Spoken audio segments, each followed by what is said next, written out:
Chapter 201 Encounter Dementors again modified finally appeared. Alan's wand pointed at it silently. But the move was not noticeable, because everyone else pointed the wand at the uninvited guest, trying to see what it looked like. The hand disappeared immediately and suddenly shrank into the crease of the black cloak. "What is this?" Hermione grabbed Alan's arm in a panic consciousness. Dementor. Alan had just pointed his wand at the Dementor, and was dragged down by an unsuspecting Hermione. The Dementor slowly took a long breath and made a gurgling noise in his throat. It seems that it sucked in more than just the surrounding air. A bit of chill swept over them, and Harry's eyes next to Alan rolled up and fell directly from the seat, twitching. Hermione screamed and squatted down to check on Harry's situation. Ginny was shaking and mad, unable to breathe in fear. Ron shrank into a ball, muttering in his mouth, "Don't come, don't come." Neville was stunned in a panic and overwhelmed. The Dementor stood at the door, twisting his head slowly, looking left and right, as if looking for something. Alan tried his best to make himself happy. His patron saint, a phoenix that was not fully formed, spewed from the top of the wand, and the Dementor rushed over. The Dementor immediately turned around and walked away. Taking a few deep breaths, Alan quickly distributed the chocolates he had prepared to everyone in the compartment. "Eat, it will help." Alan also stuffed his mouth. A heat rushed to the tip of his toes and fingertips, and his whole body was warm. At this moment, a scream filled with panic suddenly sounded from the compartment outside the compartment, and Alan gave Neville a chocolate in his hand and drove out. Hermione was kneeling down next to Harry, seeing Alan's movements, and looked inexplicable. "Punlo!" Alan yelled. On the train corridor, countless Dementors entered and exited in different compartments. In the dark, their hazy tall figures looked extravagant and were in the corridor. The female student president Punlo in the middle was surrounded by 4 Dementors. Alan's patron saint Phoenix flew out of the wand again, this time because of the patroness' willingness to make its form look more substantial. The patron rushed to the Dementor beside Punlo. They compared with the previous one. The performance of it seems to be more fearful of the guardian deity of Phoenix that Aaron is exhibiting this time. Instead of slowing down, he quickly dispersed and retreated to a distance. Alan hurried to Punlo's side and stuffed a chocolate into her mouth. Azkaban's Dementors. How could they appear here? Punlo grabbed Alan's hand, feeling when the power returns to the body. Alan didn't answer her, but watched the Dementors that were gradually coming together. They were more in number. Maybe Alan's patron saint curses twice in a row. Maybe he wants to see who can issue such a magic spell. Perhaps it's that the magical creature Phoenix is too rare as a patron saint. The Dementors all rushed in the direction of Alan, and there was a black pressure. Punlo shuddered, and she felt that the car suddenly became extremely cold, as if a cold wind had blown across it. "Don't be afraid, Punlo. Think about the happy things." Alan clenched his wand, his expression firm, and his chills deep in his heart, and the fog began to blur his vision. "Go away." None of us hid Sirius Black under his robe. "Hurry up," a voice came from behind Alan. Professor Lupin. He also held a magic wand in his hand and scolded the Dementors sternly. But the Dementors were unmoved. They seemed to make up their minds to probe Alan carefully. "Call God to guard." Lupin's expression was just a little tangled, and he cast a decisive spell, and a silver thing came out of the wand and shot at the Dementor. It was a wolf, with a muscular and burly figure, full of power, and the Dementors retreated, but some still refused to leave. The mist in front of them disappeared. "Call God to guard." Alan read the Guardian Curse again, and cast the Guardian Curse continuously for a short time, which made him feel tired. Punlo looked obsessedly at Alan's Phoenix patron saint. It stretched its huge wings and circled in the carriage. Wherever it passed, Dementors evaded. The female student president also began to try to cast a patron saint curse. She knew the spell, but she had never successfully cast it. Call God, call God." Penelo clenched his teeth and insisted, "Call God guard." A strand of silver floated from Penelo's wand, and the fog hung in front of her like a hardly shaped one. White clouds. Punlo held Alan's hand, as if she had infinite courage injected into her body, like the warmth she felt when she just ate chocolate. To break free of something from the top of her wand, it was no longer just a cloud of mist, but a silvery animal. It swiftly drove away in front of them, followed the silver wolf and phoenix, and rushed towards the large group Dementors. 3 patron saints cooperate with each other in tacit agreement, and the power is amazing. The Dementors backed away, dispersed, and hidden in the darkness. They were gone. Penelope's patroness turned around and slowly ran towards Penelo and Alan through the restored train corridor. www.mtlnovel.com. They finally saw the whole picture of a fox, a cute, flexible and smooth little fox. Cunning like a fox, this is Penelo, Alan quipped with a smile. Penelo looked obsessedly at her patron saint. She was very happy and contented, but she was unwilling to show her weakness. What about you? Love the smelly undead bird. She reached out and wanted to touch the little silvery little the fox, but it disappeared. A really good patron saint. Professor Lupin looked at Penelo and Alan with admiration. He looked at Alan's expression with a solemn expression. Professor, is there something wrong with me? Alan was surprised. At your age, it's extraordinary to be able to cast a patron saint curse. And Professor Lupin paused. The modern wizards who can use magical creatures as patron saints, as far as I know,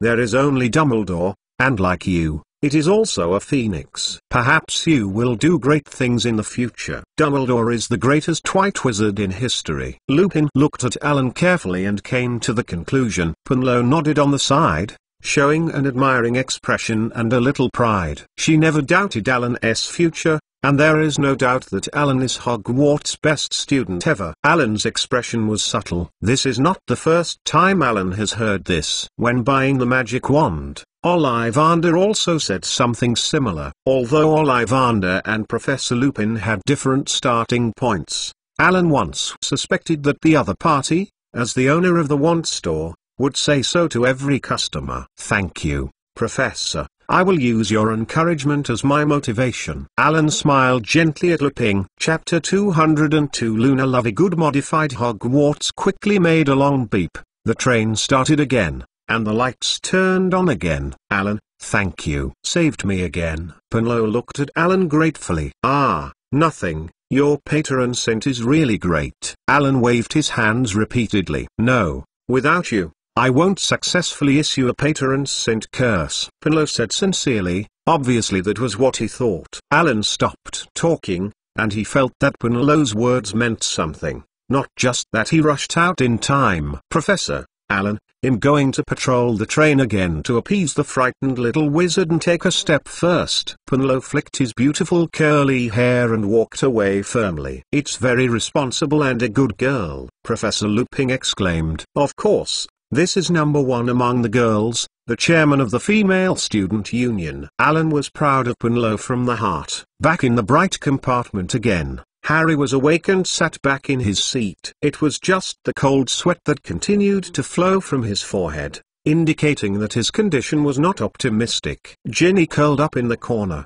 looking almost as bad as Harry felt. She let out a small sob, and Hermione held her in her arms. Are you all right? Alan asked. Did you not eat the chocolate I brought you? Chocolate? It seems that I don't need me anymore. Alan is doing very well. Professor Lupin came in and looked at Alan with approval. Eat, he said again. It will be helpful. Forgive me, I need to talk to the driver. After confirming that Harry and Ginny were fine, Professor Lupin walked past Alan again and disappeared into the aisle. I didn't poison the chocolate. Alan looked at them with a smile. Harry, who had eaten chocolate, looked much better. I don't understand.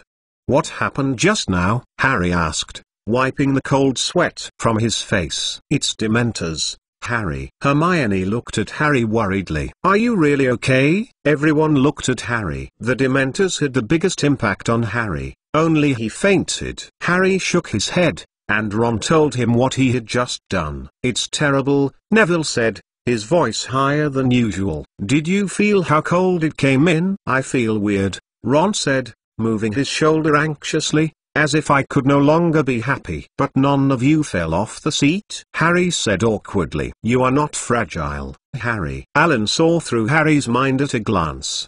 The reason why we are not as bad as you are is because we have not experienced what you did. Harry thought about it, and there was silence in the cubicle. During the rest of the journey, they did not say much. Finally, the train stopped at Hogsmeade Station, everyone got off the bus and the scene was chaotic. Owls are barking, cats are barking. Neville's pet toad is also croaking under his hat. The chill on the small platform forced the rain down into the bone marrow. First-year freshmen, go here! A familiar voice shouted. Hagrid's huge figure was on the platform, greeting those panicked first-year freshmen to pass by the lake in the traditional way. Students of other grades, come here! Percy and Punlo organized the little wizards of other grades toward the other side of the platform. Far away, Alan and Punlo greeted each other and were shoved to a rough, muddy path outside. There are at least 100 carriages waiting for the remaining students. Between the cowl poles of the carriage stood some night chi.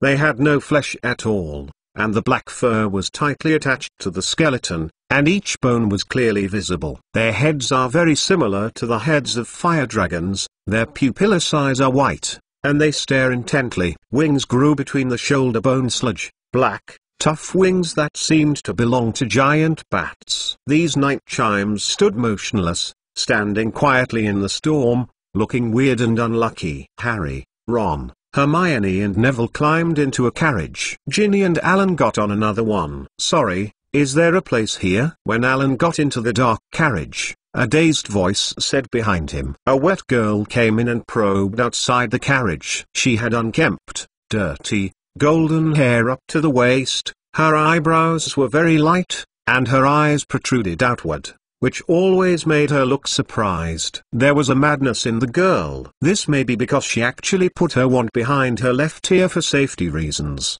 or because she actually wore a necklace of cork from butterbeer. Alan guessed who she was, crazy girl Luna Lovegood. Ah, Luna, of course. Ginny pulled Luna on the carriage. Alan, this is Luna Lovegood. Luna is at the same level as me, but in Ravenclaw. Ginny introduced to Alan. Outstanding intelligence is the greatest wealth of mankind, Luna said in a singing voice. This is... Ginny was interrupted by Luna before she finished. Alan Harris, we all know Ravenclaw, Luna said in a trance, eyes staring at Alan. Alan smiled and nodded politely, while pointing at Luna with her wand to help her dry her wet robe and hair. Thank you. Luna still stared at Alan. No one should get in the car. Alan smiled grumpily and closed the carriage door. The carriages lined up in a row, crunching and shaking on the road. There was a mild musty and straw smell in the carriage. It's weird. The carriage can move forward on its own. I don't know what spell? Ginny asked strangely. There is a horse.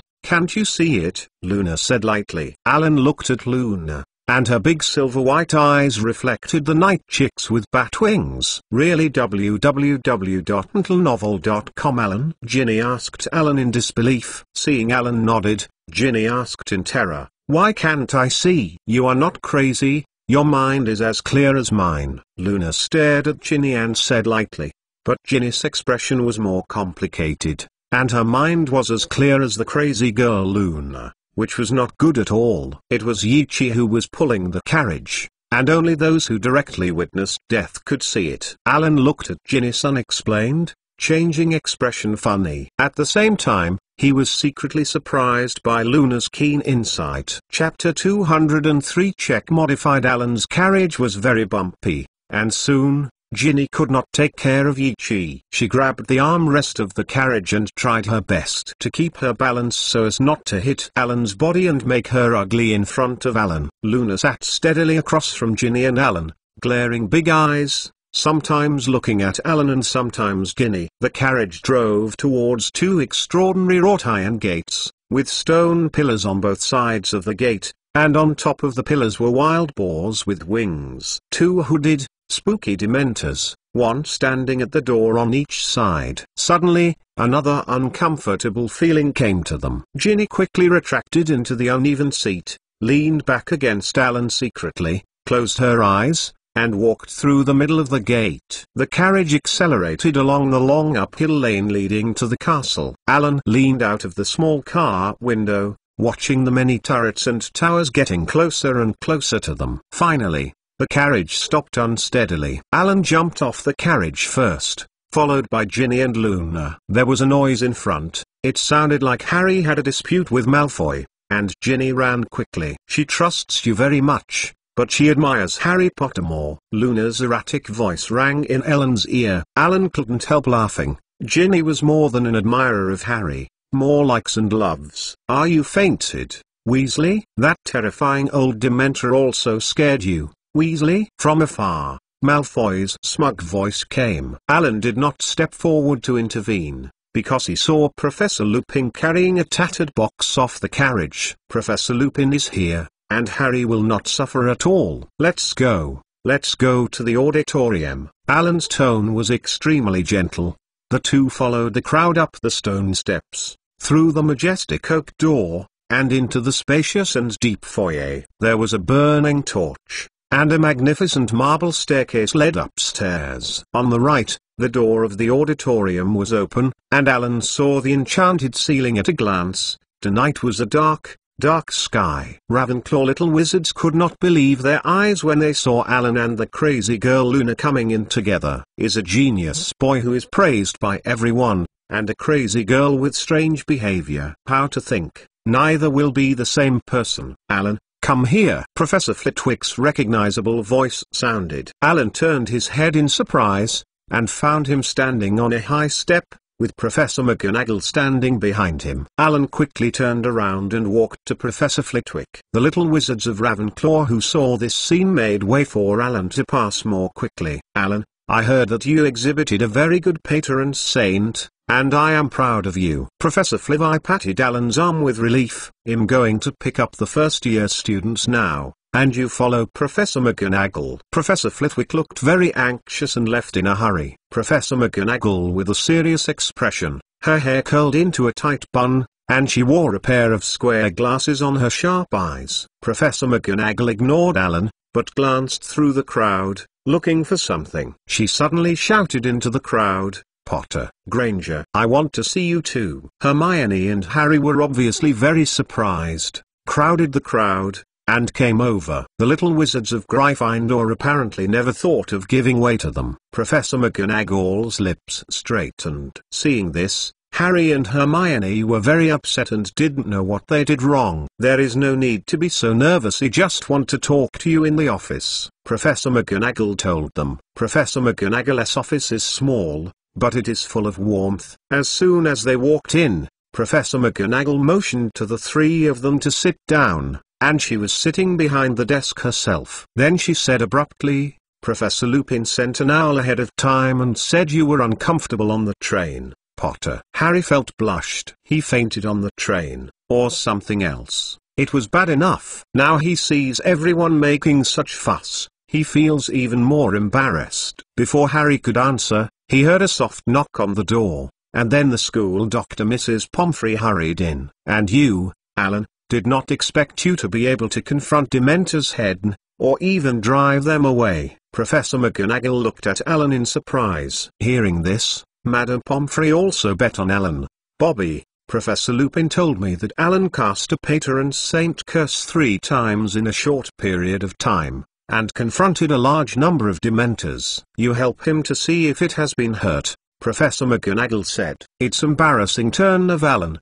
He quickly shook his hand. Thank you, Professor, but I know, I'm fine. 3 times successfully cast a patron saint curse. Madame Pomfrey didn't hear him, leaned down and looked at him carefully. For your little wizard of your age, it's incredible. I am at your age www.mentalnovel.com. I don't know what the patron saint is. After careful inspection, Mrs. Pomfrey turned her head and said to Professor McGonagall, what's even more incredible is that he really doesn't matter. And Potter, he fainted. Professor McGonagall chin up. Harry felt that his face was feverish, and Alan could cast a patron saint spell to drive out the Dementors. But he fainted faintly. It's not surprising that he wouldn't be the first person to faint, she muttered, while pulling back Harry's hair and touching his forehead. Yeah, he was cold and wet. Dementors are really terrible guys. Their impact on those who are already very vulnerable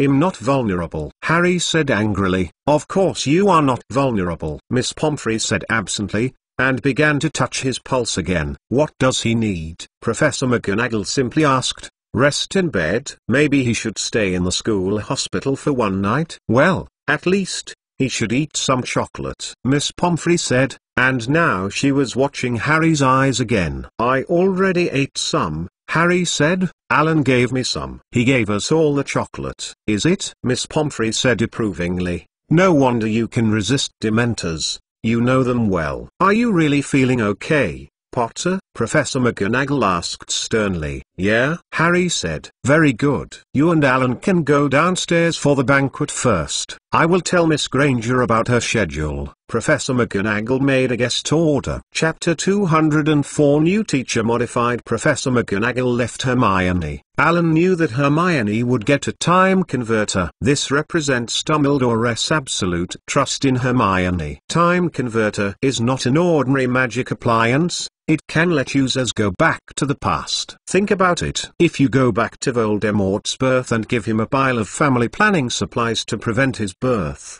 maybe the tragedy of the Potter family will not happen. But Alan would never do it. If you do this, the world of Harry Potter will no longer exist. So will he have a chance to regenerate? Alan thoughtfully left Professor McGonagall's office. Miss Pomfrey also returned to the corridor with Alan and Harry. "I really have never seen a little wizard like you, little age, full of magic." Madame Pomfrey was full of praise for Alan. She felt Alan's talent is amazing. Madame Pomfrey mumbled all the way back to the school hospital. Alan and Harry both came down the marble stairs and returned to the auditorium.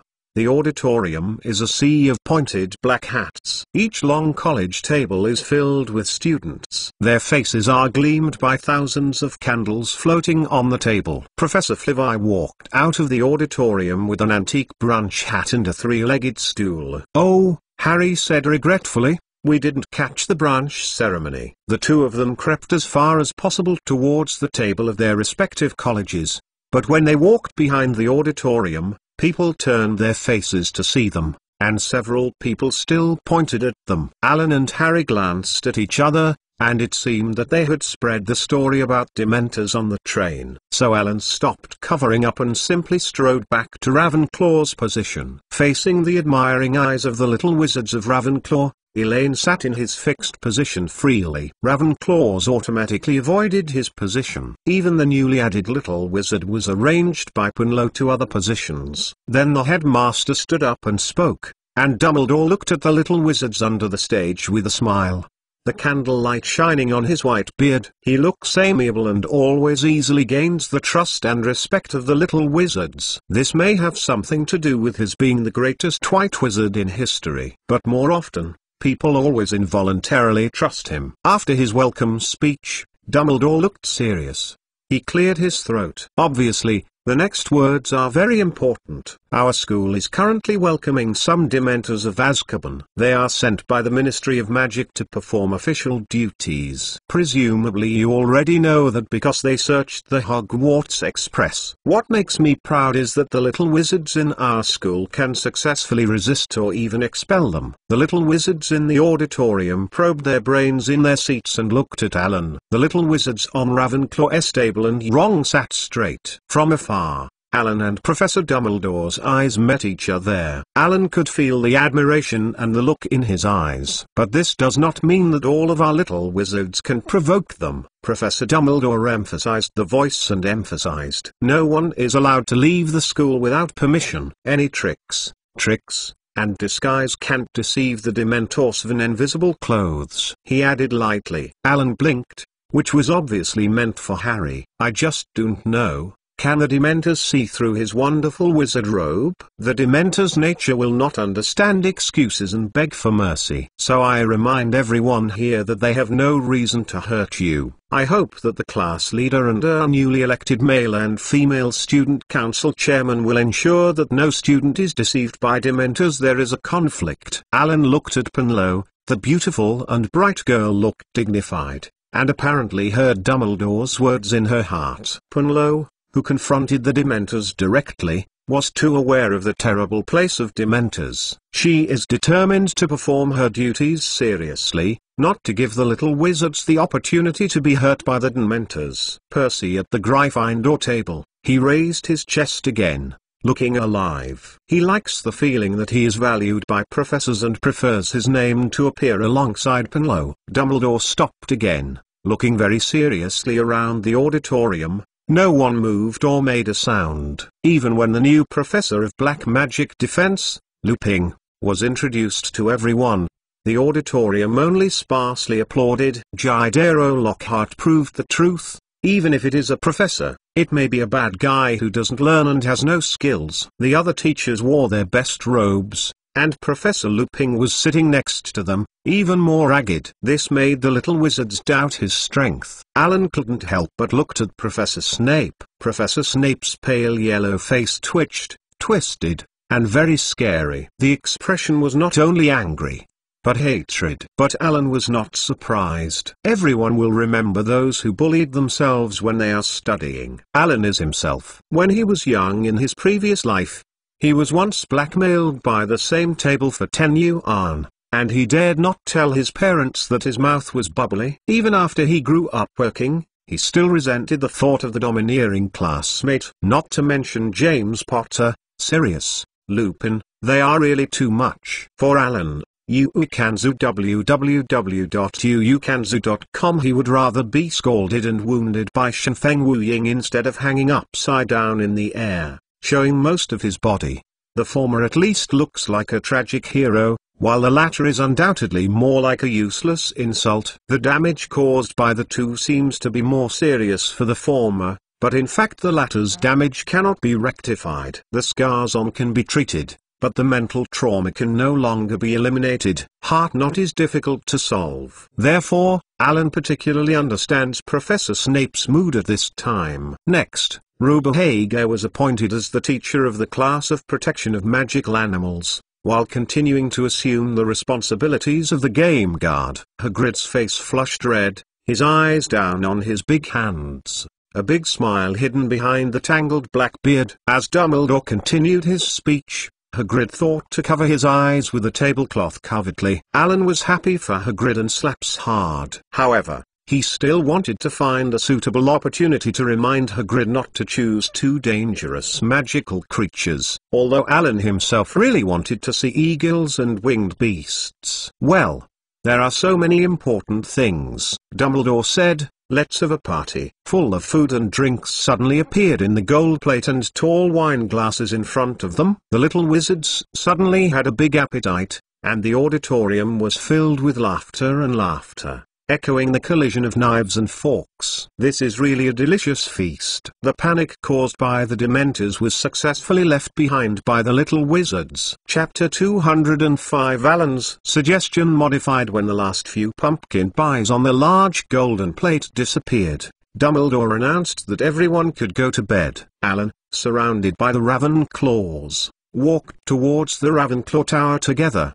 Ron didn't know when he squeezed over and stopped Alan. Alan, let's go and Hagedoxy. Are you going? Ron looked forward. Of course. Alan nodded to Edward apologetically, and Edward returned to his dormitory on purpose. Alan was heading in a completely opposite direction to him. Harry and Hermione stood not far away, looking a little worried. They hurried to talk to Hagrid. Congratulations, Hagrid! Hermione screamed loudly as they walked to the staff table. Thanks to you, Hagrid said, wiping the oily cheeks with a napkin and looking up at them. Alan has the greatest credit. Harry said sincerely. Hagrid, you became our professor. Hermione was happy for Hagrid heartily. They know how important it is for Hagrid to be a teacher. Hagrid is not a fully qualified wizard. He was expelled from Hogwarts in the 3rd grade for an unjustifiable crime. Until the last semester, his charges were purged. I can't believe it's an amazing person, Dumbledore. Professor Kettleburn said he was fed up, and Dumbledore came directly to me. This is what I always wanted. He was so excited that he buried his face in a napkin. Hagrid, why did you choose as a textbook? Alan hurriedly diverted Hagrid's attention. A professor, crying under the large crowd, would damage the image. Not to mention, Professor McGonagall, who was beside Hagrid, had a serious face on his face. His brows were tightly tightened, and he was about to come to catch people. "It's funny, isn't it?" Hagrid's snot was particularly loud, and he wiped his nose with that big napkin. "Yes, eyes." Hermione and Harry nodded in disbelief at the sight of Hagrid's immense expectations. "A book that can bite off a person's finger. Where is the fun?" Ron muttered quietly, and was heard by Alan. Alan felt like Ron a little. "Actually, Hagrid, not everyone likes something a little irritating." Alan expressed his opinions as gently as possible. He felt that if Hagrid was really good, he could not just watch Hagrid screw up his first class. "Oh, Alan, Hagrid needs some encouragement now." Hermione looked at Alan disapprovingly. "You are right, Hermione. But I think the best encouragement is that Hagrid is approved by all the little wizards." Alan looked at Hermione with a sincere tone. "And Hagrid is going to take the first lesson to protect magical creatures tomorrow. Don't you want to know which magical creatures he will bring into the class?" said. Alan looked at Hagrid. "Alan is right. I do desire your approval." "Thank you, Hermione." Hagrid put the napkin back on the countertop, and the napkin disappeared instantly. "In my first lesson, I want to introduce you to the eagle-headed winged beast Buckbeak." Hagrid couldn't help smiling. "Alan, you are Dumbledore's assistant. I know that the lecture you prepared has been welcomed by the little wizards. I would love to hear your thoughts." Hagrid looked at Alan seriously. His big eyes blinked. "Don't blink, Hagrid. The Division of Magical Creature Management and Control classifies all known animals, people and ghosts." Alan's expression also became serious. Hermione had a hunch that Alan's next words might not be Hagrid's favorite, and she worriedly stopped. "Alan." Alan looked at Hermione with a smile, her gaze so firm that Hermione was speechless for a moment. "These classification levels provide a guide for us to recognize the dangers of an animal at a glance." Alan continued, "If you are not sure whether a creature will harm the little wizard, then refer to these levels. It is necessary. As far as I know, eagle-headed horses and winged beasts belong to the third level of magical creatures. They can be tamed, but this should only be tried by experts. It is very dangerous for the little wizard who has just advanced to the third grade to tame them." Alan's words were justified. Hagrid listened very seriously. Hermione couldn't refute Alan, and she was successfully persuaded by Alan. Teaching can not only consider teachers' personal interests and hobbies, but also to take into account the age characteristics and academic conditions of students. Alan concluded. Alan talked convincingly. On teaching, Alan is professional. "But, where do I go to find these ratings?" For Hagrid, animals are only divided into those he is interested in and those he is not interested in. He has never paid attention to grading! Hermione blurted out and answered Hagrid's question first. Alan glanced at Hermione approvingly. Hermione didn't know why. At this point, she felt more happy than being praised and awarded by the professor. She was very happy, with a big smile on her face. Involuntarily www.mentalnovel.com. Maybe I can start with the Flobe Armorworm. They are very safe. Higer thoughtfully. No, I don't recommend Floppy Armorworm. Alan quickly refused. Himself also chose to protect the magical fetish lesson. He didn't want to spend a whole class staring at a group of disgusting Frobby Armorworms. Everyone's eyes once again focused on Alan. This will not work. That will not work. Hagrid looked downcast. A popular lesson can not only consider safety, although safety is the first element. Alan continued, it should also arouse the interest of the little wizards to learn. I think that the Ball Tucker and the Moon Beast are more suitable magical creatures. Girls may be more interested in beautiful fairies. Not only the four Hagrids,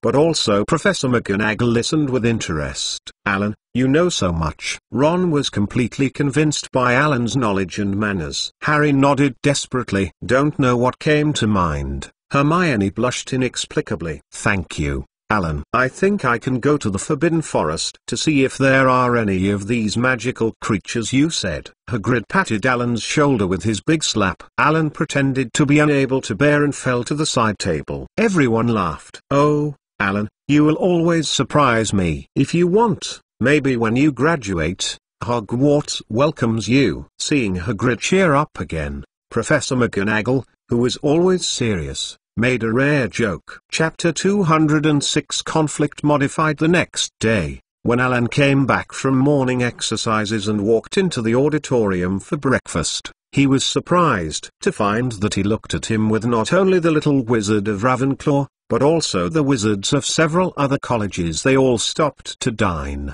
and their eyes followed him closely. This feels to Alan as if they had never seen him. Restrained the urge to look in the mirror, Alan stepped up and returned to his seat. Not all little wizards can deal with Dementors. Luna sat beside him, filled a bowl of oatmeal, and with an extremely thick straw, quickly ran out of a bowl of porridge. The news spread so fast. Alan looked at Luna in surprise and asked curiously, "Why do you drink porridge with a straw?" "You said it." Luna shook the straw gently. "This can avoid harassing the gadget from getting directly into your mouth." "Harassment gadgets?" Alan asked doubtfully. His facial features were sensitive, but did not feel the existence of any magical creatures around him. "Yes, they are everywhere." Luna waved her hand at her head as if driving something. Luna opened her eyes and took out a copy. "Perhaps you can subscribe to this magazine. All the above is true." Alan took over the magazine, and Alan knew that in this magazine, a lot of content was directed at the truth. So, after thanking Luna, Alan agreed, and would definitely subscribe. "You are sincere." Staring at Alan for a long time, Luna got up and left. "It's crazy. Will you really subscribe to this magazine?" Punlo also carried a bowl of oatmeal and sat on Alan's left side. "Of course, why not? It is always good to read more." Alan happily put the magazine and his textbook together. This kind of niche magazine is basically relying on nonsense to make people eye-catching so as to increase sales. Punlo believes that reading these is completely a waste of time. Alan smiled, unintentionally arguing with Punlo. "You are always like this, too gentle," Punlo complained. The number of people in the auditorium gradually increased, and Malfoy was particularly prominent among the group of Slytherins. He seemed to be telling a large group of Slytherin classmates a particularly funny story, which made Slytherin lean back and forth and burst into laughter. Seemed to be too proud, Malfoy deliberately pretended that he suddenly fainted, and hit Luna, who was passing by him. His body was unstable and he really fell to the ground. The sound of laughter rang through the auditorium instantly. Pansy quickly lifted Malfoy, approached Luna aggressively, and pushed Luna hard. Luna stumbled back a few steps, almost fell. Seeing such a situation, Alan frowned. "Punlo, maybe you will soon see that I am not always gentle." Alan drank the porridge in the bowl and stood up. Punlo watched Alan walked in the direction of Malfoy in surprise. Her attention was always on Alan, not noticing that Luna was in trouble. However, Punlo immediately got up and followed behind Alan. "Ravenclaw and Slytherin can't fight anymore. If she really wants to fight, then she must stand at the forefront." "Stop it. We Ravenclaw can't get you to bully." Alan blocked in front of Luna. "Hey, Alan!" Slytherin girl Pansy Parkinson screamed, her face looks like a poodle. "Do you want the hero to save the beauty?" Pansy's eyelids rolled up and down, and looked at Luna from head to toe, disdainfully. "Just like that, you can count on it." "Malfoy, what do you mean?" Alan didn't want to hit the girl, although the pansy in front of him was really annoying. "Alan, it's none of your business." Malfoy was angry, and he didn't want to have any relationship with Alan at all. "In fact, in my eyes, you bully our little wizard in Ravenclaw, it's my business." Alan replied toughly. Some of Ravenclaw's little wizards saw the food and put down the food in their hands and moved closer. "Pansy, Malfoy, when the Dementors arrived in the car last night, you didn't have such a high air." Punlo stepped forward to refute. "When did the president of the female student union become a stupid boy?" Pansy Parkinson's voice was sharp. "Not as good as you," Punlo replied sharply, kneeling and licking Malfoy. Punlo's disdainful expression made Pansy angry. She stared at Punlo fiercely and pulled out her wand. But Malfoy stopped her. "Alan, look at your face. I won't pursue this matter, but this is the last time." Looked at the gathered Ravenclaws, Malfoy glared at Luna, and took Pansy and others, like a dog with a tail, and left the auditorium. "Harry, Ron and Hermione came at exactly this time. Malfoy seemed to vent all his anger to Harry, made a catch, and laughed at Harry loudly. Dementor. Harry could, he fainted. Ignore him, said Hermione walking behind Harry. www.mentalnovel.com. Ignore him, it's not worth it. Hermione firmly grasped Harry's arm to prevent him from rushing up. Harry sat on a seat beside the Gryffindor table next to George Weasley, a new timetable for the 3rd grade. George handed over the timetable and said, "What's the matter with you, Harry?" "Malfoy," Ron said, sitting on the other side of George, staring angrily at the Slytherin table. George raised his head, just to see Malfoy pretending to be frightened, and passed out. "That little rice bucket almost wet the pants," Fred said, glancing at Malfoy contemptuously. "I'm not too happy myself," George said. "Those Dementors are really terrible guys. It's freezing your internal organs, isn't it?" "But you didn't faint, did you?" Harry whispered. "Don't think about it, Harry," George encouraged him. "Dad had to go to Azkaban once. Do you remember, Fred?" He said he had never seen such a terrible place. He came back, he was paralyzed and trembling. The Dementors sucked away the joy. Most of the prisoners there were finally crazy. "Okay, after our first Quidditch game, how happy it will be to see Malfoy," Fred said. "Gryffindor vs. Slytherin is the first game of the season, remember?" And similarly, Punlo also said to Alan. Alan nodded, but went to appease Luna. "It's okay, it's a harassing rogue." Luna's answer made Penelo inexplicable. Chapter 207 Potion Lesson Modified. Just then, Hagrid entered the auditorium. He was wearing that long moleskin coat and absently flicked a dead polecat with a big hand. "How is it?" He stopped walking towards the staff table and said cheerfully, "You come to my first class. I will have it after lunch. I will get up at 5 in the morning and put all things are ready. I hope the class goes well." I finally became a teacher.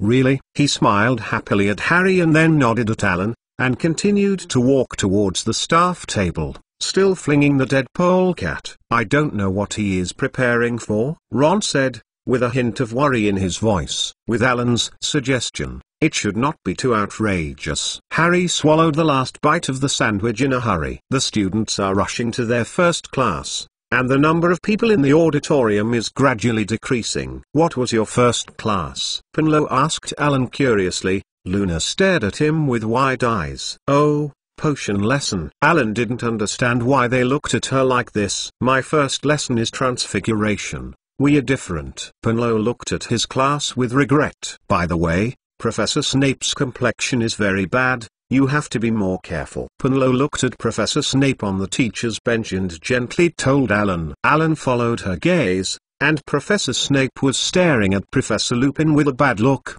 as if Professor Lupin owed him millions of gallons.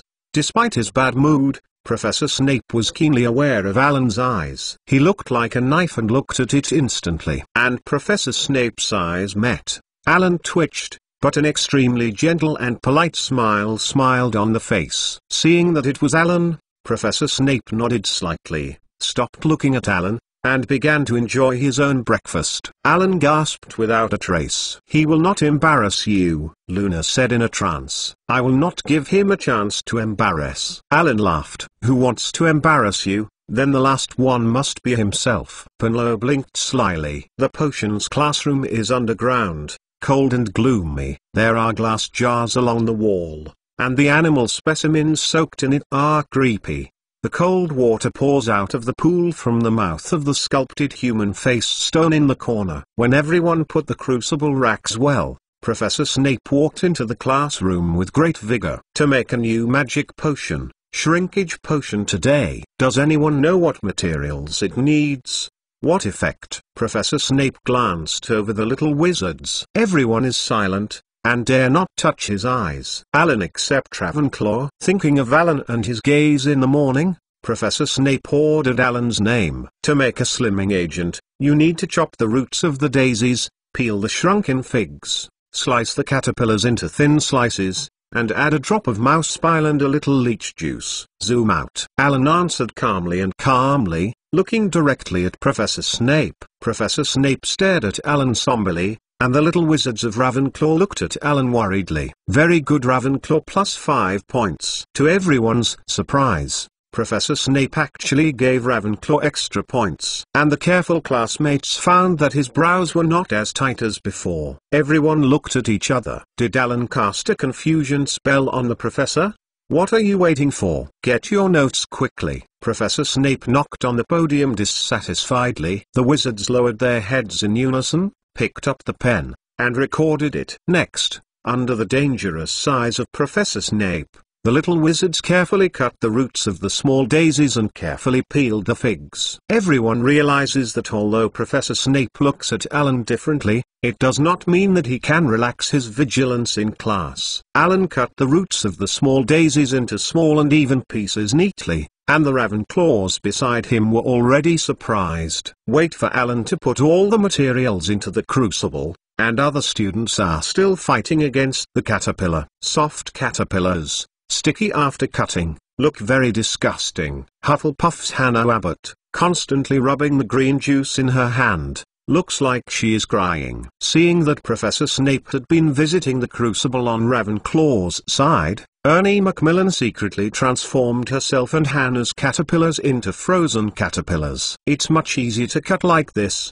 and it won't stain your hands. Hannah smiled gratefully at Ernie, and Ernie blinked at Hannah happily. Stupid, Professor Snape suddenly said. His voice sounded extremely dangerous. Ernie was startled and almost overturned the crucible. Professor Snape strode towards Ernie and Hannah. All the little wizards put down their work and looked at the probe, guessing who was so unlucky. Well, is it really a good idea? Freeze the caterpillar. www.mentalnovel.com and slice again. Professor Snape picked up a piece of caterpillar that had been cut by Ernie and held it high so that everyone could see it. Do you think you are smarter than all potions masters? Didn't you hear me speak plainly and can't just change the properties of medicinal materials? How can I make it clear to you, Macmillan? Professor Snape stared at Ernie. His eyes looked like a venomous snake about to attack. Ernie blushed and shivered, and she was about to cry. I'm sorry, Professor. Hannah beside her sobbed. It's for me that Ernie came up with such a way. If you are afraid of getting dirty, take a train and go home, Professor Snape said coldly. Otherwise it will only waste medicine. If your pharmacy cannot be successfully brewed after class, then Hufflepuff will lose 20 points. Professor Snape walked away from them. Hannah covered her face, and the other wizards of Hufflepuff looked at her sympathetically. Oh, we don't have caterpillars anymore, Ernie said desperately, looking at other students for help. However, under Professor Snape's eyes, no one dared to act rashly. Professor, my slimming medicine has been successfully brewed. Alan raised his hand, and Professor Snape walked to Alan's crucible. From afar, you could see the bright green dazzle in Alan's crucible. Professor Snape scooped it up a little,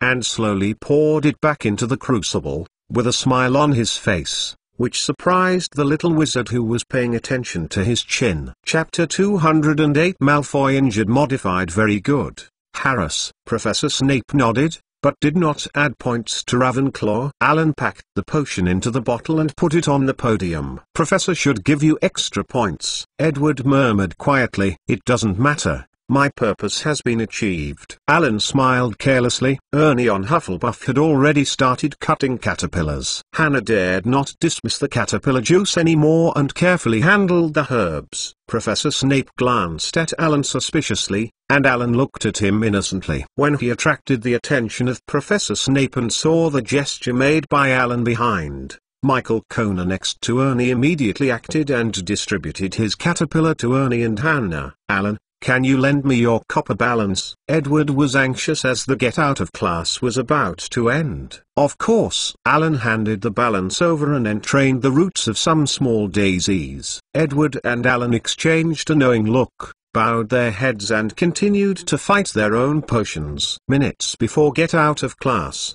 Edward finally finished his potion. Everyone came around, said Professor Snape, with a pair of dark eyes shining. Look at what these two little mice will become. If their shrinkage potion boils, they will shrink to just the way they were born. If they didn't make it right, have no doubt about it, the two mice are likely to be poisoned. Then Hufflepuff will be deducted 20 points. The students watched anxiously. Professor Snape's left hand grasped the mouse, and then put a small spoon into Ernie's potion. At this moment the potion had turned green, and he poured a few drops into the mouse's throat. Then, as usual, he fed Hannah's potion to another mouse. The classroom was silent for a while, and the two little white mice opened their mouths to pant, and then they heard a puff, turning into a newborn, writhing in Professor Snape's palm. Hufflepuff students immediately cheered, and the little Wizard of Ravenclaw also smiled. Professor Snape looked very upset. He took out a vial from the pocket of his robe and poured a few drops of liquid on the mouse,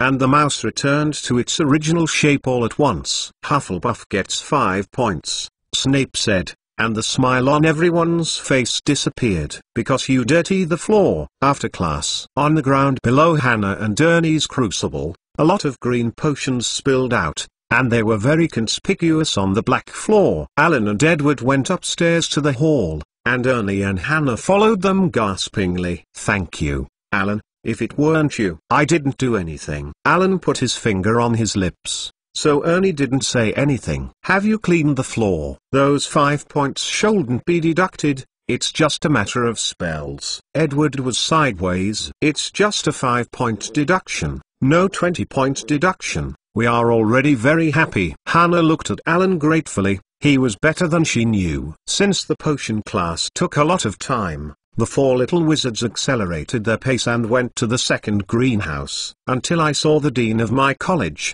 Professor Sprout, the tense nerves of Hufflepuff little wizards were truly relaxed. Every time they finished the potion class, they feel exhausted. Alan 4 were divided into a group, peeling bubble pods. I'm good at this. Hannah's nose is red, but she looks cheerful and very confident. She picked up the plump pink pods from the bubble sticks, stripped the shiny beans and put them in a wooden bucket. Compared with the green, sticky caterpillars, the bubble pods are undoubtedly much more cute and won the favor of the little witch. Seemed to make up for her mistakes in the potion class. Hannah worked extremely hard, and most of the bubble pods in the bucket were picked by her. Hannah is doing really well, fast and well. Hannah, who was praised by Professor Sprout, blushed, shook her hand, and a bean fell to the ground. Beware, Hannah, beware! Professor Sprout shouted, and the beans on the ground blossomed before their eyes. At lunchtime, the little wizards of Ravenclaw and Hufflepuff were very calm. Opposite them, the atmosphere of Gryffindor's little wizards is very strange. All of them seem mysterious, and many people look at Harry with concern, as if he is about to die. But Alan just enjoyed his lunch in the seat, and had no idea to ask. For Alan, what he most expects is the metamorphosis class in the afternoon, because Professor McGonagall will teach them the knowledge of animagus. Of course, there are many wizards in Ravenclaw who think the same as Alan. They came to the classroom of the morphology class early after lunch break. When Professor McGonagall entered the classroom and saw a pair of bright eyes eager for knowledge, his emotions were mobilized, and the arc of the corner of his mouth doubtfully expanded. She speaks her knowledge more vividly and more easily. Professor McGonagall turned into a tabby cat in front of the classmates. www.mentalnovel.com. There are still traces of glasses around the eyes. Such demonstrations caused thunderous applause in the classroom, and the little wizards were mobilized to be active, and seriously practiced animagus. But soon, they realized that they want to be a real animagus. They are still far away. At dinner, Punlo sat down elegantly with Alan's side and brought in news to Alan. Have you heard? Malfoy was injured. Alan was very surprised. He had already reminded Hagrid. How could Malfoy be injured? He could not help but staring at the Slytherin table, where a large group of people including Crabbe and Gower gathered to whisper, but Malfoy was not among them. In the distance from Gryffindor's long table, Harry and Harry frowned, discussing something. Do you know how he was injured? Alan asked. It is said that Malfoy was in the protection of magical creatures class in Shanghai Grid, and caused an eagle with a winged beast and was scratched. Punlo said carelessly. She glanced at Alan. You are so kind. and actually worried about Malfoy. With Madame Pomfrey's superb medical skills, you can heal the wound in a blink of an eye. I'm not worried about Malfoy. Alan frowned. This happened in Hagrid's first class. It's too bad, isn't it? In fact, Alan was really worried that no matter how hard he tried, he could not change the original plot. But Lockhart got his due punishment. Alan felt that it was necessary to understand the ins and outs of Malfoy's injury. Chapter 209 Hagrid, you should have a snack. Already edited. After eating, Alan ran into the three Harrys at the door, and they looked like they were waiting for him. Here, Alan, we want to see Hagrid. Something unpleasant happened today. Have you heard about it? Are you going? Hermione said quickly and said a string of words in one breath. I only know that Malfoy was injured in Hagrid's class. The specifics are unclear. Alan looked at three pairs of anxious eyes and said, I will go with you. However, can Harry? Alan glanced at Harry. Hermione gave Harry a deliberate glance, apparently very much in agreement with Alan's idea. Harry, I think you should stay. We will tell you everything when we come back. After all, I can cross the field, Harry said bluntly. Sirius Black can't pass the Dementors here, right? Well, since you insist. Alan glanced at his watch. If we speed up, we can have a good chat with him. It's quite early. Four people hurried to the gate, arguing fiercely while walking. Ron, you shouldn't stimulate Malfoy today, Hermione said dissatisfiedly. Do you want Malfoy to insult Hagrid? Harry defended Ron. He called Hagrid stupid and stupid. Hagrid is now but a professor, Harry shouted as he hurried away. Hermione was startled by his sudden anger, and her eyes were red. Harry, this is not Hermione's fault. Alan quickly eased the atmosphere and played round for the three little wizards. However, can anyone tell me what happened? Alan didn't want to listen to their meaningless quarrel anymore. From the time he took out the textbook, Malfoy was looking for Hagrid's trouble. Obviously the clerk told everyone how to open it, but he pretended to be ignorant and mocked Hagrid. Harry realized his gaffe, and calmed down. He started from the beginning. Hagrid was originally prepared with eagles and winged beasts, but with your persuasion, he changed to a beautiful fairy. The girls all liked it, but Malfoy laughed at Hagrid's appearance as a silly big man. Inside it's a sissy, Hermione said, clenching her fists in anger. So you guys had a fight? Alan guessed. No, in fact, we made a bet, Harry said sullenly. Yes, an foolish gamble. Hermione's tone was very sharp. Alan thought that Harry would refute. Unexpectedly, Harry walked blankly without speaking. Seeing this, Hermione's tone softened. Of course, this can't blame Harry completely. If Ron didn't scold Malfoy cowards, they wouldn't challenge Buckbeak. Is it Ron's gamble? Alan asked with raised eyebrows. I just called him a coward, and he mocked Harry with Harry fainting on the train. Ron felt that he hadn't gone too far, and Malfoy's words were unpleasant. So you just bet with Buckbeak. See who can ride its back? The worst part is that Hagrid actually instructs you how to deal with it, Hermione said angrily. Hearing this, Alan was very disappointed. He had clearly told Hagrid that some animals were not tameable by the third-grade wizard, but he still unintentionally brought Harry and Malfoy closer to Buckbeak. Hagrid really needs a little longer. In fact, Harry did a great job. I bet that if it wasn't for Harry to ride on Buckbeak, Malfoy didn't even want to ride it in the past. He just wanted Harry to break his neck. Lewin reasoned. Alan believed that what he said was true. With Malfoy's shrewdness, he will never be the first to try to tame eagle-headed horses with winged beasts. It's lucky not to break Harry's neck. Hermione said his thoughts unkindly. It's Malfoy too stupid. He shouldn't provoke Buckbeak, even saying that it is an ugly beast. He deserves it. Ron and Hermione are now at the tip of the needle against Meowmang, who will not let anyone. And Harry, caught between two little friends with a troubled expression. In addition to this Malfoy injury, Ron and Hermione have quarreled 4 times in just 2 days because their pets cannot get along in harmony. 4 people quickly walked through the wet grass. They came to Hagrid's hut, knocked on the door, and yelled loudly, "Come in." Hagrid was sitting at the cleaned wooden table in a shirt, his hound's teeth resting his head on his lap. They saw at a glance that Hagrid had drunk a lot of wine. There was a bucket of white butter magnum in front of him, and he seemed to have blurry eyes. This is probably a record-breaking, he recognized after they recognized them. There was probably no teacher who taught only one day in the past. This is all to blame. Me, Ron said guiltily. And me. It would be nice if I ignored Malfoy. Harry lowered his head. You have not been expelled, Hagrid. Hermione could not accuse Harry and Ron. www.mentalnovel.com gasped in surprise. Not yet, Hagrid said pitifully, and took another big sip from the glass. But it's just a matter of time, isn't it, Malfoy? How is he? Ron asked when they all sat down. Isn't it serious? Miss Pomfrey tried her best to cure him, Hagrid said sullenly, but he still said it was terribly painful. Wrapped in bandages. He pretends, Harry said immediately. Miss Pomfrey can be cured with any injuries. Last year, she let Lockhart's half of the bone grow back. Malfoy wanted to take this matter seriously. Make an essay. Needless to say, the school managers must have known it, Hagrid said sadly. They think I didn't guarantee the safety of the teaching environment. I blame me on this matter.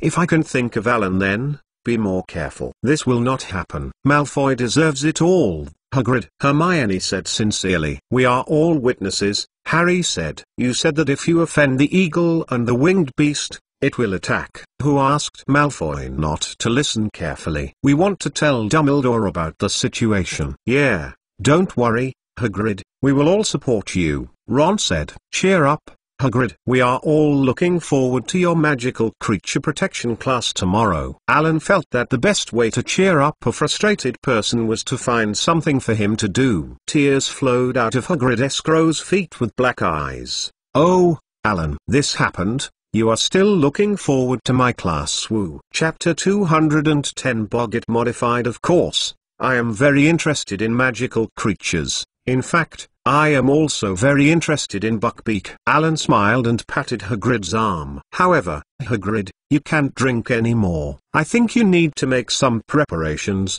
such as sending off Buckbeak. Because Malfoy will definitely not give up, Alan suggested. Hagrid, Alan is very reasonable. I think you have drunk too much, Hermione said seriously. She picked up the blackjack from the table and emptied it out. Ah, maybe you are right, said Hagrid, struggling to get up from the chair and stumbling along with Hermione to the outside. They heard a loud splashing water. What is he doing? Harry asked anxiously as Hermione came in with an empty glass. Tucked his head into the bucket, Hermione said, putting away the glass. Hagrid was back.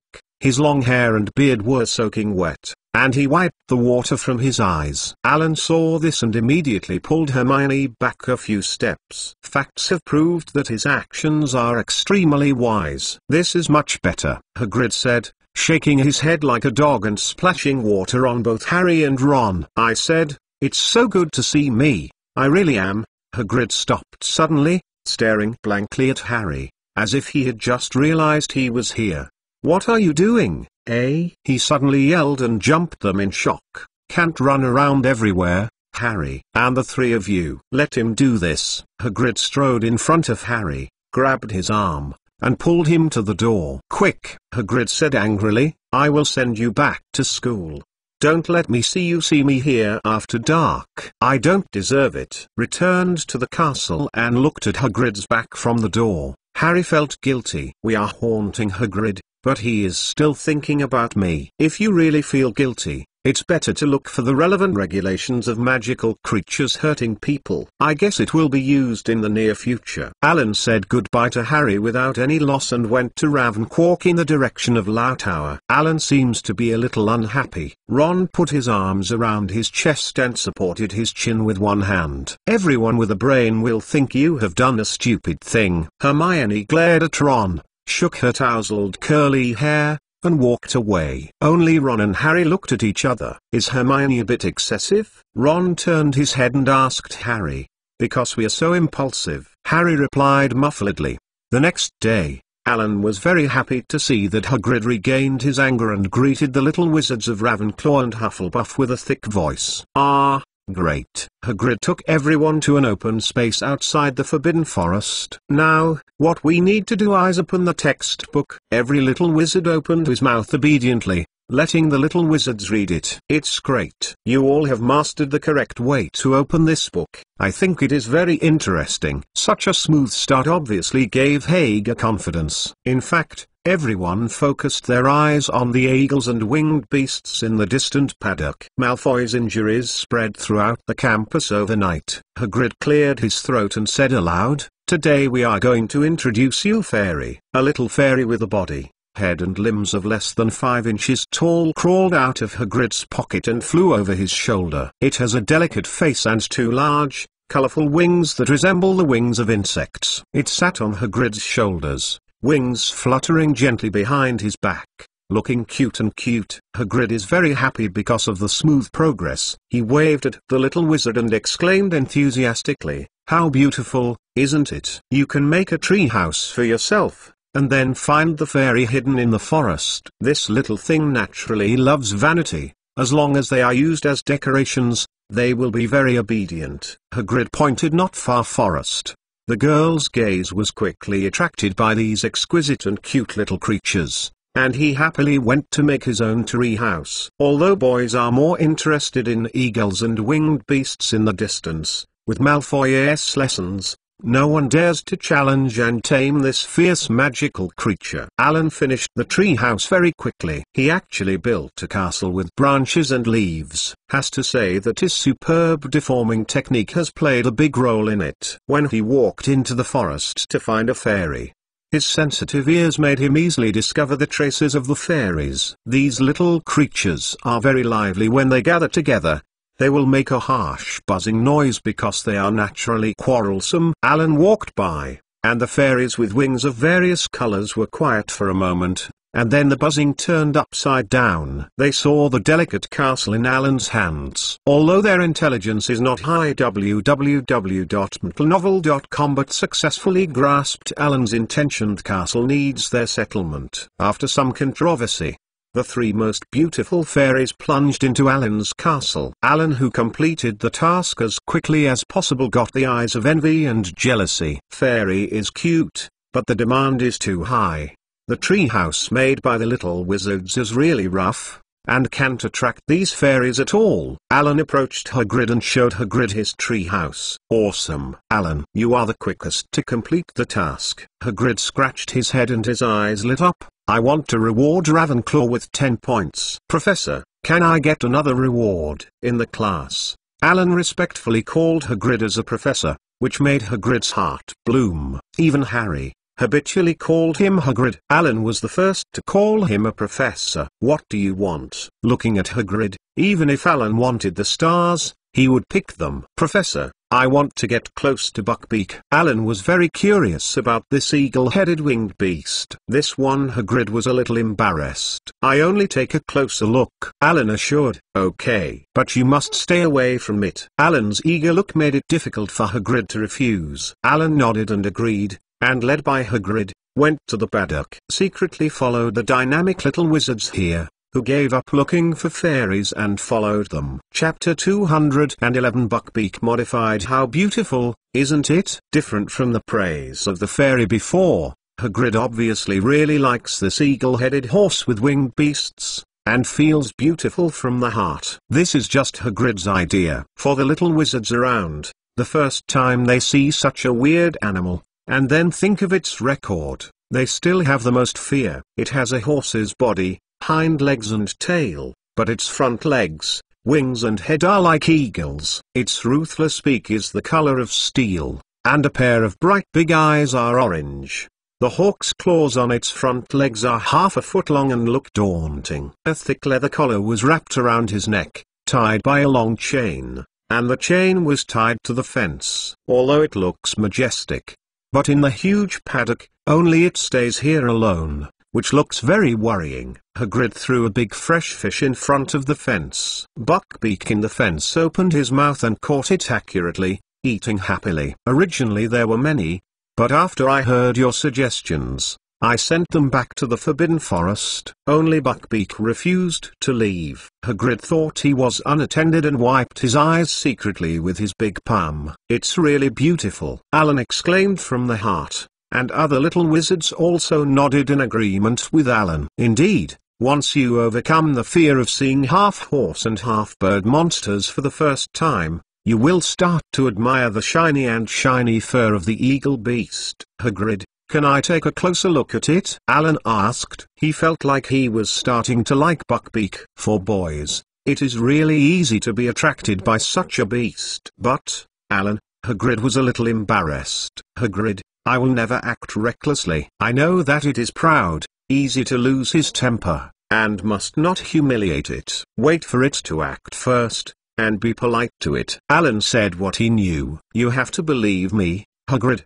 If I can also successfully ride on Buckbeak, can it prove laterally that Malfoy's injury was blamed? Alan blinked and continued to persuade. Well, if it's you, Alan. Hagrid was obviously persuaded by Alan. Hagrid said roughly, so let's see how you deal with Buckbeak. He greeted Alan and walked into the paddock with him. He stepped forward, untied Buckbeak's chain, pulled Buckbeak for a few steps, and unfastened its leather collar. Buckbeak flicked his fierce head, stretched his powerful wings, and seemed to be moving muscles and bones. Students standing outside the paddock seemed to hold their breath. But Alan was not afraid. He had the beast-minded ability to realize that Buckbeak was in a good mood at this time. Alan opened his eyes wide and stared at Buckbeak's eyes without blinking. Well done, Alan, Hagrid said softly. You've got your eyes on it. Don't blink. If you blink too often, eagles and winged beasts won't believe you. Alan soon began to shed tears,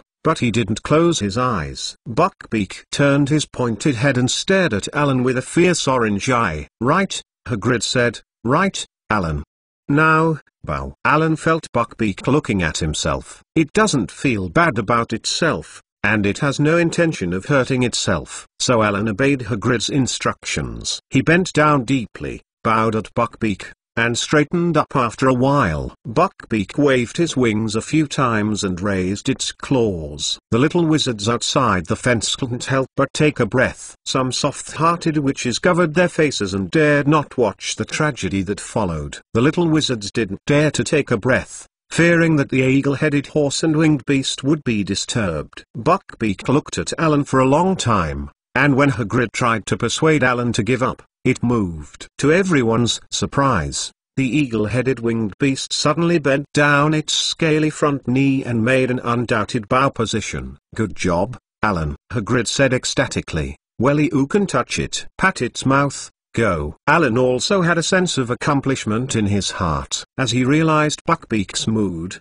he slowly walked towards the winged beast, and extended his hand to it. He patted his mouth a few times, and the eagle-headed horse with winged beast lazily closed his eyes, as if he liked it very much. All the students cheered. Alan succeeded. I knew he could do everything. Even Harriet Gryffindor can do it. Alan has no chance to fail. It seems that Malfoy is too self-righteous. I really want to give it a try. Suddenly, Alan rode into Buckbeak's back with a clear movement, which made the enchanting little wizards envious. Buckbeak stood up. Let's go, Hagrid shouted at the hind legs of the eagles and winged beasts. Alan hugged Buckbeak's head, and 12-foot wings spread out on both sides of Alan, vibrating and flying toward the sky. The smooth feathers slid under Alan's fingers. He didn't dare to grab it hard. www.mentalnovel.com trying to avoid hurting Buckbeak. The hind legs of the winged beast with the eagle head and horses were up and down with the flapping of the wings, and he felt that he was violently bumping up and down. Buckbeak took Alan to fly around Hogwarts Castle, gliding over the lake and over the hill. High altitude, due to the rapid airflow blowing, Alan could not open his eyes. Alan tried to maintain a balance to ensure that he would not fall. Meow meow. Wizard robe automatically changed into goggles. Alan felt much better now, admiring the lake and mountains on Buckbeak's back. Flew around the castle. Buckbeak took Alan back to the paddock. He lowered his head, and Alan had to grasp its feathers tightly to avoid sliding off its back. Banged loudly, and Buckbeak landed on the ground with 4 asymmetric feet. Alan stabilized his body and jumped off Buckbeak neatly. Couldn't restrain his love for Buckbeak. Alan patted Buckbeak's sharp beak, and Buckbeak, who flew freely, also put his head on Alan's shoulder, and was very happy. Why Hagrid loves Buckbeak so much now that Alan is completely understandable. Stroking Buckbeak's beak, Alan's heart was soft. Although it is not comfortable to fly on a buckbeak compared to a flying broom, this irritating feeling makes Alan have an aftertaste. Of course, really speaking, monsters, lizards, horsemen, unicorns. Of the many magical creatures that Alan has ridden, Gaia is still the most stable and comfortable. Chapter 212 Professor Drawlini modified Malfoy really is self-inflicted and cannot live. Alan felt that Malfoy was self-reliant after realizing the cuteness of Buckbeak. Malfoy, who was remembered by Alan, didn't return to the castle until Thursday, with a bandage wrapped around his right arm and hung with a strap. Surrounded by Crabbe and Goyle, he swung violently in the auditorium. The leader was like a hero who died on the battlefield, compared with the lively scenes at Slytherin's table. The atmosphere at Ravenclaw's table was bleak, and Alan didn't understand what was happening. Some Ravenclaw little wizards kept secretly looking at him strangely, as if he would fall down and die at any time. Alan, you have to be careful recently. Edward stopped talking and finally spoke. Although I know you don't believe this, Professor Drawlini looks really mysterious. Edward looked awed. Professor Drawlini? Alan was confused. Somehow. Sorry, can you tell me what happened? Alan was a little annoyed. I didn't choose divination class. Didn't choose Drawlini's class. How could it involve him? Isn't it Harry? Although the professor did not specify who it is, we all think of you, Edward explained. In today's class, Professor Drawlini said that in our class, one of the best students will encounter ominously. The spooky big dog that haunts the cemetery has stared at him, and that is a bad omen, most a terrible omen, an omen of death. Edward looks worried. We all think that she must refer to you. Only you deserve the best. Look. You always encounter a lot of excitement. Mysterious people, basilisks, dementors, eagles and winged beasts. It's too dangerous. Edward can even give an example. The little wizards in Ravenclaw nodded again and again, seemingly agree with Edward's words. Alan looked at Edward as they worried. His anger suddenly disappeared, and he smiled gently. I think you must have misunderstood Professor Drawlini. Alan patted Edward on the shoulder. Although you think I am the best wizard of this year, this makes me very happy. Professor Drawlini is definitely not me, Alan said firmly. It's not you, who else? Edward, who was so convinced by Alan's words, first breathed a sigh of relief, and then he was a little uneasy. Who can be better and better than Alan? If you and Gryffindor classmates exchange messages, you will find that she is actually referring to Harry. Alan poured himself a glass of pumpkin juice and shrugged carelessly. Harry? Edward and several Ravenclaws looked suspiciously at the downcast Harry at Gryffindor's table. How to look? He does not seem to be the best. Probably is it because of defeating the mysterious man or something? Edward guessed uncertainly. But Alan has beaten too. Michael Kono raised his black hair, disdainfully. Anyway, it's not me who is ominously targeted. Isn't this good? Alan added some more lamb chops for himself. The atmosphere at Ravenclaw's table was relaxed, and everyone was eating and talking about the omen in their crystal ball. Alan couldn't help laughing when he saw the heated discussion in Ravenclaw. Professor Drawlini is indeed a true prophet, but it is a pity that perhaps in her life, only a few times were true predictions. Most of the time, it's just a sensation. Of course, since her so-called ominous is not referring to Alan, naturally Alan would not go to the trouble of a professor. After lunch break, Alan quickly went to Professor Flitwick's office. He needed to bring the lecture notes and Ravenclaw's homework to the classroom of the curse class and distribute it to everyone before the class. Obviously, after Dumbledore, the professors realized that Alan was a very good assistant. And Professor Flitwick, as the Dean of Ravenclaw, got the first moon near the water platform, greeted Alan in advance and made Alan his assistant. A bunch of homework floated, following behind Alan. Alan walked lightly away from Professor Flitwick's office. Quietly and empty in the corridor, everyone was taking a lunch break. On the corner of the 4th floor, Alan bumped into a person. The book was spread all over the floor. The man's school bag cracked and all the thick books fell to the ground. A girl with tousled curly hair squatted down quickly. It was Hermione. She was panting, holding the broken school bag in one hand, and the other hand seemed to be stuffing something under the robe. "Sorry, Hermione." Alan took the lead in apologizing and pulled out his wand. Hermione looked up and noticed Alan, looking embarrassed. "Alan, you can't cast spells in the hallway." Hermione saw Alan's wand in his hand and reminded quickly. "Of course, I know this rule." Alan seldom smiled mischievously. "However, there is no regulation that magic spells cannot be used in the classroom." Alan pulled Hermione and quickly walked into the curse classroom. "Hey, www.mentalnovel.com Alan,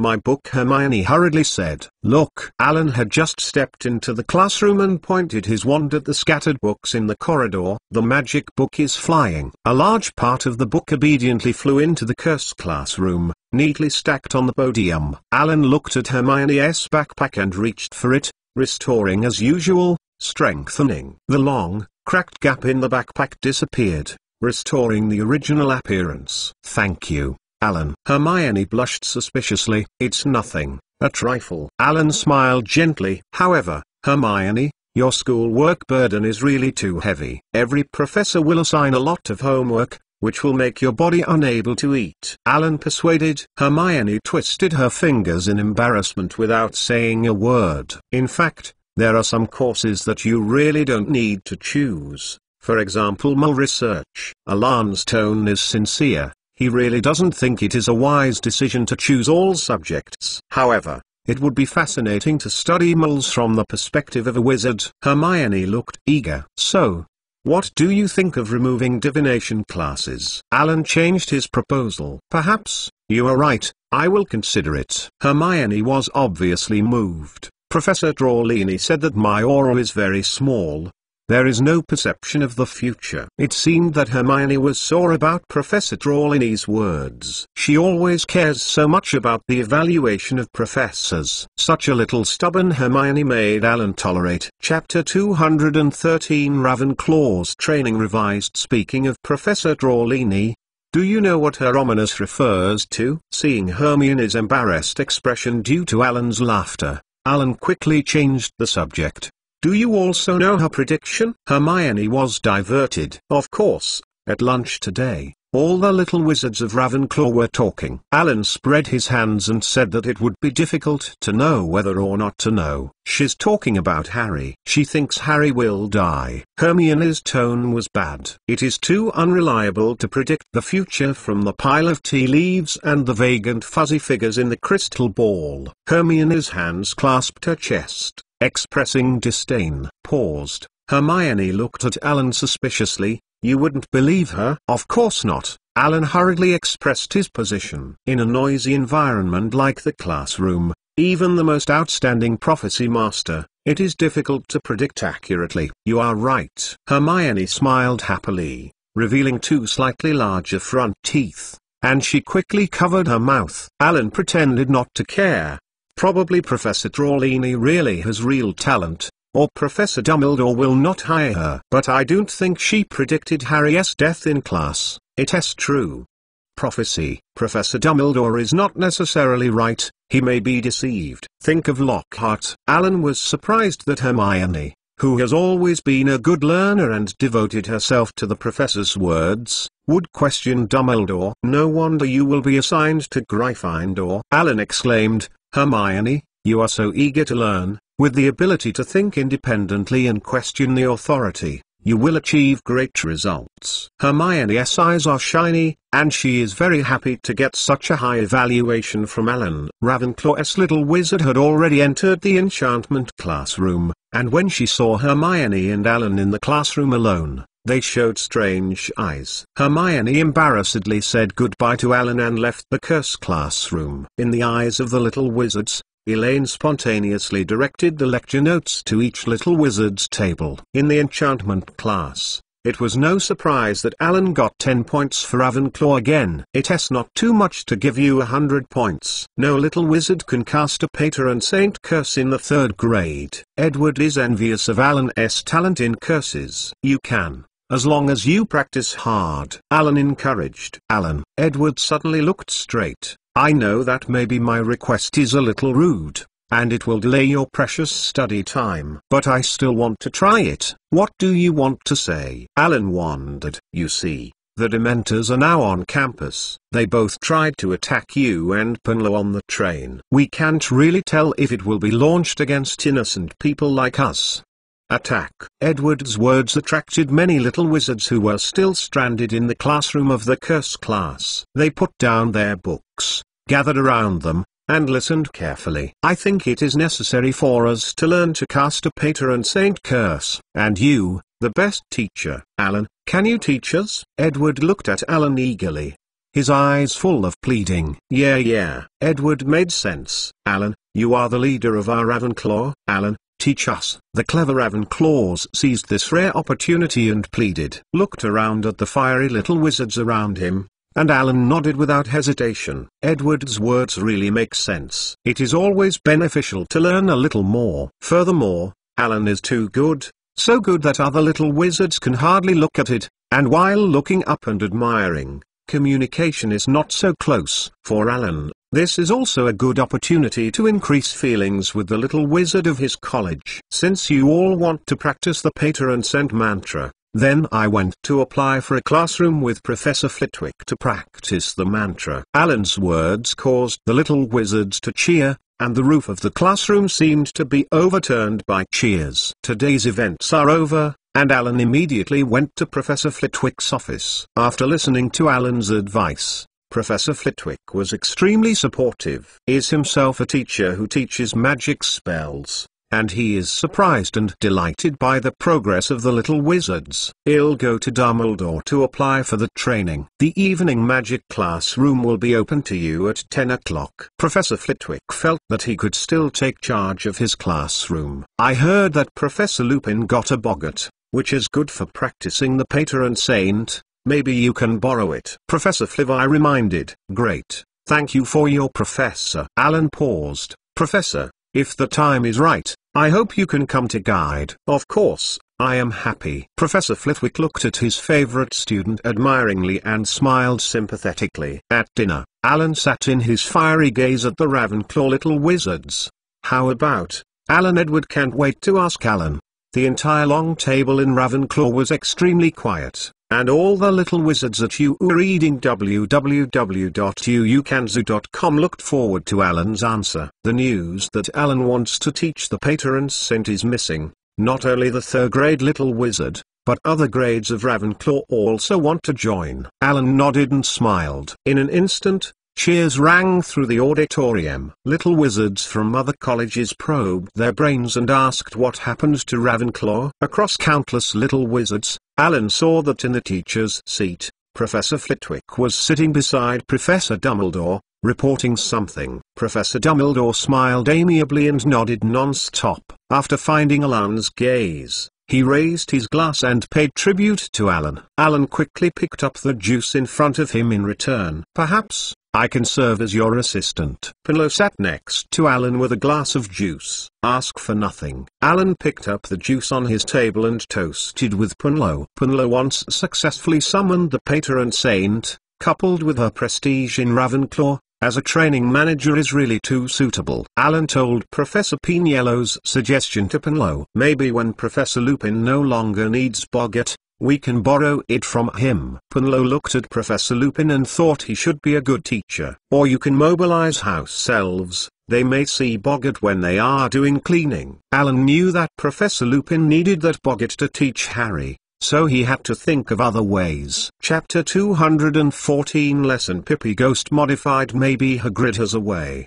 He can always get magical creatures that others can't get. Punlo suggested. Alan, everyone is asking, when are we going to start classes? Edward joined together excitedly. As long as we get Professor Dumbledore's permission, we can notify everyone. Alan felt that he should make a magic communication device to avoid everyone asking one by one. Before bed, Alan received a letter from Professor Flitwick. In addition to Professor Flyvis' encouragement, they also attached a permission order signed by Professor Dumbledore. Awesome. Alan clapped his hands excitedly and decided to make some communication tools. Alan got up quickly from the bed, looked at Edward who was sleeping, and left the dormitory quietly. At this time, Alan thought Ravenclaw's public lounge must be empty, but he was wrong. A beautiful wizard with long waist, long blonde hair lying on a large sofa seat by the window, back to him, fell asleep. Alan was surprised that there were people in the common room so late. Alan could not help but walked up curiously, trying to remind the Ravenclaw girl to go back to the dormitory to rest. Alan went straight up, just stood still. A pair of big silver-grey eyes opened suddenly, and looked at him dimly. "Is Luna? Luna, why are you asleep here?" Alan asked in surprise. Luna propped up the sofa with one hand, nipped her long hair with one hand, and sat up. "Marietta, they think I drank raw gill juice and hid my cup. I had to disperse the smell here, but I didn't expect to fall asleep," Luna said indifferently. Seeing Luna's light and breezy look, Alan was a little surprised. Is this kind of communication really normal between girls? "I will send a letter to Punlo and let that Marietta return the cup to you," Alan said, and he would summon his owl Benny. "Punlo is not suitable. Anyway, at the end of the semester, they will give me something back."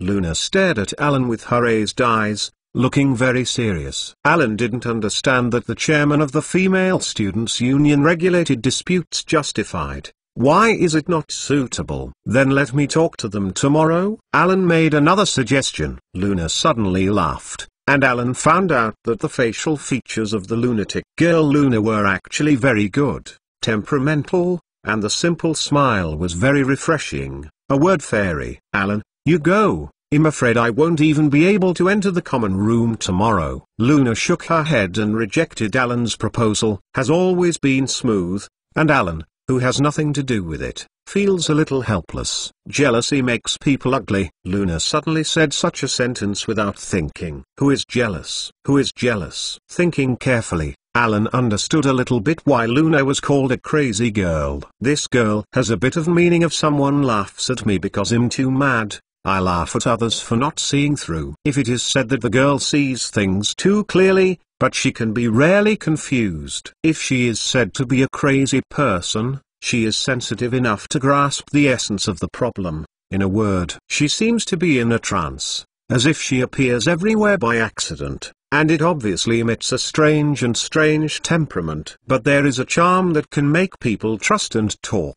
"Are you going out?" Luna stared at Alan without blinking her eyes. "Yes, I want to make a little thing for us to contact." Alan said honestly his purpose. "It seems that it is not convenient for me to follow the past," Luna said a little disappointed. Seeing Luna's appearance, Alan inexplicably felt a little guilty. "Perhaps, you can go with me." Alan didn't understand why he invited him. "Just now you have a harassing gadget," Luna said dizzily. "I seriously invite you now, Luna." Alan smiled gently, regardless of whether he was really affected by any harassment gadgets just now, but if he spoke, Alan would not take it back. "Okay." Luna stood up altogether, picked up the wand that fell on the sofa when she fell asleep, and stuck it behind her ear. Two people walked out of the common room.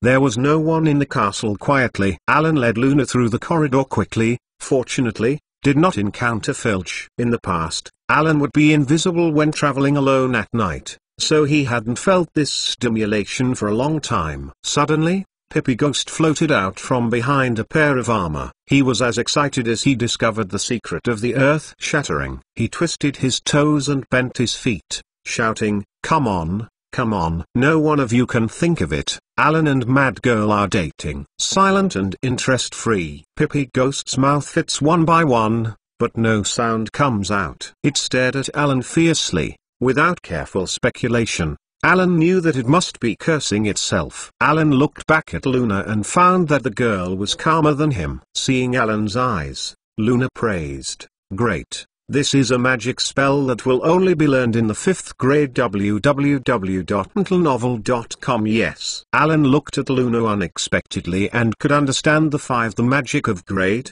Luna is not simple. However, to deal with Pippi. It's not enough to use silent. Alan pointed at Pippi again with his wand. Pippi ghost rolled and tried to escape, but it seemed to be trapped by a net, and he could not escape. Pai, I heard that Professor Lupin has already taught you. Why haven't you learned it yet? Alan said in a low voice. Luna gave him a surprised look. The tone was very similar to the Bloodman Barrow. Alan raised his wand to his shoulders high, pointed at Pippi Ghost, and said waddy wassy. The spear tip on the weapon next to the armor where Pippi was hiding suddenly flew out and inserted into Pippi's nostril. Pippi lifted up with his head, his mouth opened and closed quickly, and wanted to fly away, but he could not break through Alan's invisible net. It stopped and bowed to Alan in shock. Pippi Ghost, if you dare to spread the rumors between me and Luna, then you can't afford the consequences. Alan threatened. Pippi Ghost nodded again and again. Alan put down his wand. Pippi covered his nose and flew away quickly. Awesome, Alan, Luna exclaimed. Thank you, Luna, Alan said, putting away his wand. Shall we move on? After meeting Pippi, they seemed to have run out of luck. They were in the corner of the mole research classroom on the second floor of the castle, and they ran into Mrs. Loris. Chapter 215 Mushroom House Modified. Mrs. Loris widened her eyes and turned to escape without a trace. It's much smarter than Pippi. Luna's voice seemed even more ethereal in this silent corridor. I think we have to leave here soon, Alan suggested. They had just left this floor and heard Filch's hurried footsteps. The two of them ran wild and quickly left the castle. Is he still following? Luna didn't have time to look back and asked Alan gaspingly. Alan quickly turned around and saw from a distance, at the castle gate, Filch's figure with a lantern was clearly discernible. Oh, he was still behind. Alan admired Filch very much at this time. Obviously, his legs and feet are not flexible, and he is just a dumb cannon. He will be fine next year. But he does his best to hunt down the little wizard who does not follow the rules at night. Luna heard the words. The pace at her feet accelerated. In front is Hagrid's hut, but the hut is dark. They are getting closer and closer to Hagrid's hut, and there is no sound in the hut. Hagrid probably isn't there. Alan thought it might be the luckiest thing tonight. A figure jumped over quickly. It was Teeth. It didn't wear a dog chain, and ran happily to Alan's side, and rushed to Alan's body like crazy. Hey, Tooth, don't scare Luna, Alan said. No, number. Yaya is smarter than many people. Luna stepped forward and helped Alan push away Yaya. Yaya suddenly yelled out of the door vigilantly, Filch's footsteps from far and near. He actually chased it, Luna said. They crossed Hagrid's hut and ran back. Yaya also followed them. I don't know how long I ran. After passing through a thick fog, I no longer heard Filch's footsteps. Fluorescent flashing. The light from Alan and Luna's wands let them see their surroundings clearly. They seemed to be in an open valley. The green grass is full of colorful small wildflowers. Even in the dark, it can make people feel alive. In the middle of the lawn, a strangely shaped house appeared in front of them. This house has many round, shiny brown roofs, like a pile of mushrooms stacked together. Where is this? Luna asked, looking around. I don't know. It seems that such a place has never been seen in school. Maybe we can enter this mushroom house and have a look. Luna gave this strangely shaped house an image and nice name, Mushroom House. Yaya had already ran in one step, lowered their heads, and began to sniff in front of the door of the mushroom house. Alan turned back suddenly and alertly, not knowing why. He always had a feeling of being peeped. Luna beside him, holding his magic wand, looked around cautiously. His big silver-grey eyes no longer trance, and he looked extraordinarily dark at night. There is something invisible near us, Luna said like chanting poetry. Alan was surprised by her keenness. No matter what, it will always show its feet. Alan secretly raised his vigilance. Are you going in? Luna asked sideways. Of course, Alan answered decisively. Because the system has issued a mission. Complete the Invisible Man's wish. Get his gratitude.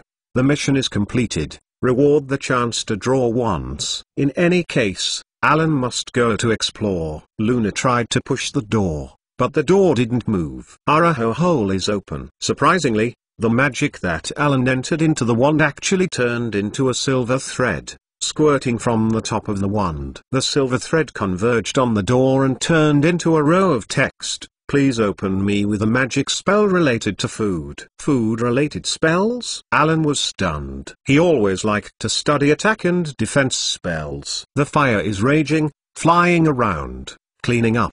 The spring is like water. Alan could not remember for a moment. Luna pointed the wand at the gate, and the door opened silently. Alan looked at her in surprise. Mixing curse is needed to make raw gill juice. Luna blinked. Alan felt that the girl should be satisfied with how much raw gill juice she wanted to drink. They finally entered the house, thought that such a huge mushroom house would have many stairs and many rooms. However, in fact, the whole mushroom house has only one extremely spacious space. Is like a super huge yurt, but there are a lot of huge arcs arched above the head. These arcs should be the mushroom heads that Alan saw outside. Every arc-shaped ceiling has a plant for fishing. The plants are well taken care of, hanging down neatly from the sky, beautiful and colorful. Alan and Luna walked to the middle of the house, looking down at the steep wooden stairs leading to the underground.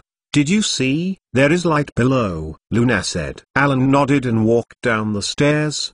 The wooden stairs creaked under his feet. His shadow was dragged along by the light from the wand. Luna patted her teeth and said softly, "Let's go." As Luna and Alan walked down www.mentalnovel.com, Yaya walked past them quickly, shaking her tail excitedly. Its toes were clicking on the wooden steps. The stairs are in a zigzag shape, and there are still sections after walking. Slowly, Alan and Luna felt the air become dry and hot. Finally, they stood on the last step. Alan looked around, and the bottommost space extended to both sides, forming a long and wide space. Dim yellow light spilled over every corner of the space. This space is filled with furniture full of rich English classical style, and the bed, table and chairs are complete. Various and cleaned kitchen utensils were placed on the shelf at one end of the room. Next to it is a large, black marble stove that can be used by the room owner to process and cook ingredients. A long table that can accommodate at least 10 people for dinner is placed on the other end. "Oh,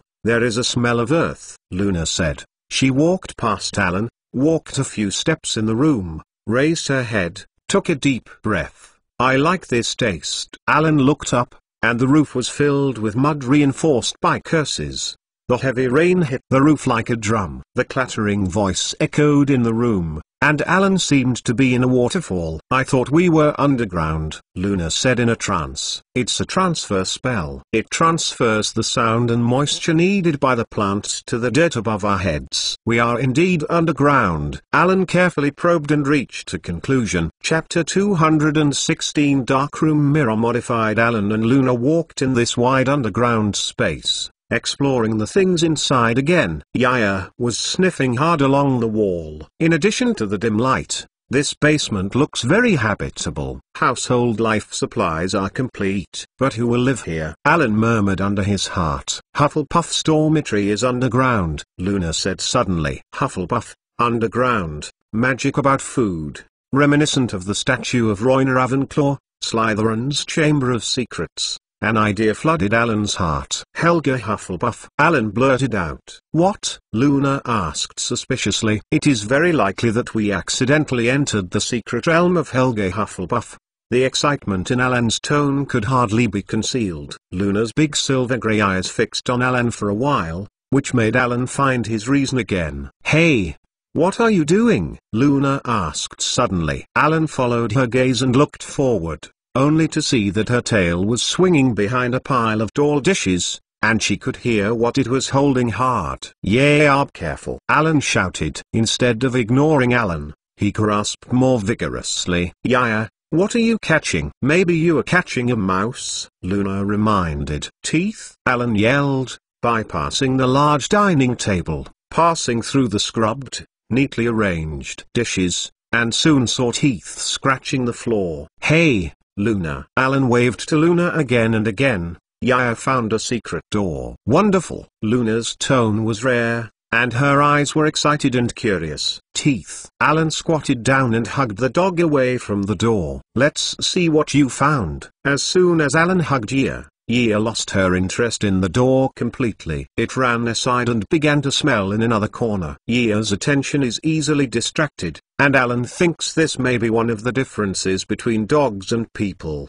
The heavy rain continued to fall down, making a huge roar above Alan and Luna's heads. Alan's ear seemed to be heard by the wind. Alan thought what other spell was needed to open the door. Unexpectedly, he grabbed the door handle and lifted it lightly, and the crooked wooden door opened unsteadily. Alan pulled the door open, the door chain creaked, and I saw a dark inside. Alan removed the door and set it aside. This is necessary to prevent someone from locking them underground. Alan did not forget the feeling of being peeped when he first arrived at the mushroom house. He doesn't know if the secret peeper is the invisible person mentioned by the system, but it is very necessary to be vigilant at any time. Alan and Luna climbed down the ladder covered with vines. Fluorescent flash. Luna and Alan's wands illuminated the small room below. The black light in the room was the only yellow light coming from the door panel that Alan had just pulled up. It's really big here, it doesn't look like a closet, Luna said. Her voice was more subtle than usual. What the is this? It's just a room, I think, Alan said, trying to adapt his eyes to the dim light in the room. He held his wand high and took another step into the room. At this time, he suddenly saw a dark step closer to him. This surprised Alan and took a step back quickly. But the shadow also jumped back. That's a mirror, Alan, Luna said, and began to laugh. Alan looked calmly. There was indeed a mirror in front of them. Under the light from the two magic wands, Alan saw clearly. This is a large rectangular mirror, 2 feet taller than Alan. The frame is made of brown wood, and the mirror is placed on a wooden base. Alan approached, and Alan in the mirror moved forward to welcome him. Surprised Alan, his shadow in the mirror appeared very clear. Although the wooden door just looked a bit rotten, it opened when pulled, but the mirror surface was spotless. Alan stood in front of the mirror and looked at it. The original form. Tell me your secret. Alan tapped the mirror with his wand and cast spells again and again. Alan, I think the mirror is for taking photos, isn't it? Luna also stood in front of the mirror. Alan looked around. Empty, with nothing but a mirror. Who would put a mirror in a room alone? Luna asked. Alan could see her black shadow in the mirror, just a few steps behind him. Maybe this mirror has other functions. Do you know the Mirror of Eris? Alan began to think about what he wanted. But this is of no use. Of course I know, but the Mirror of Eris was taken away by Dumbledore. Luna touched the mirror and asked, is it a Helga Hufflepuff's vanity mirror? Alan did not answer. Hey, Luna, look, Alan said. He found a magic lamp mounted on the top of the mirror, an oval lamp made of brass or other metals. www.metalnovel.com. A circular object similar to a crystal ball was suspended in it. Alan stared at it dimly in the dim light, trying to understand it. How to turn on the light. There is a chain here. Luna walked to Alan's side and said something. It is true that a thin chain hangs on the right side of the lamp and hangs a foot away from the top of the mirror. Let's try if we can do it. Alan said. It must be okay, Luna said firmly. Alan turned to look at her. Luna also looked at Alan. There is no harassment. I don't know if there is any harassment of AI. But Luna's calmness and optimism make him appreciate it more. Alan stood on his feet and extended his arms to pull the chain. Be careful, Luna reminded. Huh? Alan exclaimed. The chain didn't move. Alan, maybe it takes magic, Luna guessed. But what kind of magic? Alan felt a little difficult to guess. Maybe like watching a crystal ball. Input magic power. Luna's wand sprayed a silver thread at the top, and poured into the crystal ball along the long chain of lights. I saw a glare of light. The magic lamp unexpectedly lit up, and then dimmed again. The brightness is no different from a normal lamp. Bright white light is reflected on the mirror. Hey, Luna is good, Alan shouted. The whole room is illuminated. It's bright, is it? However, no one spoke. Chapter 217. Where did Luna go? Already edited. Alan turned around and was surprised to find Luna disappeared. Luna, where are you? Alan shouted the other party's name, but no response was received. He even crawled out of the room to find it, but found nothing. It was the chain just now? It was the magic that Luna cast. So what mechanism did she touch on him? Okay? Alan's eyes rested on the door leading to the small dark room, turning around and running back. He crawled back to the dark room quickly, and the floor creaked under his feet, but Alan seemed to hear no sound. As if attracted by a powerful magnet, Alan walked towards the tall mirror. He must study it up close. He must know the truth. He must find Luna. The strangeness and danger that Alan has experienced are not too few, and he hasn't caused much fluctuation than this exciting and fast-paced mysterious experience. However, the inexplicable disappearance of Luna this time caused some confusion in his heart. Perhaps because Luna was brought here by him, he had a sense of responsibility, a sense of guilt. Plus he and Luna doesn't have much contact, but she always feels inexplicably close to the other party. Alan paused and carefully examined his shadow in the mirror. His hair was all messed up, but he didn't care at all. The mirror reflected Alan from head to toe. His shadow in the mirror was nothing special, not crooked. It looks normal. Alan gradually calmed down. He hadn't found that his heart was pounding, like a butterfly flapping its wings nervously. His hands and feet were cold and cold. Calm down, Alan whispered to herself, looking at herself in the mirror, looking at the chain on the mirror. The seemingly harmless mirror in front of him may be the culprit that led to Luna's disappearance. Alan took a deep breath, and then pointed the wand at the chain. When he was about to release the magic power, he could not help but screamed. There were two eyes in the mirror, staring closely at him outside. Alan turned around, but there was nothing behind him, and he quickly turned back, looking at the two eyes in the mirror that were fixed on him, those dark and evil eyes. Suddenly someone patted Alan on the shoulder. The experience of many struggles made Alan rush forward. His shoulder hit the frame and made a pain. "Luna!" Alan shouted, his voice not as gentle as before, sharp and tense, as if caught in his throat. Luna stood in front of the mirror and grinned at Alan. Alan suddenly realized that it was Luna's eyes that were staring at him from the mirror. Alan ran over and grabbed Luna's shoulder. "Where did you go?" Alan was half screaming and half complaining. "You are stupid." Luna laughed more happily, and laughed louder and more directly than usual. Luna shrugged. "I was hiding behind the mirror. Who knew you ran out? Look at you, isn't it coming out when I come back?" Alan felt that the other party was really crazy girl, and would actually joke with him in such a place. Wait, this tone is a bit wrong. Feeling his heart pumped suddenly, he could not help staring at Luna's black eyes. But he remembers Luna's eyes are silver gray. Just a little bit creepy eyes from the mirror just now are black. "Luna, what about your wand?" Alan asked suddenly, and turned himself completely to Luna. Luna drew her wand from her sleeve and changed the pattern in her hand. "Here, Luna, you are so naughty. Don't make such a joke in the future." Alan smiled gently and approached Luna tenderly. "Except for your weapon." Luna's wand flew out in a swirling motion, and Luna fell the wall. "What are you doing?" Luna bowed her body in pain. "You are not Luna. Who are you? Where is she?" Alan suppressed his anger and pointed at Luna with the wand without any relaxation. "I am Luna. Are you crazy, Alan?" Luna struggled to stand up against the wall. "Luna's eyes are silver gray, and your eyes are black."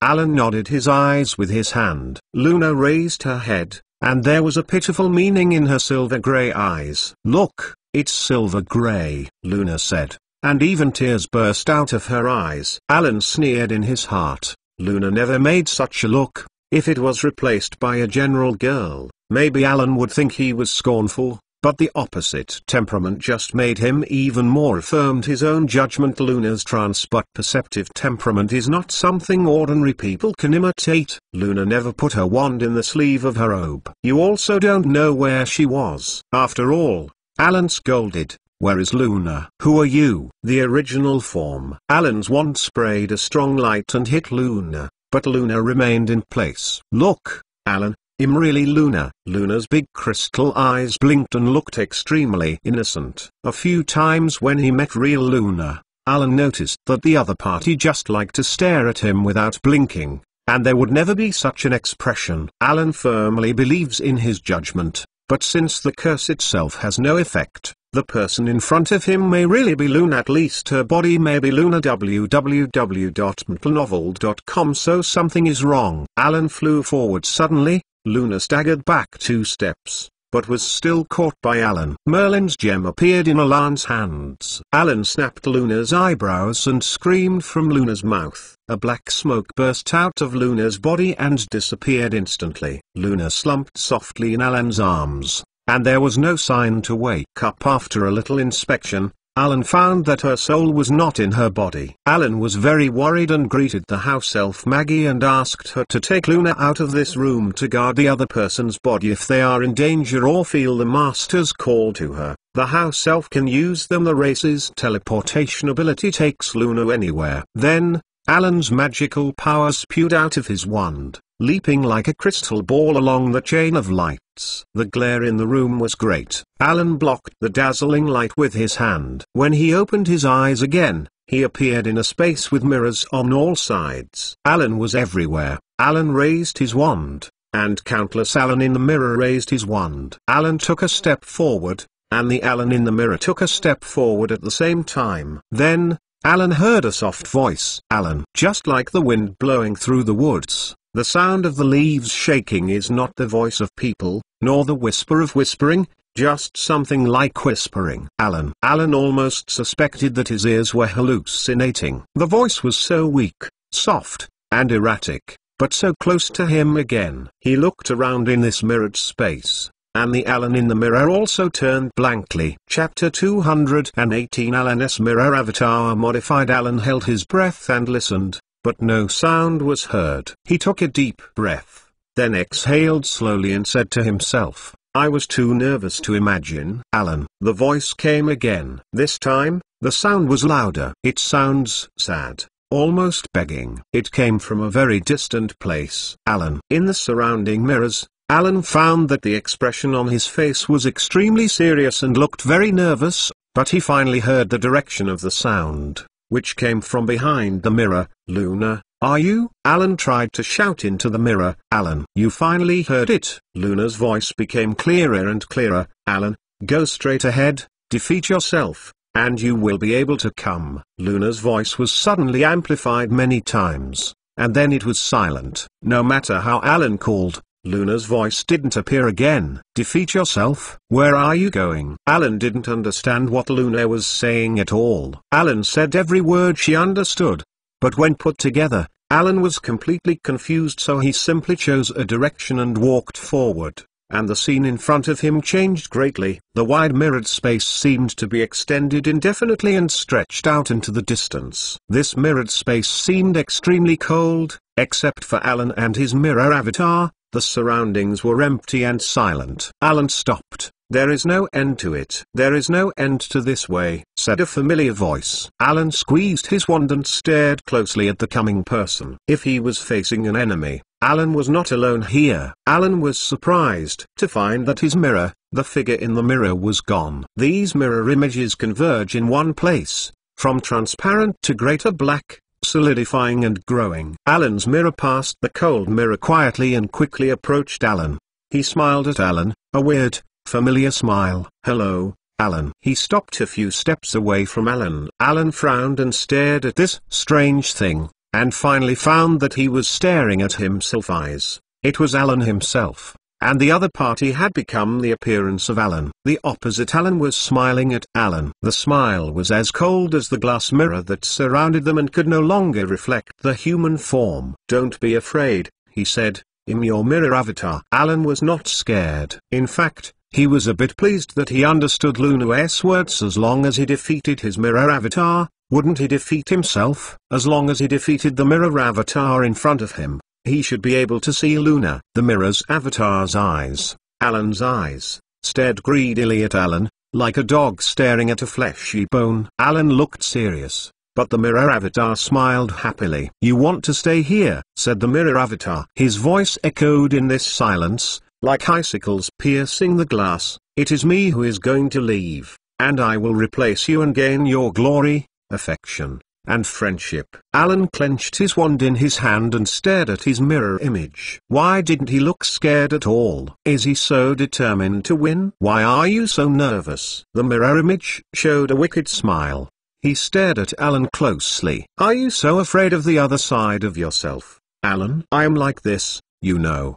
The mirror avatar continued. I am your mirror, your other side, your cold side. You don't have to be afraid. Obey your next destiny obediently. Although Alan didn't know what the mirror avatar had, he clearly realized that if he sat and waited, his mirror avatar would swap places with him, his mirror avatar would return to Hogwarts, and the real Alan will always be trapped in this mirrored space, this cold, dead space. Alan stared at his mirror avatar and decided to delay the time, asking him questions and giving himself some time to think. Who owns this mirror? Who made it? Alan asked. The opposite mirror avatar shrugged. How do I know? I'm just your mirror avatar, you know. Alan continued to ask how could it be? Time is up.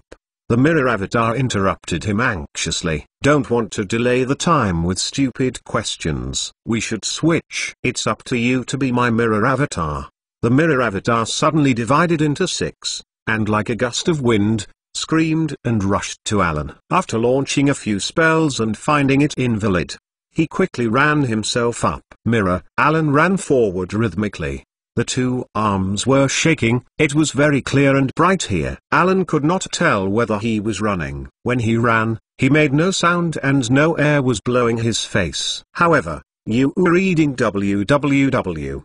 You can sue. Alan continued to run forward, running in the cold, flashing light that never seemed to be there. Alan's mirror avatar chased behind, but Alan could not hear his voice, but Alan knew that the mirror avatar was behind him. He knew that as long as he was caught by the mirror avatar, he would be finished, and he would be locked in this empty world forever. He could see nothing, hear, smell, or touch anything, and he would always be locked in the cold glass world. Stop, Alan. Alan yelled at his mirror image behind him. Stop right away. His voice sounded anxious. Why is he anxious? He said time is up. So, after a certain period of time, did he take himself helpless? Alan ran harder. It's useless, Alan. You can't run away. The mirror avatar was almost anxiously ruined. I will follow you forever. Suddenly, the 6 mirror avatars merged into one, and suddenly returned to Alan's body. The mirrors around them reflected countless Alan's figures. Alan stopped, and he suddenly understood what was going on like a shadow. He never thought about it. One day, he wanted to escape his mirror avatar. However, this is useless. He can't beat the mirror avatar. In this cold world of mirroring, clenching his teeth, Alan said, mirroring avatar, you come out. I won't run away, we come to a duel. Encouraged by Alan, the mirror image reappeared in front of Alan again. I am you, you are me, you will be me, I will know everything you know, even the secret of your resurrection. The mirror image raised his eyebrows and smiled extremely evil. Chapter 219 Split Mirror Avatar Modified. Chapter 217 Split Mirror Doppelganger Modified. The mirror avatar thought Alan would panic, because he told Alan's biggest secret. But he didn't expect that Alan just squeezed his lips and pointed at him with his wand. Smile of the mirror dove gradually solidified. Although he knew everything about Alan, he couldn't figure out Alan's current mood. Through Alan's thoughts, what kind of magic spell can deal with your own mirror avatar? Alan seems calm, but in fact, his heart is very anxious, and for a long time, the mirror image will be more powerful. I fainted. Alan took the lead and he couldn't sit still. How could he beat his mirror avatar? Try again. But what Alan didn't expect was that the mirror image on the opposite side was divided into 6, and actually issued 6 identical spells. All fainted. Alan didn't dare. Next, he knew the intensity of his own spell. This intensity hit him directly. Coma is a trivial matter. Know that Professor McGonagall was almost in his 5th grade in the original because of his age. Da died under this spell. With the cooperation of the Iron Armor Curse and Tenuo Dodge, Alan, who barely resisted this wave of attack, found that the corner of the mouth of the mirrored avatar once again showed an evil smile, and his entire face was filled with the expression of imperative. Wrong. This curse must be in his arms. Alan didn't dare to shoot easily. which was equivalent to fighting 6 of his own. To Alan's surprise, he didn't do it himself, and the mirror avatar didn't shoot. What is he waiting for? While Alan was in doubt, the mirror avatar suddenly laughed wildly. Alan's mirrored space suddenly emits a strong light, so that Alan can't open his eyes. Suddenly he felt a little dizzy, and everything in front of him seemed to dissolve in the light. The strong light from the 6-sided huge glass was superimposed on Alan, and Alan had a floating feeling. These strong lights pulled Alan's soul hard, as if to pull him to a faraway place. Alan was confused, feeling as light as a feather. He was even a little addicted to this light feeling. Reason told Alan that it was not good. He tried to concentrate his energy. A green gem appeared in Alan's eyebrows. It was Salazar Slytherin's gem. Oh, I forgot his 2 gems. The mirror image roared angrily. He didn't seem to have time to wait for Alan's soul to be completely pulled away from the flesh and quickly rushed to Alan. Alan felt gravity and felt his heavy, real body. Although mentally, he is still very obsessed with the light and flirty feeling, but this fall, down-to-earth feeling makes him more at ease. The mirror avatar pounced on Alan, and Salazar's gem instantly protected Alan's predecessor and bounced the mirror avatar back. The mirror avatar flew far back and almost fell to the floor. After a few seconds, Alan felt that he had fully recovered his strength.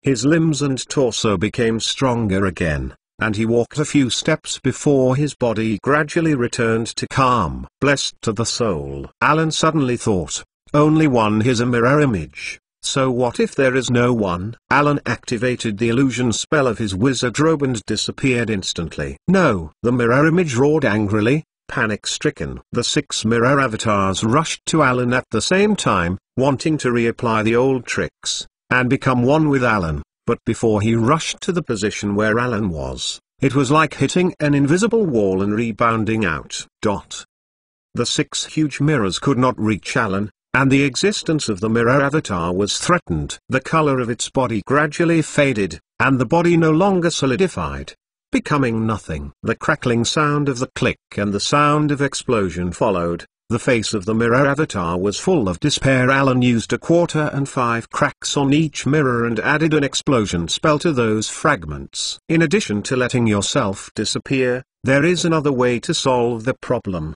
which is to break the mirrors. They have to be broken into powder. Alan's mirror image not only became nothingness, but also cracked and shattered. No! The mirror image screamed. Alan did not escape from the invisible state and kept watching carefully. At this moment, Alan's mirror image detached from the ground and floated up. It was sucked into the broken mirror. It kept screaming, as if sucked into it by a powerful vacuum cleaner. The mirror avatar screamed and flew into the remaining broken mirrors, and then seemed to be torn into thousands of small pieces. All the pieces rotated like snowflakes and gradually disappeared without a trace. Alan appeared again, came to an empty, grey space, and there were mists everywhere. In the mist, Alan could not distinguish the direction. He was panicked and confused, and in this heavy mist Zongman wanders aimlessly, just like swimming in the water, swimming in this thick grey fog, swimming in the endless layers of grey. Suddenly, Alan stopped, and a voice came into her ears. It was a very subtle voice.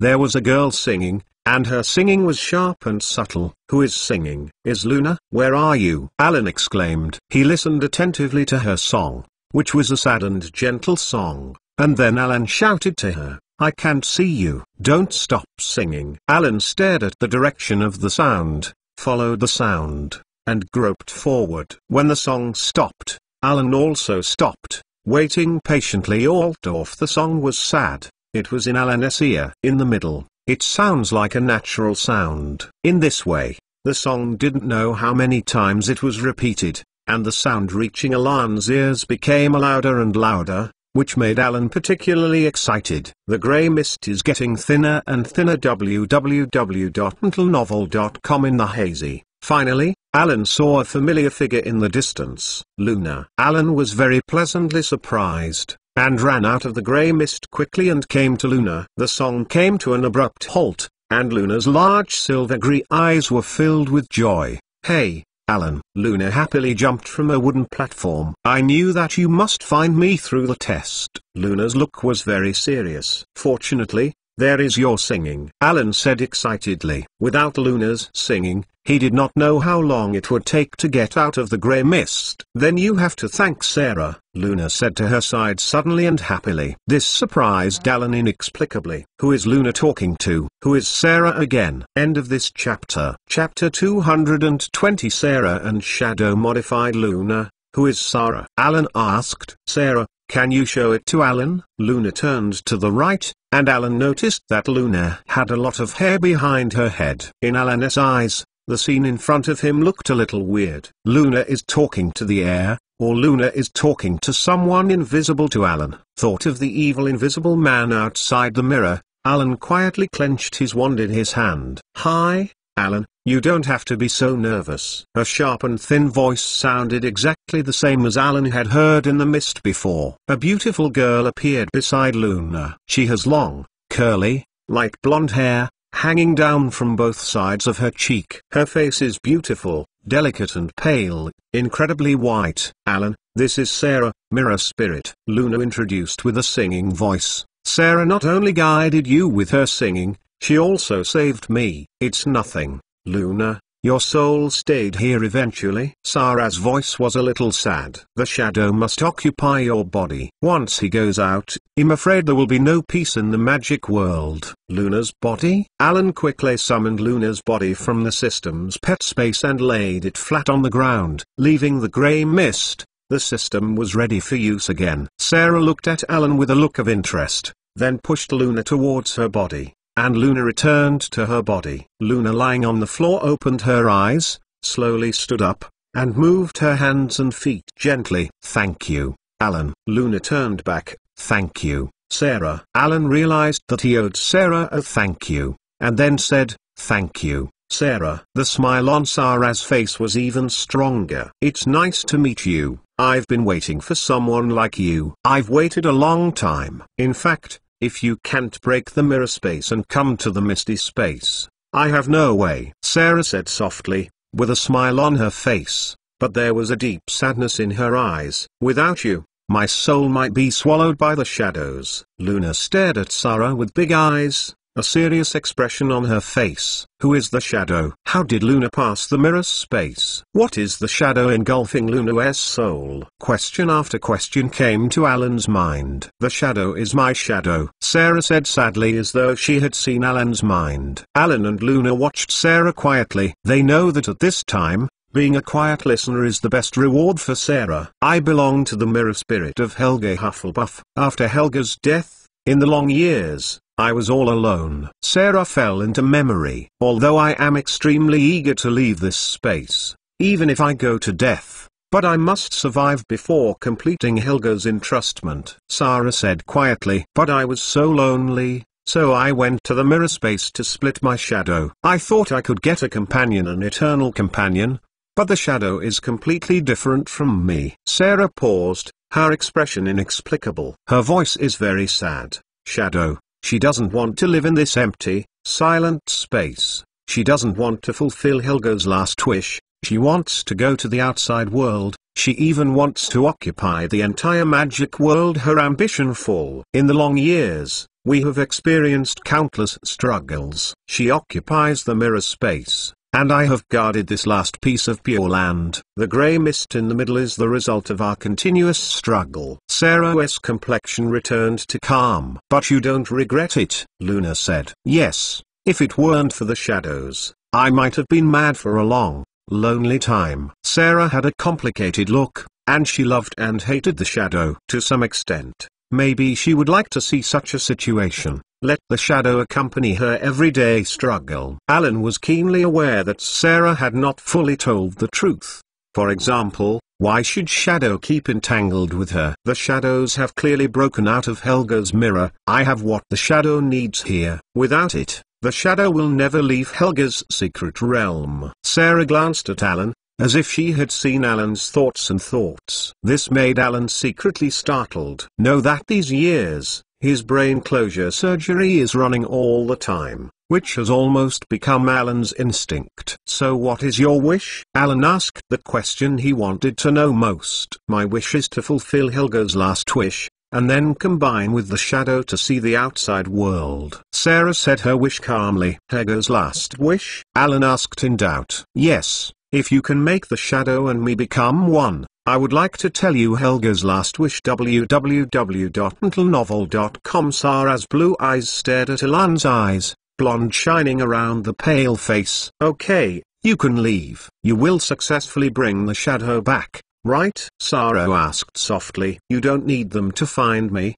I'm here to find you, my dear Sarah." An evil voice sounded in this space. Alan and Luna leaned back to back, carefully surveying the surrounding space. "Shadow, if you come back, will Helga's last wish be completed?" Sarah walked forward eagerly a few steps, and the light blonde hair swayed gently. "But, Sarah, why don't you understand? I don't want to be one with you. I am me. I don't want to hold treasures like you. You can conquer the world, but stay here in vain, waste time." Shadow's voice became more and more angry. "Sarah, you are a big fool. Well, you give up the treasure left by Helga, I let them both stay forever with you." The shadowy, shrill voice is exceptionally blank. "Shadow, it is with them that Helga's last wish can be completed soon. You come back, okay?" Sarah went forward once again, a pleading look in her beautiful big eyes. "Not good." The sharp cry of the shadow almost pierced the eardrums of Alan and Luna. Sarah was hit the ground by an invisible giant. Alan suddenly issued a spell in one direction, and a colorful figure appeared in everyone's field of vision. Chapter 221 Helga's Gem Modified. "What is this?" Shadow asked with a scream. "A very reliable marking spell. I always thought it was useless." "All petrified." Alan shrugged and issued another spell. The shadow turned into a colorful smoke, avoiding Alan's attack. It turned around and quickly rushed to Luna. "Barriers!" Alan exclaimed urgently. "Armor protector." Luna also quickly defended. However, these have no effect on the shadow, and it easily escapes these spells. Alan quickly protected Luna behind her. The shadow hit Alan directly, and the colorful smoke enveloped Alan. A burst of vertigo struck Alan. Alan closed his eyes. He felt that his head was being drilled by a drill. The shadow is invading his soul. Alan tried his best to resist this invasion. Gradually, Alan felt a little difficult to breathe. His chest was about to explode. His body was tingling. It was as uncomfortable as it was burning. The heavenly cover seemed to explode. Alan breathed out the last breath in his chest. Was out of breath. Alan thought, no more. Pain in his limbs. Chest like fire. Alan felt his chest about to explode. Explode. "Do you want to use the invincible aura?" Alan suddenly thought of the trump card in his hand. At this moment, behind Alan's closed eyes, a beating yellow light spot appeared. They were getting brighter. Brighter. Followed closely, and blue and green light spots joined them, and they danced hurriedly and frantically around Alan. Surrounding Alan's burning body, these dancing and jumping light spots are getting brighter and brighter, like a spotlight, like a flashlight, shining before Alan's eyes. However, Alan feels much better. Flying with these light spots, he became more and more comfortable. A cool feeling moisturized from the head to the feet. Alan opened his eyes, and through the light spot in front of him, saw Sarah holding a crystal ball in his hand, reading the spell. The crystal ball is especially like the crystal ball in the magic lamp on the top of Helga's mirror. From Alan's body, some colored smoke twisted and struggled, and flew towards the crystal ball. Now and long wailing, with deep fear and despair. The shadow was completely sucked into the crystal ball. 3 gems fell into Alan's hands. Alan looked down. The blue one was Merlin's gem, the green one was Salazar's gem, and the yellow one. "This is Helga's gem, and Helga's last wish is to give this gem to the loyal and brave little wizard of Hogwarts. And whether you are in the mirror world or just protecting Luna, the behavior is sufficient to be loyal and brave." Sarah was holding a crystal ball that had become colored, and gradually floated up. She was condescending, looking light and pale, her long hair fluttering without wind, floating behind her like a flash of halo. Alan felt that a Ravenclaw, if he could afford Hufflepuff standards, was really hard to say. It's more likely that Sarah really doesn't want to wait any longer. She should have lived long enough to wait. But loyalty is a life rule deeply in her heart, so she will stay here and never forget her original intention. Sarah's delicate face raised an extremely beautiful smile, her blue eyes sparkling. She looked at Alan and Luna and said happily, "My wish can be fulfilled soon." She suddenly sang a song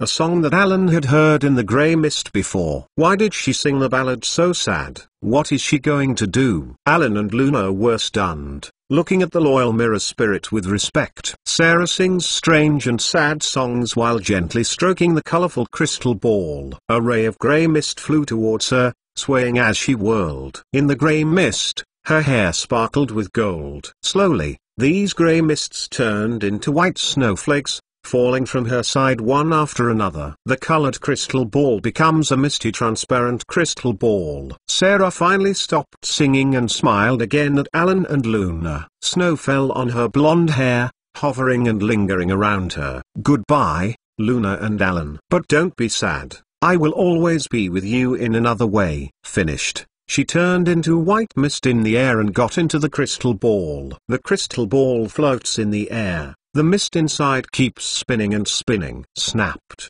The crystal ball burst. Alan and Luna were overwhelmed and hurried over. The cold, thick snow did not pass their insteps, but they seemed to feel no such cold, and they still moved forward. In the place where the crystal ball burst, a palm-sized mirror lay quietly on the ground covered with snow.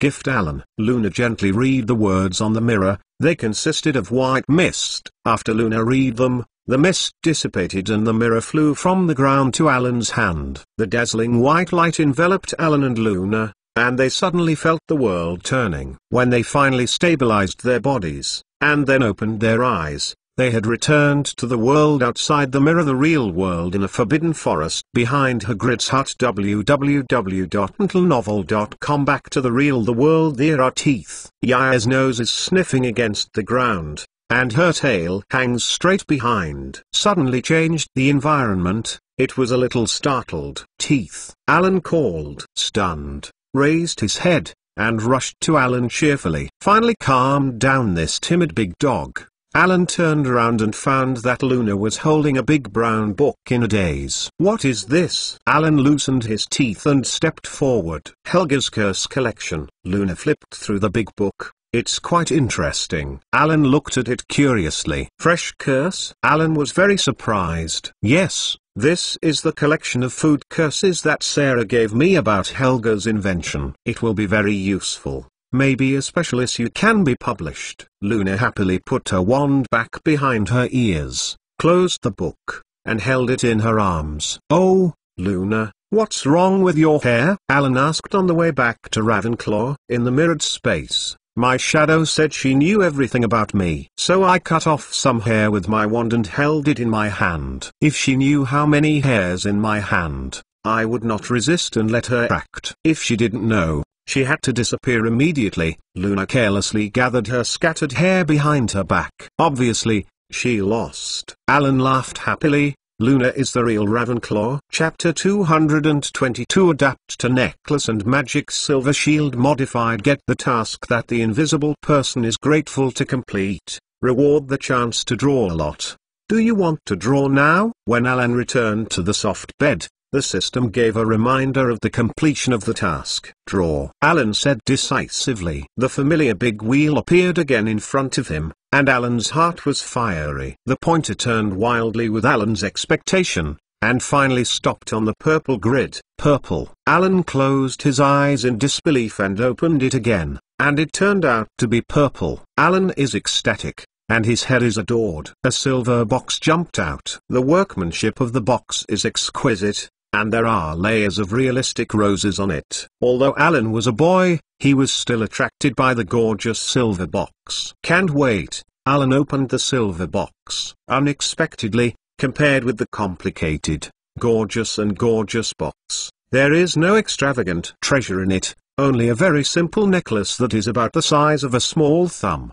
The pendant on the necklace is a silver white medal with a six-pointed star pattern. A piece of parchment was pressed under the necklace. Adapt to the necklace. Alan took out this parchment paper, which is the instruction manual to introduce the function of the necklace. Adaptation necklace. This is a thick chain with a platinum medal. The user's surroundings are filled with fresh air, not afraid of any harmful gases, but can also breathe underwater or in a vacuum. Alan watched it several times over and over. Just this is not an invincible aura. Isn't it a magical equipment that can seduce Lord Voldemort? Isn't it a magic potion that explodes with magic when you drink it? Does this deserve a purple jackpot? Maybe that box. Alan picked up the box again and looked closely. Except for the exquisite craftsmanship, was there anything strange? System, you give me out. I need your explanation. Alan called in the sea of consciousness. Adapt to the necklace. Is it practical? The sound of the system is soft and sweet,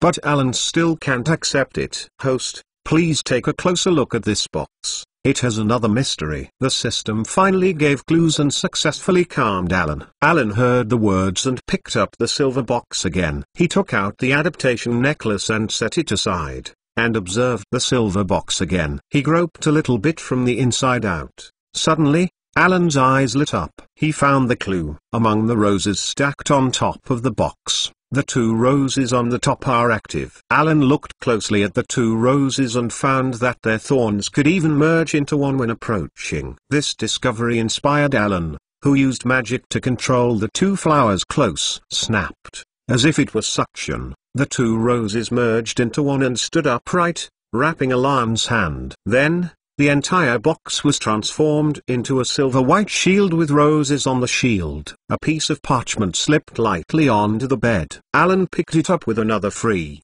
unwrapped hand. I saw it read, "Magic Silver Shield, can be changed." The initial state is a magic box, which can isolate any detection from the outside world. Enter the magic power, touch the rose organ, and transform it into a magic silver shield. This magic shield is made of selected mithril, so it is lighter than the normal heavy steel shield. It can effectively resist evil curses, and make the failure rate of unforgivable curses 50%, weighing 6 pounds. Alan suddenly realized that he finally understood why this silver box would be divided into purple areas. His wonderful wizard robe can resist and rebound evil curses. This function is already very antinatural, and this magic silver shield can make the failure rate of the unforgivable spell 50%. Not to mention, it also comes with an adaptable necklace. Alan happily touched the rose again, and the demon silver shield returned to a silver box,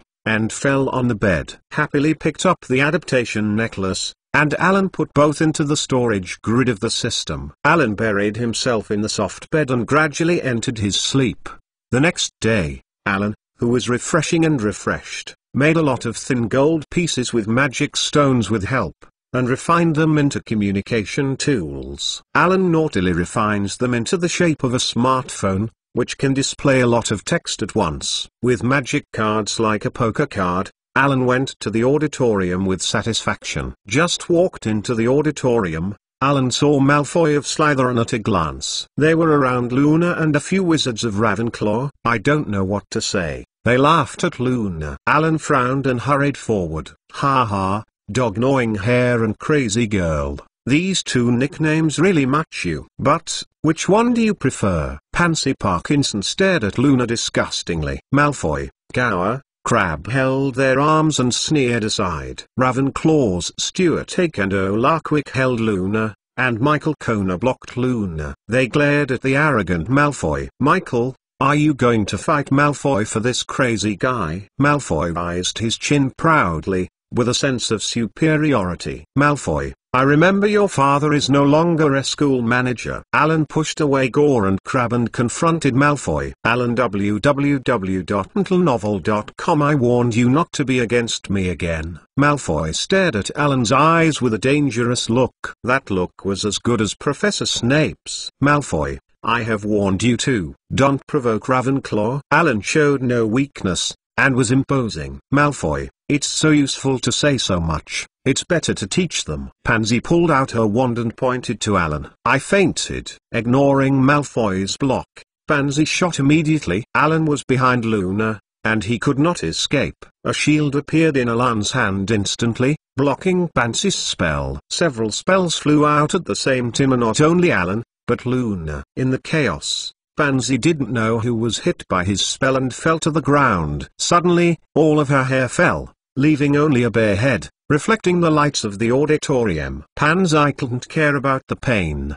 and shouted in horror at the falling hair. Alan instantly shot, disarmed Malfoy's wand, and knocked Malfoy to the ground. Malfoy curled up in pain. Gower and Crabbe, with their own size, swarmed up and grabbed Michael. Alan flew up and kicked the two of them away from Michael. Gall and Crabbe bumped into the dining table and were covered with hot, yellow pumpkin porridge. They screamed, spreading their teeth and trying to grasp the tablecloth to wipe, but as a result, they lost more tableware. Chapter 223 Penalties for Conflicts Modified. The sound of ping-pong attracted Professor Lupin, who had just entered the auditorium. Children, aren't you fighting? He gently pointed his wand, and the porridge on Gore and Crabbe's faces was cleaned. Alan blinked and stretched out his wand to restore the broken dishes to their original condition. They flew back to the table neatly. Soon, these utensils were filled with food by the diligent house elves. Alan cleaned the stains on the floor of the auditorium and looked at Professor Lupin. Well,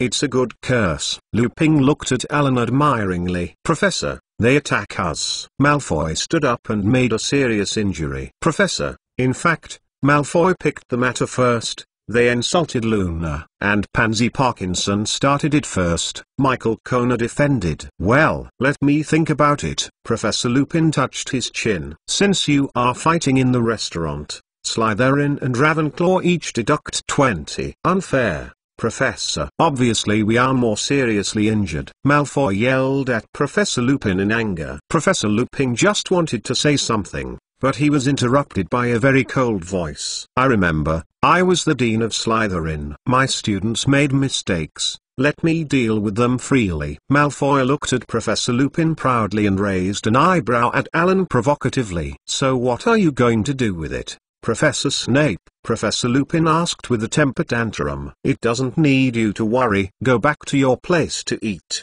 Malfoy. Professor Snape slipped dangerously from Professor Lupin to Malfoy. Malfoy did not dare to argue, and obediently returned to Slytherin's long table. Professor Snape went to the teacher's seat. Well, since neither Slytherin has been punished by me, then I don't think any of you need to be punished by me. Professor Lupin looked at Alan with a smile. Thank you, Professor. Alan also laughed. Malfoy is really shameless. Does he think anyone is weak and reasonable? Michael sat next to Alan, still uneasy about what had just happened. Anyway, I beat Malfoy in the auditorium, but I wasn't punished, which is really lucky. Alan was happy to take out the magic newsletter that he had made, and gave it to Pinlo, who had just walked into the cafeteria and heard about the conflict and came over to ask for details. Wow, cool. Is it made of gold? Michael with the gold piece asked with interest. You can bite and watch. Alan gave a mischievous smile and encouraged Michael. How to use it? Luna sat across the table and asked with great interest. Her silver-grey eyes widened. As long as you use magic to enter text, the same text will appear on everyone's contact equipment, and the gold tablets will heat up and tremble to remind everyone that information is coming. Alan picked up a wrapped sandwich and opened the foil. What kind of sandwich? Luna asked suddenly. Alan uncovered a slice of bread, looked at it and said, tuna salad. He saw that Luna also took a sandwich in his hand, and thought of a possibility. What about you? Don't like the taste of your sandwich? Mine is also a canned tuna salad. Do you want to change it? Luna stared at the sandwich in Alan's hands and seemed to really want to exchange with Alan. It's all the same. Why do you want to change? Alan asked in surprise. Luna did not say anything. I don't know when your friendship is so good. Pinlo distributed all the magical newsletters to the little wizards of Ravenclaw and sat beside Alan. Alan and Luna smiled at each other, tacitly keeping a close eye on last night's experience. Have you clashed with Malfoy? Punlo looked at Luna suspiciously and continued to ask. Michael on the side excitedly told the story. Just as Michael said, Alan shrugged and took another sandwich unconsciously. Suddenly felt that the tuna sandwich is also very special. Will you hand me the pudding, Luna? Punlo said suddenly. Luna looked at Punlo with big eyes and handed the pudding in front of him to Punlo. Thank you, Luna. After breakfast, there should be time. I can help you trim your hair. Punlo looked at Luna's head and face, and seemed to be thinking about how to trim it. Alan thought Luna would refuse. Unexpectedly, after seeing Punlo for a while, Luna nodded and agreed. After dinner, Luna and Punlo left the restaurant together. Alan went to the classroom of the Black Magic Defense class alone, and today they can finally experience the Black Magic Defense class highly praised by the Gryffindors. On the way, he and Harry going to class bumped into each other. Alan, great job. Ron pounded Alan's shoulders happily. Alan evaded quietly. We already wanted to do that. Harry's excitement was overwhelming. You were reading www.uukanzu.com put Malfoy to the teeth. Well, he just made himself up. Alan said, Hi, Hermione, good morning. You are going to have the first spell session? Alan said to Hermione, who had just walked behind Harry. What do you bring the curse lesson book with? There is no curse lesson today, Ron asked her. Oh, I remembered correctly. The first lesson is transfiguration. Hermione responded vaguely, and then shuffled the book back into the school bag. Alan knows clearly that this real schoolmaster should have just used the time converter. We have to go, Alan. Professor McGonagall doesn't like students being late. Hermione walked away first, and she always felt that Alan seemed to see through everything. Do you think Hermione has something to hide from us? Ron looked at Alan and Harry. When Alan sat on the chair of the Black Magic Defense class and finished reading a text, Professor Lupin had not yet arrived. When the little wizards of Ravenclaw came one after another, sat down, took out textbooks, quill pens and parchment, and talked to each other, Professor Lupin finally entered the classroom. He smiled faintly on his face, and put the old and crumbled box on the podium. He was still ragged like that, but his appearance was much healthier than when he was on the train. It seems that he had eaten a few full meals. Good morning, he said. Please put the textbook back in the school bag. Today's class is practical. You only need the wand. Ravenclaws collected the textbooks and exchanged a few curious eyes. Chapter 224 Boggart in the Closet. Modified Ravenclaws have long wanted to take a black magic defense lesson. This semester, the Little Wizards of Gryffindor were the first colleges to take the Black Magic Defense class. After they finished, all kinds of bragging about their experience of dealing with Boggart made the Little Wizards of Ravenclaw both curious and expecting. Okay, Professor Lupin saw that everyone was ready and said, You come with me. Students were puzzled and interested, and they all stood up and followed Professor Lupin out of the classroom. He led them through the empty corridor, around a corner, and they saw at one glance that the Pippi, who liked to play tricks, was coming. Everyone thought Pippi was going to make trouble. Unexpectedly, it turned around and walked away. It could be regarded as a deserted escape. Ravenclaws looked at the ragged Professor Lupin with admiring eyes. They all heard about Professor Lupin's treatment of Pippi Ghost. In fact, Pippi Ghost saw Alan, who had just rectified him last night. The impression of the pain of being stuck in the iron spear, tightly bound, and unable to escape is really too deep. As a result, Pippi swept to Alan in the crowd and turned to escape. Professor Lupin led the little wizards through the second corridor and stopped outside the door of the staff lounge. Go in, Professor Lupin said. He opened the door and took a step back. The staff lounge is a long room with wooden panels on all four walls, and the room is filled with unsuitable old chairs. There is no teacher in the house, and the students enter the house. Thank you very much, professors. They all support the Black Magic Defense class, and vacated this lounge for me. Professor Lupin closed the door. Okay, Professor Lupin said, signaling the students to walk towards the room. There was only an old wardrobe, and the teachers put the replacement robe inside. Professor Lupin walked over and stood next to the closet. The closet suddenly shook and banged against the wall. There is no need to worry. Professor Lupin saw several classmates jump back straight in shock, and calmly said, "There is a boggart in it." Most classmates seem to think this is exactly what they need to worry about. With the vigorous propaganda of the Gryffindor little wizards, everyone of course knows that there is boggart, but listening to the thrilling description of the little lions, Ravenclaws will inevitably be nervous. "Oh," Professor Drawlini said, "I might encounter an unknown this week." Padma Patil glanced at Professor Lupin in horror. Marietta Akemo stared at the door handle of the cabinet that was rattling with fear. "Boggart likes dark and closed spaces," Professor Lupin said. "The closet, the gap under the bed, the cupboard under the sink. He once met a man who lives in a master's clock." Now, the first question we have to ask ourselves is, what is boggart? Professor Lupin looked around the little wizard in the room. Ravenclaws looked at Alan in full. Professor Lupin looked at them in the past. "Alan, it seems that it is up to you to answer this question. Boggart is a magical creature in the magic world, a deformed creature. It will see through your heart and become what you are most afraid of," Alan said. After a pause, he added, "Boggart's scary purpose seems to be to eat human fear, not to use this ability to defend itself. Because of this, it is considered black magic. Biological. I can't make it clearer myself." Ravenclaw added 5 points. Professor Lupin said. Ravenclaw's little wizards had smiles on their faces, and they felt that they were beginning to like this Hogwarts' most needy professor. "So, boggart staying in this dark cabinet has no specific shape. It doesn't know what people outside the door are afraid of. No one knows what boggart looks like when he is alone, but as long as I put it, release it, and it will immediately become the most feared thing for each of us." Professor Lupin reminded the little wizards that the Ravenclaws listened carefully, and no one wanted to be ashamed in front of their classmates. "That is to say," Professor Lupin went on, Padma whispered incoherently, but he didn't hear, "we have a big advantage in front of boggart." "Have you found this advantage?" Ravenclaws looked at Alan again. Professor Lupin shook his head and said, "No, no, you can't always count on Alan to give you the answer. You need to think for yourself." "Think about it.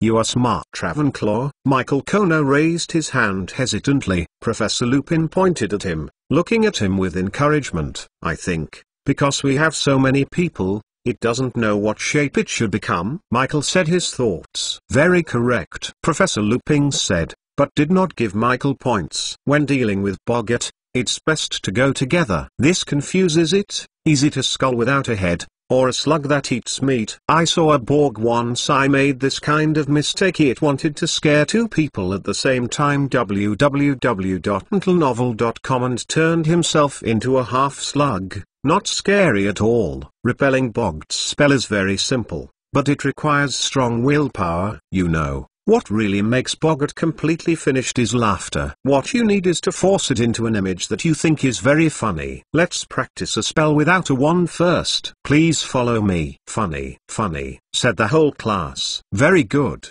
Professor Lupin said. "Very good. But this is still a relatively simple part. You know, this spell alone is not enough. Who wants to try it first?" "Everyone, look at me, I look at you." No one wants to step forward. Alan sees this and wants to be the first one to give you a demonstration. But Professor Lupin shook his head and said, "Alan, I have no doubt that you can beat boggart, but I think you will be more suitable as the person who finally solved it." Apart from Alan, is anyone willing to try for the first time? Professor Lupin seemed a little disappointed. "Well, I hope everyone will take a moment now to consider what you are most afraid of, and then imagine how to make it funny." There was silence in the classroom. Alan is also thinking.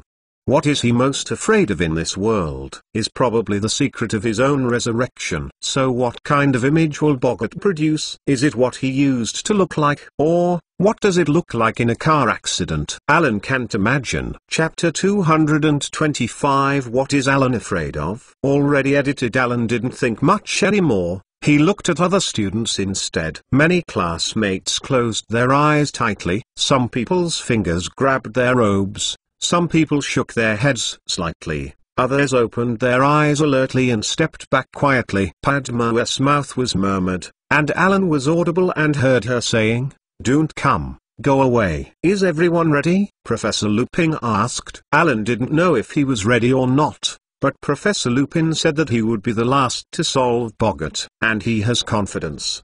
He can definitely deal with Boggart. Therefore, Alan stood aside in a very calm manner. The other students nodded and rolled up their sleeves. "So who comes first?" Professor Lupin asked. Michael Conus stood up. Alan is very fond of Michael, not only because of his black hair, but also because when Malfoy bullied Luna, Michael was able to step forward without fear of the threat of Malfoy. "Very good, Michael. We are all going back," Professor Lupin said. "Leave you a piece of vacant land, will you? When the time comes, I'll call the next classmate up.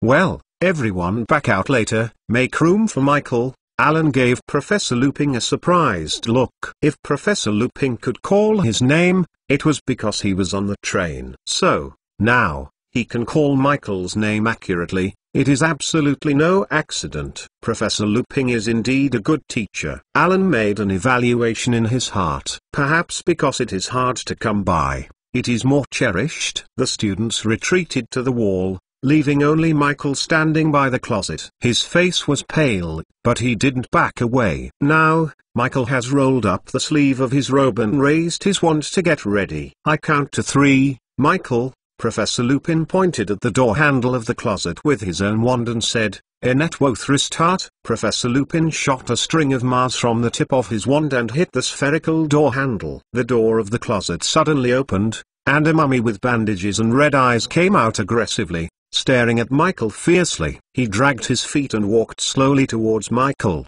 His stiff arm raised to Michael seemed motionless as if he was shocked. "Michael!"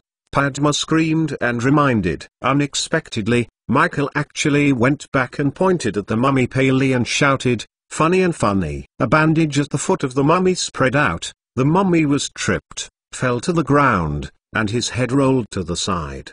"Padma!" Professor Lupin shouted. Padma was inspired by Michael's courage, rushing forward from Michael's side with his teeth snapped.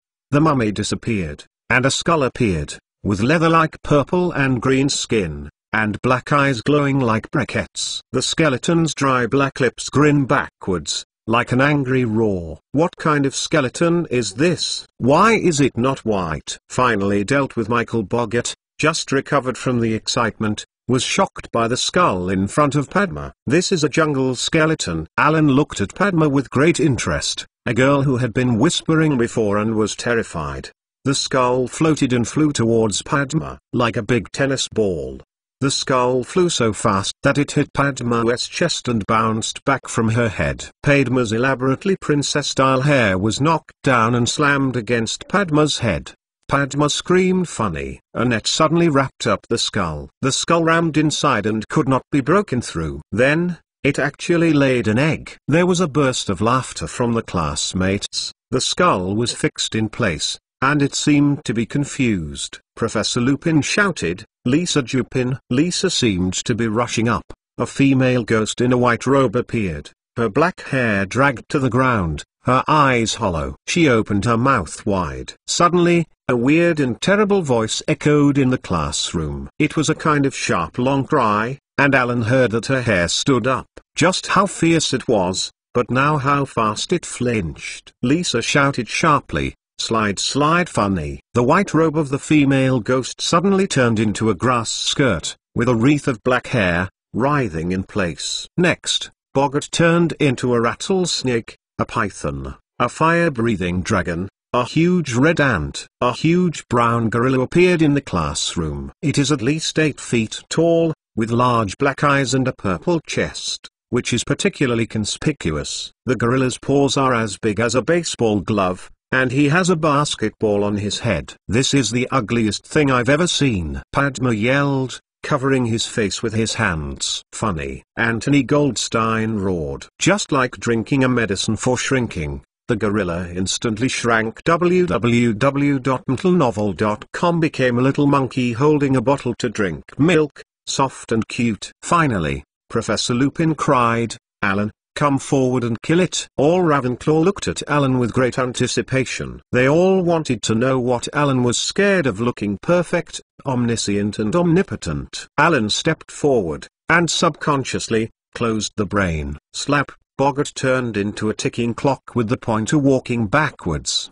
Pap, Boggart turned into a pile of gold, a piece of red mud, a wriggling snail. Next, Boggart twisted faster and faster, spinning on the floor in the middle of the classroom. Alan, you are indeed the most talented student I have ever seen. Professor Lupin looked at Alan unexpectedly. However, why not face the real self? Only by facing your own fear can you overcome it. Alan blinked. Professor Lupin seemed to make sense. He didn't know what he was really afraid of in his heart. And why was he afraid of exposing it to others? Alan let go of the closed brain surgery. A female ghost with white hair and black hair appeared in the classroom. Lisa looked at Alan in surprise. The best Alan of the year was exactly the same as what she was afraid of. Actually, if you look carefully, it is not the same. Boggart's ghost turned out to be white hair and black hair, but her eyes were not empty. Her big eyes were round, and it seemed to contain infinite maliciousness and resentment,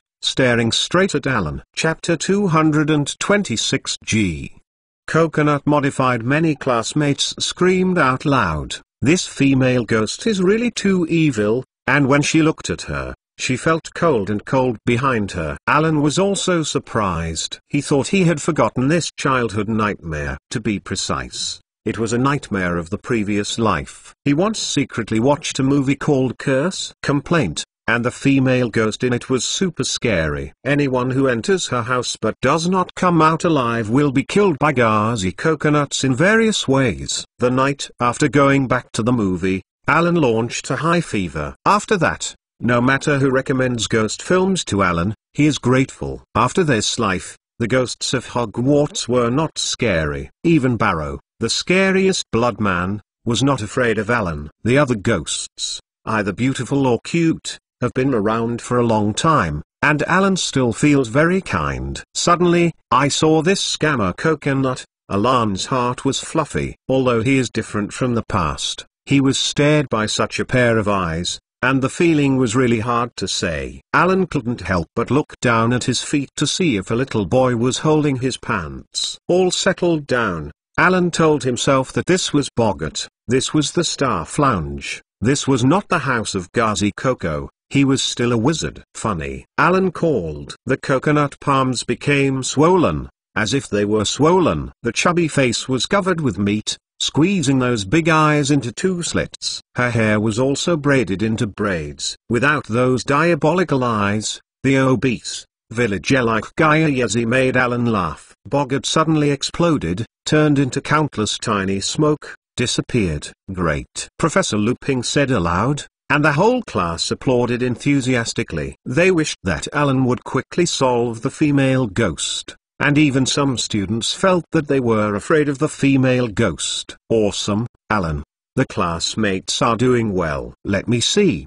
Give Ravenclaw 5 points because everyone subdued Boggart. Give Alan 10 very because he is perfect. Solved Boggart. Everyone is doing well, Professor Lupin said easily. This class was very successful. Homework. Please read the chapter about Boggart, and then summarize it in simple words. Week just make it. That's all. The students talked excitedly and left the staff lounge. Alan looked inexplicable. When he saw Gaia-Yezi, he reminded him of many people and things in his previous life. Hi, Alan. I didn't expect you to be afraid of a ghost like me. Lisa stopped Alan from behind. However, the female ghost you turned out is really scary. Have you seen it with your own eyes? Lisa was scared and curious. How to say, she has the nightmare to become everyone, whether it is a mole or a wizard. Alan said gently. Professor Lupin seems to be a very good teacher. Lisa said approvingly. I look forward to his next class. Alan also nodded and agreed. Under Lupin's guidance, he faced the most real fear in his heart. Soon, the defense of black magic became a favorite course for most people. Only Draco Malfoy and his gang of Slytherins were still talking bad things about Professor Lupin. Look at what his robe has become,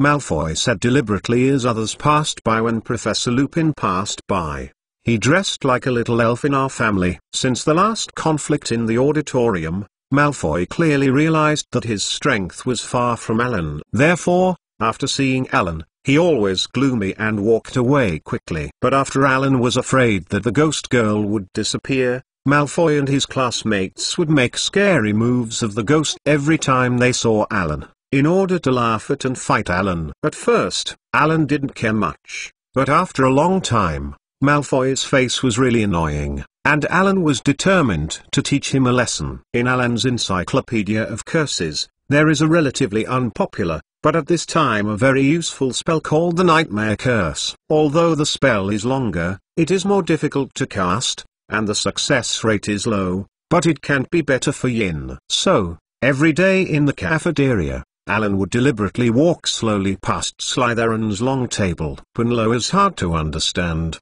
Alan, do you like Malfoy so much that they satirize you? This is a good opportunity to exercise your self-cultivation. Alan replied with a mysterious smile. Malfoy should be sad in recent days. Luna stared at Malfoy on the Slytherin table and suddenly said, "What did you do?" Punlo raised an eyebrow and asked Alan in a low voice. "It's nothing. Just let him have a sweet date with Garnico in the dream." Alan smiled playfully. "Who is Gaia?" Punlo asked doubtfully. "An existence that scares everyone who knows her." Alan looked at Malfoy's state at this moment and smiled comfortably. Well, now Malfoy, who has no intention of finding his own troubles, looks so cute. Malfoy had finished his lunch, although he had no appetite at all.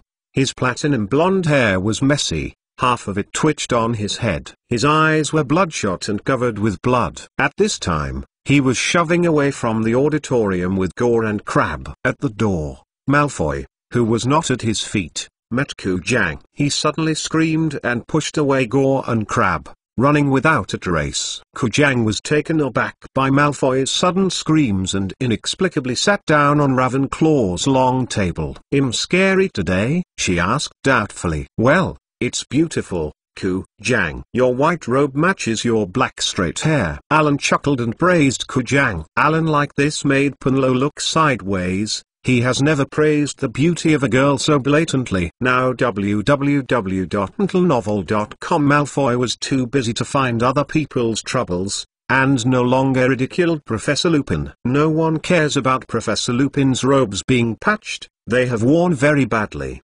His next few lessons are as lively and interesting as the first one. After finishing Boggart, they learned Red Hat again. This is an ugly little thing like a goblin, lurking in the place that once bleeds, such as the dungeon of the castle, the tunnel of the abandoned battlefield, etc. The stick attacked the lost person. After the Red Hat, they started to learn Kaba, a reptile living in the water, resembling a monkey with scales, with webbed hands, ready to strangle in their pond, unguarded people. And for each black magic defense lesson, Alan can get more than 10 points, because he can always answer Professor Lupin's questions most accurately and complete the task as quickly as possible. Chapter 227 Ravenclaw Camp Modified. Contrary to the popular black magic defense technique, the potion class is simply terrible. Professor Severus Snape, the Dean of Slytherin, has been in a particularly bad mood these days, and everyone knows why. Bright Boggart became Professor Snape's appearance,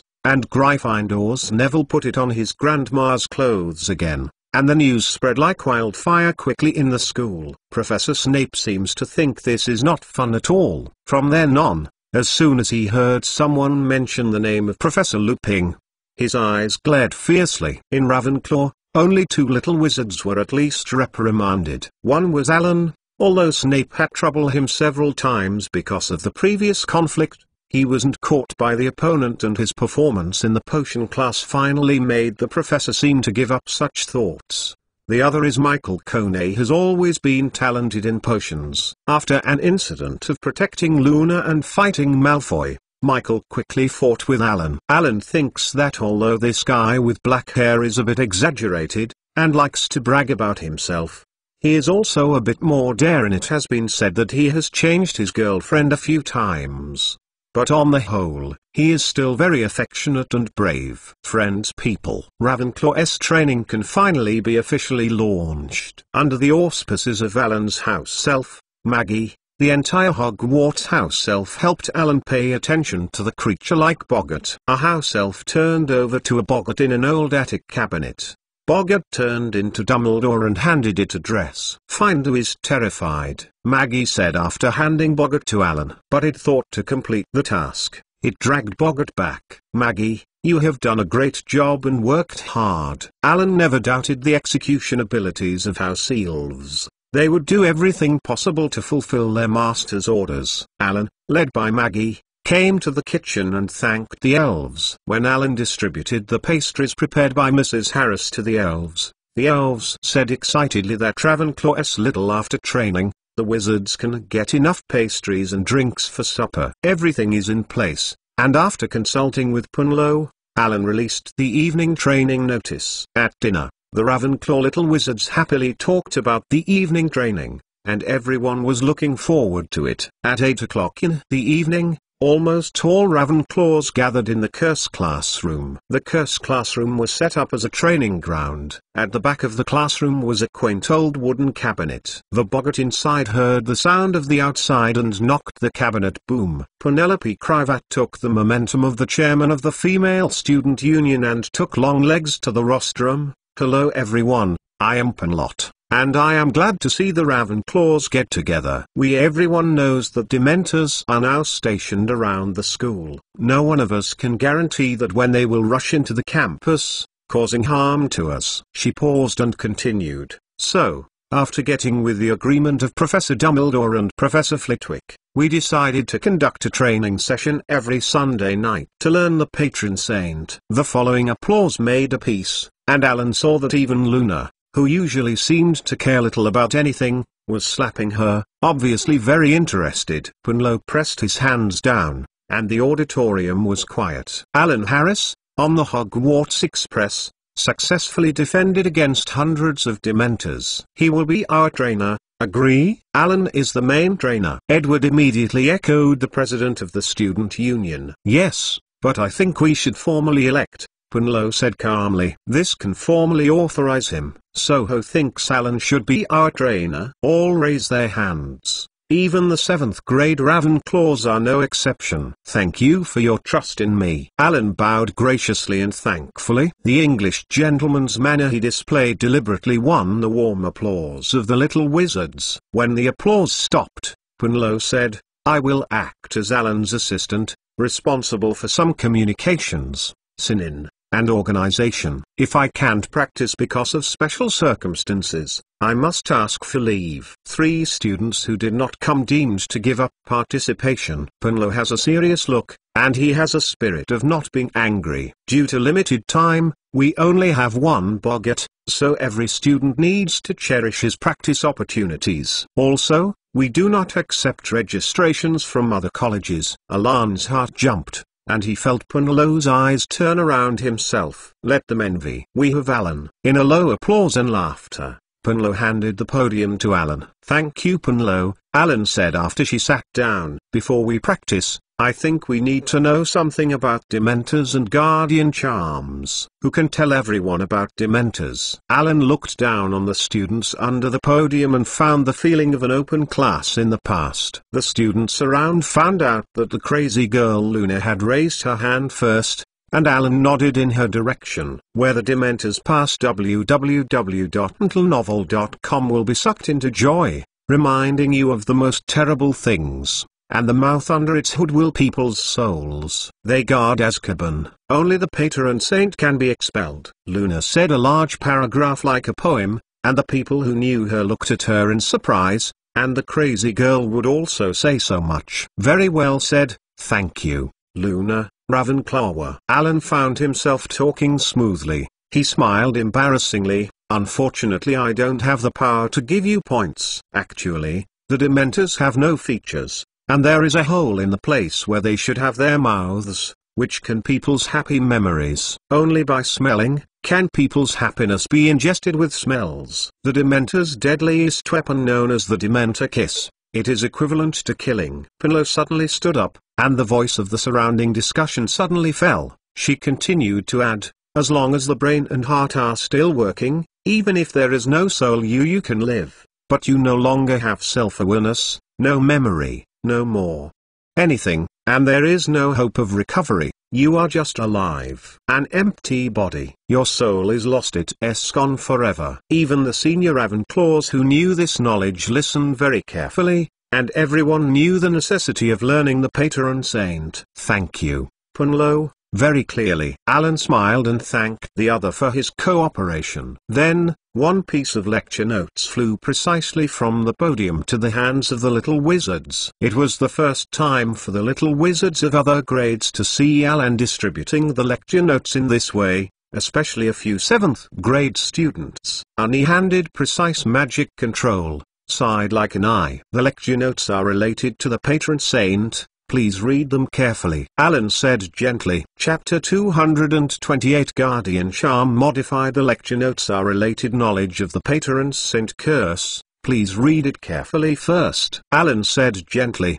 The Laclas looked through the lecture notes they were holding, and it seemed that they should be more serious in Professor Flyver's curse class. The classroom was extremely quiet, and Alan looked at the scene with satisfaction. After most of the little wizards had put down their handouts, Alan drawn his wand. The guardian deity curse I'm going to demonstrate to everyone is a very deep magic for beyond the level of ordinary wizards. Alan just wanted to explain the difficulty of the spell, but the little wizards below looked bright and seemed more interested. The clever Laclaus are not willing to be outdone, so they look at Alan intently. Alan continued.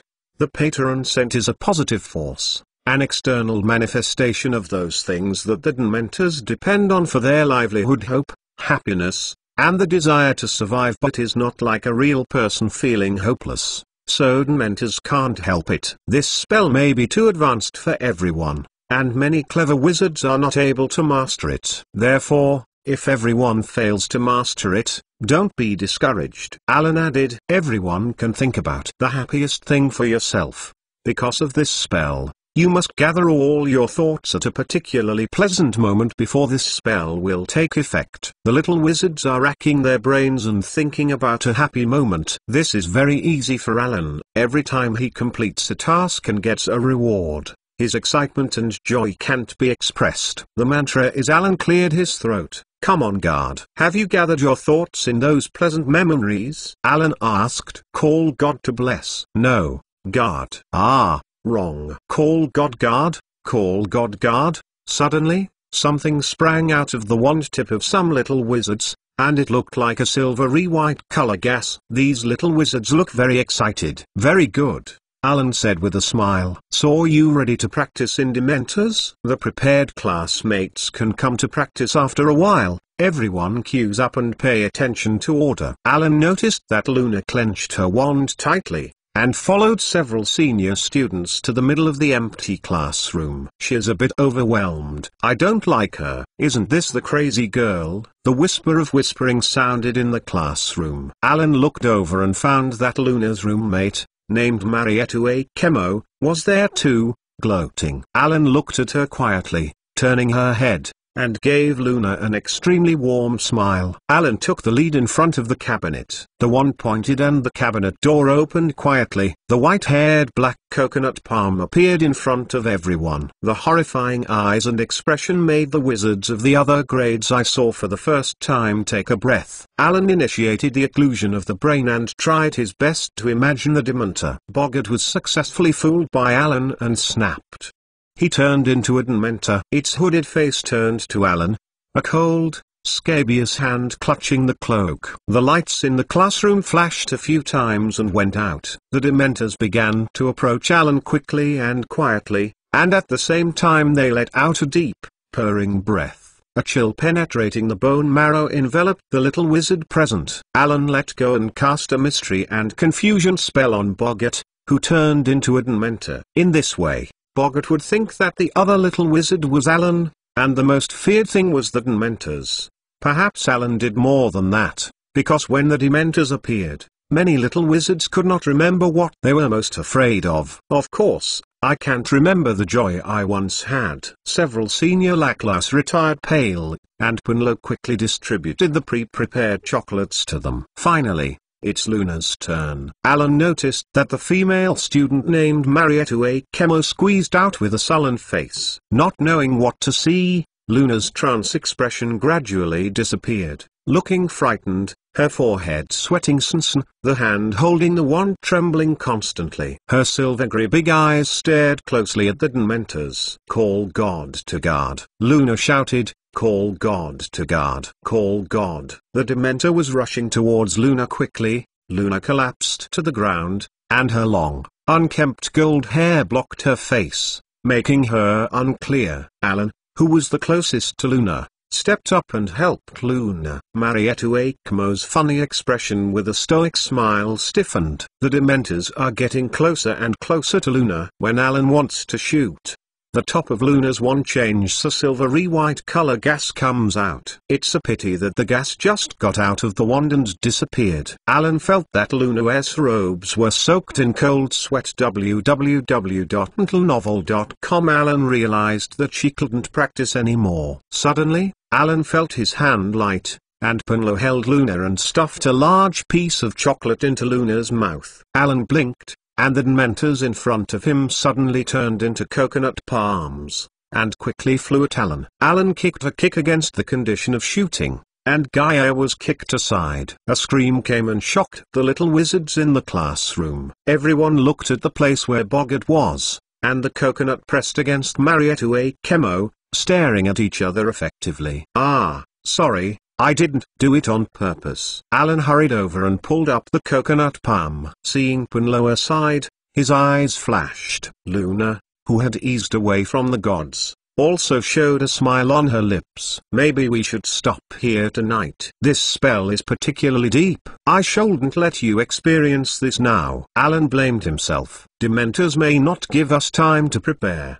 do they? Only practice again and again. We will improve. I am the only one who thinks that the Dementor that Alan's female ghost is more terrifying. And I. The little wizards all spoke to comfort Alan. Alan seemed to remember the coconut palm in his hand. He glanced around the corner of his eyes, and Gakon was staring at him, and he showed a strange smile. Alan quickly shook her off and shouted funny. With another finger of the wand, the coconut palm was dragged back into the cabinet by a huge force, and his hands were still grasping in the direction of Alan without hesitation. Alan was secretly shocked, and he was not afraid when Gale turned his back on him. But just that glance, that feeling, really let him fly out of the sky. It is hard to say. Chapter 229 Hogwarts Daily Modified. It's time for a sumptuous supper. Alan's wand waved, and a large row of long tables appeared in the middle of the classroom. "Let's enjoy it." Alan's words just fell,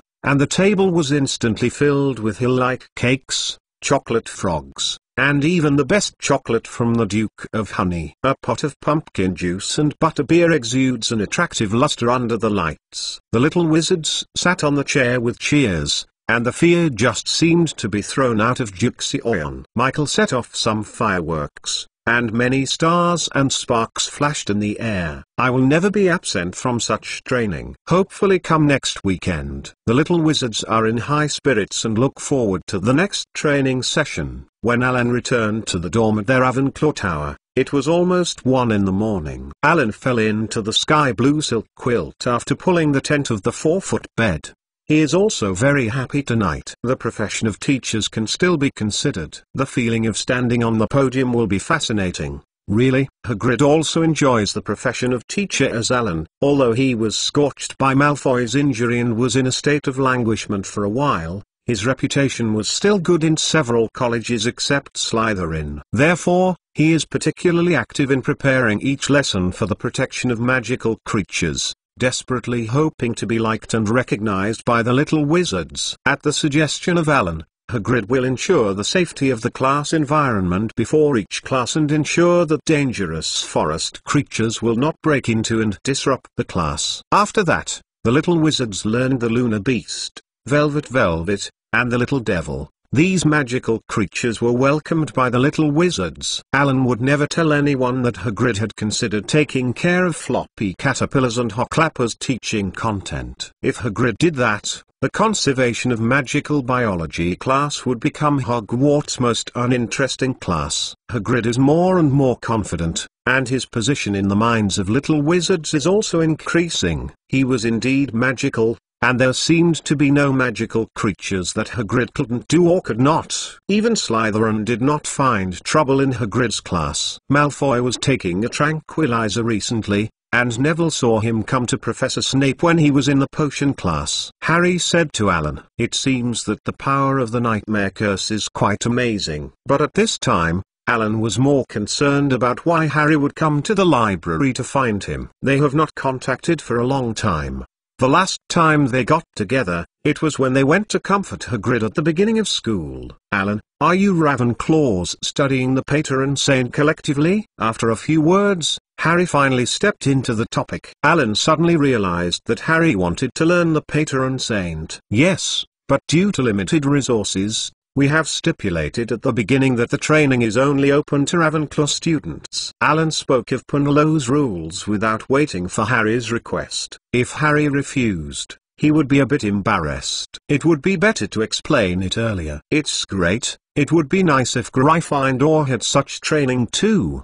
But Hermione learned that no one of Gryffindor's little wizards could successfully cast a Patron Saint curse. Harry said with regret. "Harry." Alan suddenly stopped Harry, who got up and left. Harry turned back suspiciously. "In fact, there is a person who will surely guard the deity's curse, and he must be happy to help you," Alan said. "Who is it?" Harry couldn't think of any Gryffindor wizard who would guard the curse. "Does it mean Penelope?" "Percy has been very close to her recently, but she might not come to help herself. Moreover, it seems that Percy's face is not very useful in front of Penelope." "It's Professor Lupin." Alan said the answer directly. "On the Hogwarts Express, I personally saw him cast a Patron Saint curse," Alan said softly. Harry nodded wildly and left. He thinks this is Alan's resignation. A professor, the usual teaching tasks are already very heavy, and where can I find time to teach him? Alan saw the indecision on Harry's face, shook his head, and continued to read his book. Anyway, sooner or later Harry would go to Professor Lupin to learn the Patron Saint curse, so he didn't bother to worry about it. In the cold October, Alan became more and more busy. Quidditch season is approaching. In addition to daily study and life, Alan also has to do Quidditch training. Last school year, Professor McGonagall cancelled the Quidditch final due to a basilisk attack. In this regard, Roger Davis is very sorry. He believes that Ravenclaw has lost an excellent opportunity to win the Quidditch Cup. Therefore, Roger is passionate about training. "We are Hogwarts' best team, there is no doubt about it. Victory will certainly belong to us." The team started training with confidence to win 3 nights a week. The weather is getting colder. www.mentalnovel.com. The rain has increased and the night has become darker. But muddy, stormy winds, and rainstorms cannot destroy the Ravenclaw team's longing for winning the Silvery Quidditch Trophy. After one night of training, Alan returned to the Ravenclaw common room. Although the mud, sweat made him look particularly embarrassed, Alan was very satisfied with the progress of the training. After Alan washed, he came out refreshed, and he found Twitter in the common room, which was very lively. "What happened?" he asked Michael and Edward. That they were sitting in the 2 best chairs by the fire and were completing 2 star charts for the astronomy class. "Go to Hogsmeade for the first time for the weekend." Edward pointed to the flashing text on the bulletin board arranged like a starry sky and said, "End of October, Halloween." This bulletin board is newly installed. Professor Flitwick was inspired by the magic communication gold plate refined by Alan, and he excitedly produced this starboard bulletin board, replacing the original tattered bulletin board. There is also one in his office. As long as you use magic to enter text, the starboard of the Ravenclaw Public Lounge will display the same information at the same time. This is really great. "I'm going to the Duke of Honey to buy a lot of chocolates from the training camp." Michael put down his star map, excited and authentic. "Then you will find that your Gingy Arlong is not enough at all. It is not only a candy store, but the goods in Zoko's joke store are beyond your imagination." "Oh, yes, The screaming hut is even more exciting. Pinlo sat next to Alan. Maybe I can guide you. As a graduating senior student, Pinlo knows Hogsmeade well. Chapter 230 Hogsmeade Village Modified. It's not just Alan who is discussing. All the third-year wizards are talking. No one wants to miss this trip. The Ravenclaw little wizards put their permission form signed by their parents or guardians on the bulletin board, and the form disappeared. It seems that Professor Flitwick placed a teleport spell on it. Alan feels that Professor Flitwick is not only a dual master, but also a very genius mantra.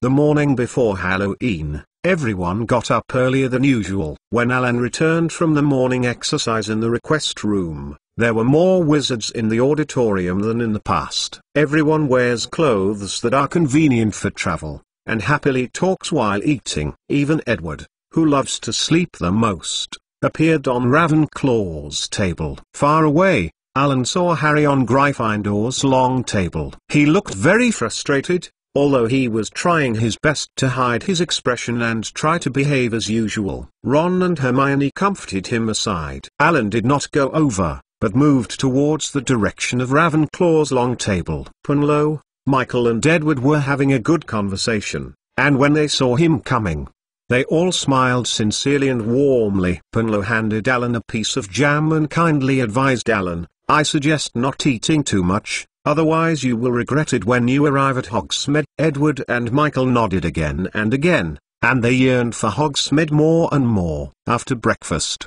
Alan walked to the hall full of energy. Administrator Filch stood inside the gate, checking a long list, staring at each face with caution, not letting a person who shouldn't go out slip through the gate. Stay here, Potter, Malfoy shouted. He was in the line with Crabbe and Goyle. Dare you pass the Dementors? Pinlo glanced at Alan worriedly, and was surprised to find that Alan was expressionless and didn't do anything. Alan also felt very strange. Obviously he and Harry did not quarrel and did not froze, but after rejecting Harry, the atmosphere between them felt strange. Perhaps he and Harry were used to it. Once Harry was in trouble, Alan would come forward to shield him from the wind and rain. Once this long-standing relationship is broken, everyone feels uncomfortable. Malfoy saw Alan coming, and immediately stopped mocking Harry. After discovering that Alan didn't act, he seemed to understand something, and laughed loudly. It seems that our savior and his knight have collapsed. Some people are really pitiful and can only stay in the castle alone. Harry ignored Malfoy and didn't look at Alan and walked up the marble stairs alone. His figure disappeared at the corner of the corridor. Alan, you are not a class with them. Maybe you will find that people from a family like us and those who are not the same will never come together. Malfoy put his arms around his chest, dragging his long cavity. Annoying. Hermione and Ron stared at Malfoy angrily. Pinlo pulled out his wand quietly, and there was a posture that he could do something different. I think I can tell who is the same person, thank you. Alan said coldly. If I were you, I would be especially careful. It is no good to be a savior's follower. Malfoy said slowly, with a hint of blush on his pale cheeks if he pointed. As soon as Alan thought about it, he understood that he was referring to Sirius. Alan was a little surprised. Is Malfoy showing him something? Why? He was beaten by Alan last time. Was it inspiring to be inspired by Gaia? Do you guys want to go to Hogsmeade? Filch urged. Malfoy looked at Alan, with a complex expression, surrounded by Crabbe and Goyle, and left the hall. Malfoy is a family that is very good at keeping up with the situation. Luna did not know when she came up and said lightly, although they are really annoying. Alan nodded. No matter what the reason, he always did not offend me. I do not offend. At the strong request of Michael, they first went to the Duke of Honey. They are not the only ones doing this. The Duke of Honey is much more attractive to little wizards than any course in the school. Rows of shelves are filled with the most delicious and juicy sweets. Large chunks of creamy almond candy, shiny pink coconut sorbet, honey-culled toffee, hundreds of neatly arranged chocolates, a large barrel of BB beans, and a large barrel of nourishing beak candy. Against the other wall are all special effect candies, mind-blowing treasure super bubble gum, and that strange and crunchy brittle mint. Little and Black Pepper Boy www.littlenovel.com Ice Mouse Toad-shaped mint ice cream. The thin and crisp feather sugar woven from the sugar silk, and the explosive soft candy. Eating this juice jelly ball can make people float into the air. Punlo pointed at the white, bouncy, textured candy and said happily. Michael seemed very interested and packed these candies into his pockets. It seems that we have to move faster today, Punlo said. Why? Michael looked away, completely attracted by the candy on the shelf. Because this. Punlo pointed to the door of the candy store, where a notice was posted. Ministry of Magic Order. Customers, please note that, without further notice, Dementors patrol the streets of Hogsmeade from sunset every day. This measure is to protect the safety of the residents of Hogsmeade and will not be released until Sirius Black is arrested. Therefore, all customers are requested to finish shopping before sunset. The little wizards glanced at each other and immediately joined the candy rush. Alan generously bought a pile of top chocolates from the Duke of Honey, and asked the owner to mail them to Hogwarts. The owner of the Burly Bold shop was very happy, and he promised that the mail to Alan would definitely be the latest chocolate. When they came out of the Duke of Honey store again, their pockets were bulging and filled with all kinds of sweets. And Michael, not only the pocket drum, his cheeks swelled badly. "How much candy did you eat?" Edward exclaimed. Michael looked at each other. His expression looked very proud. Suddenly, Michael stopped chewing, his expression frozen, and he felt his feet rise from the ground. Floated. Chapter 231 Stone Cave Corpse Modified. Michael drifted higher and higher in the eyes of the little wizards. Alan and the three quickly caught up. God, he flew towards the screaming shed. Punlo said breathlessly, "Can't go over there, the notice says. There are Dementors stationed at the entrance." Alan stepped up. Michael flew too high. He couldn't let Tina out under the eyes of everyone. "Wait, fly." Alan immediately took out his light wheel 2001, zoomed in, and rolled over. Alan quickly caught up with Michael, who was flying higher and higher. Now Michael was no longer excited, he was terrified. Because of the height, he saw the Dementors in the distance moving fast in this direction. Alan also saw it. He grabbed Michael and fixed him firmly on the flying broom. "Don't be afraid. So far, they can't smell our smell." Alan comforted that Michael's stiff body was noticed. In the eyes of Punlo and Edward, they fell like a meteor, falling down quickly. "What happened?" Feeling Alan in a hurry, Punlo said strangely. "What's wrong with Michael?" Edward couldn't help anxious. "Alan, they will hit the ground," Edward screamed. "No, no." Punlo stared at Alan closely. Just before landing, Alan's broom slipped far away, rushing into a boulder beach in the distance. Punlo rushed over immediately, followed by Edward. Punlo leapt over some smooth rocks, and Edward couldn't catch up with her. "Ah!" Punlo screamed as he slipped. The gravel under her feet fell one after another. With an unstable center of gravity, Punlo and these small rocks and sand rolled down from the rock. I noticed that the bad Edward had climbed over the rock and found that Punlo had disappeared without a trace. "Edward, what about Punlo?" Alan dragged Michael out of a huge rock and saw Edward standing in a daze from a distance. "Alan." Edward's eyes lit up suddenly, and he waved desperately to Alan. Punlo fell into the hole. Edward yelled. "Edward, you are dragging Michael here. I will go down and see." After handing Michael over to Edward, Alan ordered. Alan carefully observed the cave, looking for a suitable place to stay. Although the cave is low, it is just enough to accommodate a person climbing in. Punlo actually fell here, and his luck was too bad. Alan was worried about Punlo's safety and crawled in with his hands and feet. After crawling for a while in the narrow, slippery hole, Alan was surprised to find that he could slowly stand up slowly. There was no other sky in this stone cave. Alan narrowed his eyes in the dim light, as if seeing a tunnel leading to the side. He took a step forward, the shoes under his feet slipped on the wet ground of the cave, and a strong musty smell choked Alan. Light? The light flashed near the cave wall. Alan walked by the light. The cave narrowed again and turned to the side, the dim light flashing around the corner and somewhere deep inside the cave. If it was Punlo, How could she go so deep? Alan was very puzzled, but he didn't stop at his feet and moved forward quickly. It's really Penlow. Using the light from his wand, Alan saw Penlow's embarrassment, loose hair, and a bruised cheek. She was carefully looking at one on the ground.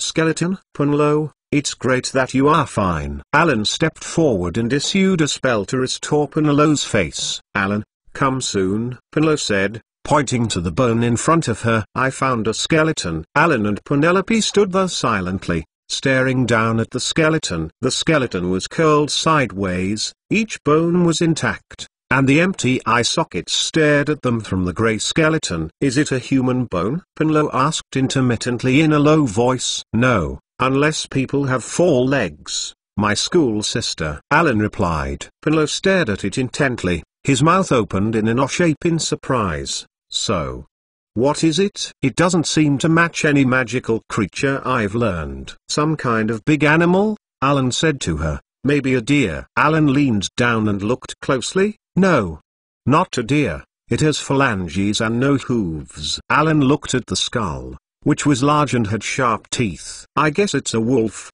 Alan announced. A wolf, Penlow said, but why does it appear here? How did it die?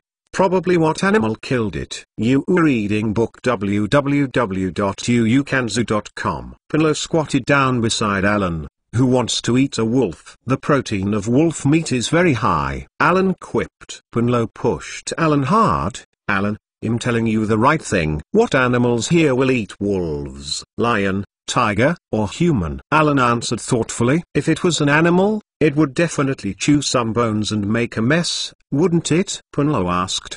And this skeleton is so well preserved. Boneless curse can make such an effect. Maybe a wizard. Alan thought of another possibility. But what kind of wizard would stay in such a stinky place? It's the Dementors. I'm afraid they will all be smoked away, Penlow said. Alan's mind flashed. Was it serious? He fled outside, in order to avoid errors and Dementors. Apparently he can't swagger in and out of hotels and hotels. Then a hidden hiding place is very necessary. If it were not serious, the wizard who could live here was obviously not a good kind. Thinking of such a guess, Alan urged Penlow, let's go out. Okay, this cave looks terrifying. Penlow stood up and suddenly froze again. Alan stopped, and they heard a soft creak somewhere in front of them. A sound of flapping wings gently grew louder. What's that voice? Penlow shouted, her sharp voice echoing between the cave walls. Alan hadn't had time to answer, and the flapping sound became a heavy collision,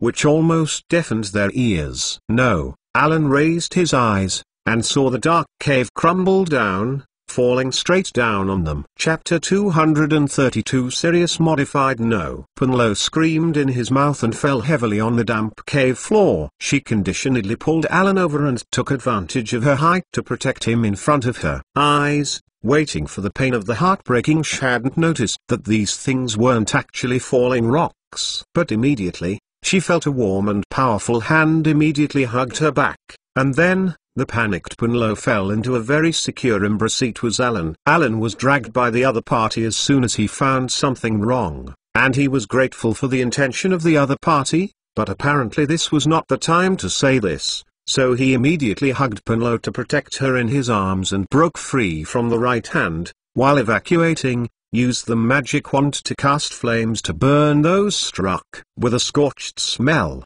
those collision sounds echoed around them. In this sound, with a sharp whistle, Penlow's heart pounded and raised his eyes in Alan's arms. See those bats, thousands of black bats, flapped their wings and swooped down towards them. Alan waved his wand desperately, shot them down with flames, and fired the corpses of those bats at a high speed toward those bat groups again. Penlow, who had settled his mind, saw this, and quickly pulled out his wand, freed from Alan's arms, joined the battle, and used the freezing spell to freeze many bats. However, the bats, like someone directed, turned a blind eye to the fall of their companions and flew frantically on top of their heads with a harsh whistle and hissing sound in their mouths. They blocked the way. Penlow watched nervously as the dense bats blocked the only way out. Leave here first. Alan, who had been casting spells, felt a little too hard. I hate bats the most. Penlow waved his wand violently, shooting down the bat. Alan pulled Punlo and ran to another narrow, crooked tunnel. The bat seemed to be worried about something, flying at the entrance of the tunnel, whistling and squeaking, and Alan still grabbed Punlo's hand, pressed his back against the tunnel wall, and moved forward carefully. The tunnel leads to a room, an oval room. The entrance to the room suddenly shone with dazzling, beating light, and Alan and Punlo had to cover their eyes with their hands. No, it's Zoko's flash bomb. There's an ambush. The idea just appeared in Punlo's mind, and a cold, wet hand grabbed her by the neck. In a panic, Penelope's wand was snatched away. Hearing Punlo scream, Alan reluctantly opened his eyes with pain, and in the dazzling halo, Alan recognized the face in front. This person. Dirty messy hair hung down on his elbows. If it weren't for the light of those eyes in the deep sockets, he was like a dead body. Wax-white skin was tight on the cheekbones, like a skeleton. He grinned broadly, showing a yellow tooth. At this time, he was pointing at Penelope's wand. Sirius Black. Alan called out his name with certainty. It turns out that this tall man is not an Auror. Are you all students of Hogwarts? Sirius was a little surprised by the coming person, and realized that he was facing only 2 students. Hearing Sirius's name, Penelope's face was completely bloodless. She had heard the name of this murderer too many times recently. Child, put down your wand. Don't worry about me, Alan. You run out and call someone. Don't talk, little girl. Sirius' voice was hoarse, as if he hadn't used it for a long time. His thin, protruding hands pinched Penelope's white neck. Alan squatted silently, carefully placed his wand on the ground, stood up, and hung his hands down to show that he was not threatened, looking for a suitable chance to rescue Penelope. The other party is not a real bad guy, so as long as he does not irritate the other party and make him lose his mind, at least there will be no real-life danger. Where is Harry Potter? Sirius stared at Alan with his dreadful, deep eyes. Alan stared at him closely. His face was pale and scary, and his tattered prison uniform was hanging on his body. In the light of the flickering flicker, his thin and bony silhouette was strangely strange. Quick, answer me. He is also at Hogsmeade. Sirius tightened his hand holding Penelope's throat. Penelope felt difficulty breathing and the expression on his face was painful. He's not at Hogsmeade, he's at Hogwarts, the safest place in the world. Let go of that girl, Alan said in a deep voice, his right hand gesturing under the robe. There was a flash in Black's gloomy eyes. Sorry, boys, I have to use the forgetting spell on you.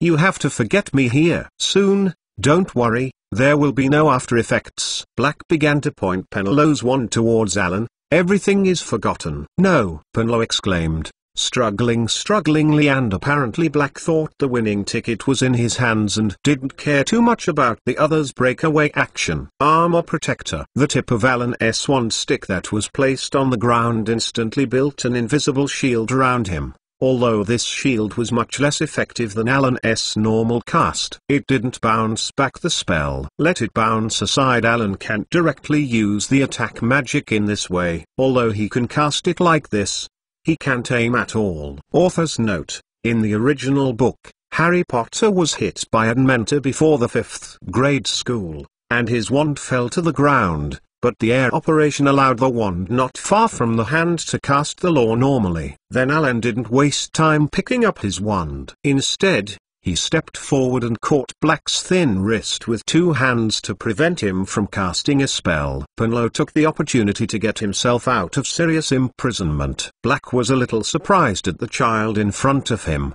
and unexpectedly discovered that he could actually master this difficult spellcasting technique. Although this spellcasting technique is more difficult than pure wandless magic, in Sirius' original cognition, it was only the youngest students in grades can use this technique to put a little magic such as fluorescent flashes if they are talented enough. However, Sirius still had a long battle before he went to prison, but when he saw the girl who was rushing to Alan to put the wand on the ground, he reacted instantly. He gave up his choice of wand and directly fought with Alan. Sirius himself was thin because of Azkaban's imprisonment. But after all, he was still a tall adult. The other party seemed to be so young, but he could cast an iron armor curse like this. Black decided to use his advantage to deal with each other. Black punched Alan in the stomach, and Alan also punched on the side of Black's head. The two fell back together and hit the wall. Punlo has picked up Alan's wand, which is different from her expectation in a dazzling flash of light. The stunned one used to bring out a string of Mars, and the spell itself nearly hit Alan's face. This makes the female student president afraid. Alan's wand is not very convenient for her. So at this critical juncture, Alan, who was entangled with Sirius, saw Punlo hauling his wand and rushed over. Then she kicked Black's pubic bone as soon as she looked up, and Black screamed in pain. There was a sound. You wonder if it took too long to become animagus. This sound made Alan feel a bit like the scream of a dog, but it was a little sharper. And then Punlo has kicked again, a blow. After Alan saw the second blow from the opponent and couldn't help producing the whisper of Oji from the phantom pain, Sirius finally had to relax his entanglement to avoid Punlo because of severe pain. The third kick. But Alan didn't want to let Sirius Black waste this opportunity. The flash of the electric light, and then the other party's relaxation. Alan's speed and power were amazing, and he successfully defeated Black because Black, who was chronically malnourished in prison, Alan fell to the ground. Alan felt that Black's shrunken arm was frantically struggling under his fingers, but he grasped tightly, and the other hand slammed into every place he could hit on Black.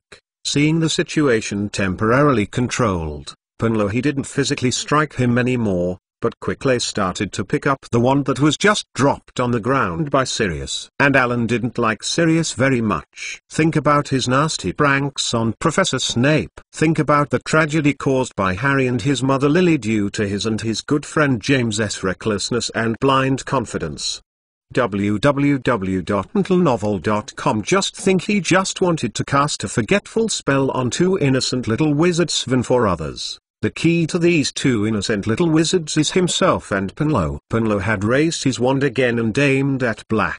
Black no longer struggled, gasping for despair after being subdued, and trembling slightly because of the pain and shame caused by the chairman of the Female Student Union. Alan, what's next? Is it handed over to the Ministry of Magic? Punlo regained his composure, but she didn't want to deal with Dementors at all. Alan didn't know how to take Black for a while. Although Black was really abominable, Alan knew he was innocent. At this moment, Black's body quickly shrank and broke away from Alan's restraint. It turned into a dog and jumped from the ground. Penelope was stunned by the sudden change, and she was stunned. She could even see the sharp teeth in her mouth, but beyond Penelope's expectations, Black did not continue to try to hurt her, and Alan, knowing that the two little wizards in front of him were not easy to deal with under normal circumstances, he realized that Sirius, who now does not even have a magic wand, jumped over directly and escaped from this stone chamber. Alan, Sirius Black. Punlo was shocked. It's an animagus. Alan looked relieved as he looked at Sirius' direction of escape. He is an illegal animagus. The Ministry of Magic must not know about it. 7 of the people who registered animagus in the 20th century did not have him. Then, Punlo dragged Alan, who had just got up, carefully healed the wounds that would heal automatically if not treated with magic in time. Chapter 233 Broken Relationship Modified. Punlo. Alan suddenly looked straight, and looked at Punlo. I think we'd better be tight-lipped about this matter. Why? Punlo looked puzzled. Is he the most wanted criminal? What we see with our ears and hear with our ears may not be the truth, Punlo. Alan said deeply. Punlo looked at Alan carefully, and she thought there was something in Alan's words. Well, you don't want to be questioned by the errors of the Ministry of Magic? There may be the use of true spitting agents, Dementors, and even Dementors. Alan said the worst result he could think of. Punlo laughed suddenly, very bright. Alan, I'm not a little girl anymore. Dumbledore will not allow this to happen. Although I don't know why you want to keep Sirius secret, but I am willing to keep your mouth shut. Alan had a hard time turning away from Punlo's face and smiled warmly. Well, It seems that the animal corpse we found before is the masterpiece of Sirius Black, Punlo said. Alan nodded. Michael, they must be very worried. Let's hurry up. Will Sirius do anything to them? Punlo accelerated his pace. No, they just think Black is a dog. Ready, Punlo? We are going to rush out. Alan took Punlo's hand. Thousands of bats were flying and crashing in the dark caves, and there were strange shadows. Alan dragged Penelope down the tunnel and stomped their shoes on the damp ground. To the surprise of Alan, the bats were indifferent to their escape, but rushed over their heads, screaming sharply. Alan lowered their heads and ran under the bat. The light in the hole is getting brighter and brighter, and Alan sees Edward dragging Michael and probes his brain at the hole. Hey, Alan, you can figure it out. Just now a big dog jumped out of it, and we are still worried about you. Edward reached out his hand and pulled Punlo up first. Thank you, but we are also very worried about you, Punlo said. Edward also wanted to pull Alan up, but Alan had already braced himself on the ground with his hands and jumped up dashingly. Where do we need to worry? Edward wondered. You, after all, it's such a big dog. I'm afraid it will attack you. Punlo was amazed for a while, and then gave reasons.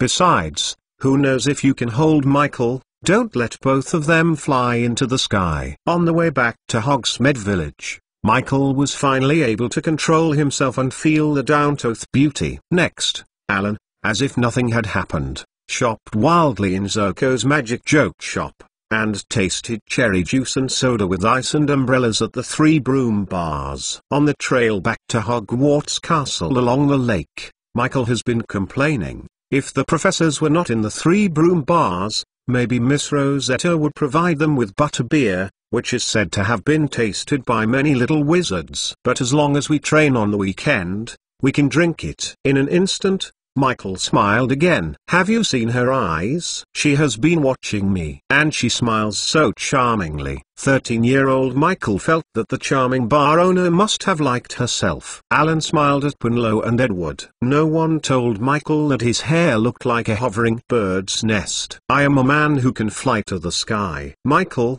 who saw the eyes of 3 people, misunderstood, thought they did not believe it, and said this. The 3 of Alan couldn't help it anymore and laughed out loud. Humphrey. A cold hum disturbed Alan's harmonious atmosphere. It's Ron. He took Hermione and walked angrily in front of Alan. Hermione nodded at Alan awkwardly, and passed him. What is he humming? Edward looked puzzled. Maybe I'm angry about the morning thing. Punlo looked at Ron's distant figure and narrowed his eyes. Because I didn't show up against Malfoy for Harry. Alan added softly. What's the matter? He doesn't have it himself. Edward suddenly realized that his cheeks were flushed with rage. As Alan's roommate, he knew that Alan helped Harry a lot. Alan is so kind. We want them to look good in the Quidditch competition. Michael looks like an angry lion, and Alan, who now saved his life, is like an idol he admires, and he can't accept Ron's sneer at all. Filch stood in the foyer and carefully looked at the little wizard who had returned from Hogsmeade,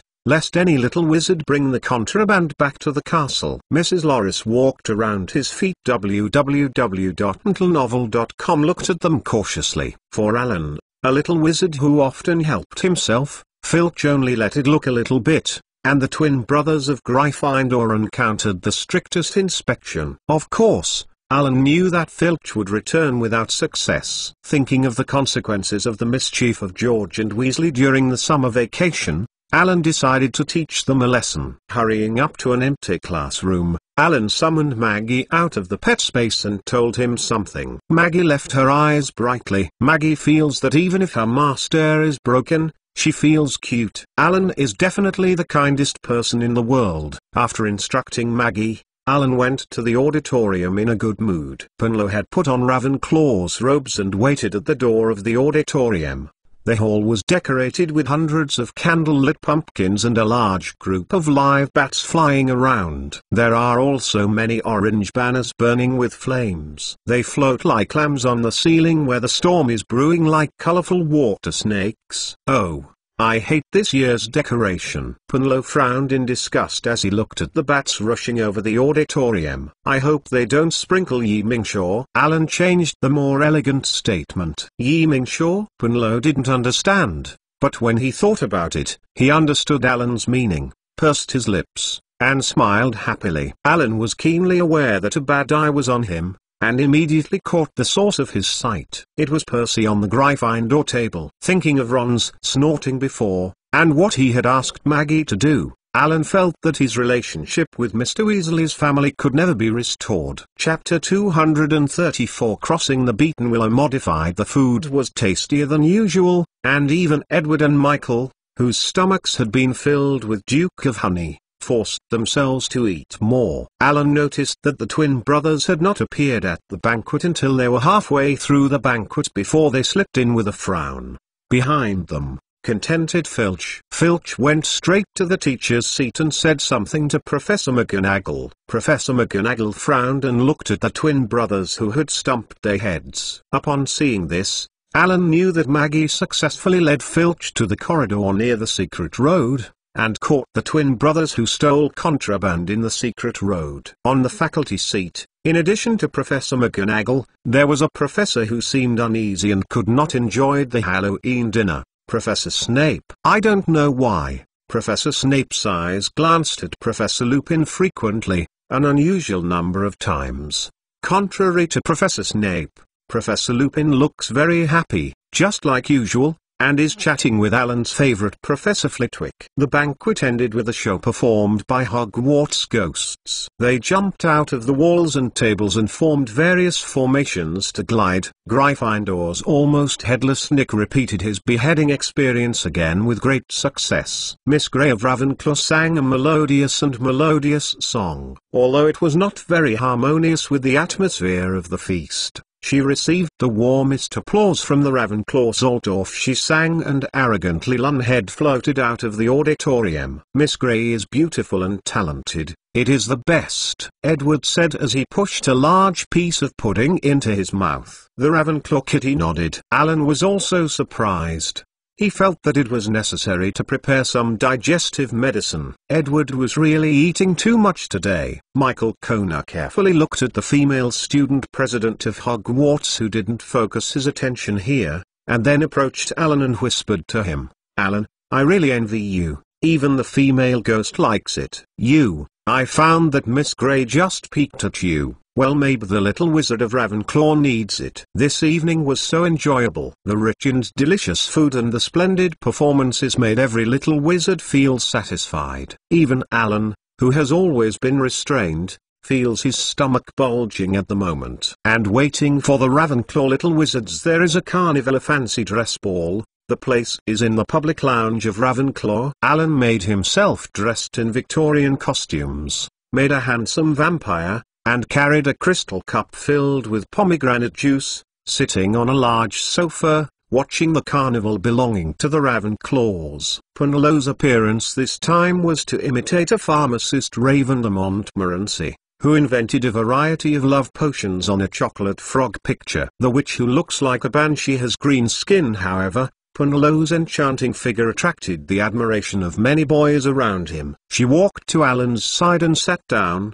picked up a glass of butterbeer and sipped it out. "Why don't you go dancing?" Punlo asked comfortably as he plunged into the soft sofa. "I'm sitting here. It's more convenient to appreciate your moving dance." Alan took the initiative to add a glass of wine to Punlo. "No more songs?" Alan looked at those who were eager to try, and wanted to invite Punlo's seniors. "Forget it. I feel a little bit bored." Punlo picked up the red wine Alan put on the table and tasted it. "Fortunately, you didn't drink real wine, otherwise I'll have to punish you." "Jen." Alan stood up and opened the window behind them. Suddenly, Alan's eyes narrowed, and a dark shadow flashed across the square inches. The Dark Knight. A dog. The familiar dog. Animagus of Sirius. "Punlo, I'm very sorry, but please allow me to be out of order first," Alan said to Punlo in a hurry. After Alan left, Punlo stood up gracefully, standing in front of Alan, looking out. Nothing, only the cold night wind blew in, blowing Ravenclaw's sky blue window screen. Alan left Ravenclaw's common room, disappeared, and immediately ran to the square. Unlike the warm and joyous atmosphere in the castle, the square is quiet, dark and empty. Alan recalled the scene he had just seen in the window, speculating about where Sirius might be heading, and stepped into the forbidden forest. The branches that had lost their leaves suddenly flickered, trembling unpredictably in the violent wind, and rattling. A thick shadow enveloped the entire forbidden forest, and it was dark all around. If Sirius Black hid in the forbidden forest, where was he most likely to hide? An answer came to Alan's mind, screaming shack. So what Alan absolutely needs at this moment is fluorescent flashing, he whispered, and then moved forward quickly. After bypassing the territory of the eight-eyed giant spider, the fluorescence of the wand illuminated a thick trunk, and the branches of the willow creaked like a gust of wind, whipping back and forth like a whip, preventing him from approaching. Alan observed the punching willow, and the big hole between the roots of the tree was the gateway to the screaming shack. He wanted to rush over, but a thick branch twitched dangerously in the air, forcing him to retreat. After he noticed Alan, the branches of the beaten willow twisted like crazy, as if they never knew tiredness. Alan knew how to get in. As long as he pressed a knot on the tree body, the willow would stop dancing immediately, as if it had turned into a stone, and the leaves would not shake again. The problem is, there are so many knots on this tree. www.mtlnovel.com. He doesn't know which one is the specific one, and Alan has no time to explore them one by one. The rhythm of this beating willow has no rules at all, so there is only one way left. Alan's eyes were firm. He first cast flames to force back most of the branches, and created some lumps with metamorphosis to form a temporary passage. Then, Alan was swiftly leopard, and quickly rushed into the cover of the beating willow branches. He noticed that the beating willow branches of Alan existed and the thin branches were clenched like fists. Although Alan's physique was strong enough, and most of them were protected by lumps and armor, he was pumped a few times by the branches near the roots. Although under the protection of the wizardess robe, Alan he wasn't pumped, but he still felt the pain all over his body. Finally, Alan got into the hole, headed towards it and climbed inside, sliding down the dirt to the bottom of a very low tunnel. Due to time constraints, Alan moved as fast as possible. With a low bend, the tunnel continues to extend forward. Even with Alan's physical strength, it feels a little difficult to pass through it. When Alan's breath was already quite fast, the tunnel began to tilt upwards, and after a while, he turned a corner. He only saw a glimmer of light, a small exit. Alan stopped, gasped and adjusted his breath, and moved slowly sideways forward, his wand clenched tightly. Sirius Black should be inside. Alan walked in carefully. It was a room, a messy, grey room. The wallpaper was peeling off, the floor was stained, the furniture was all broken, and it seemed that it had been smashed by someone, and the windows were covered with wood.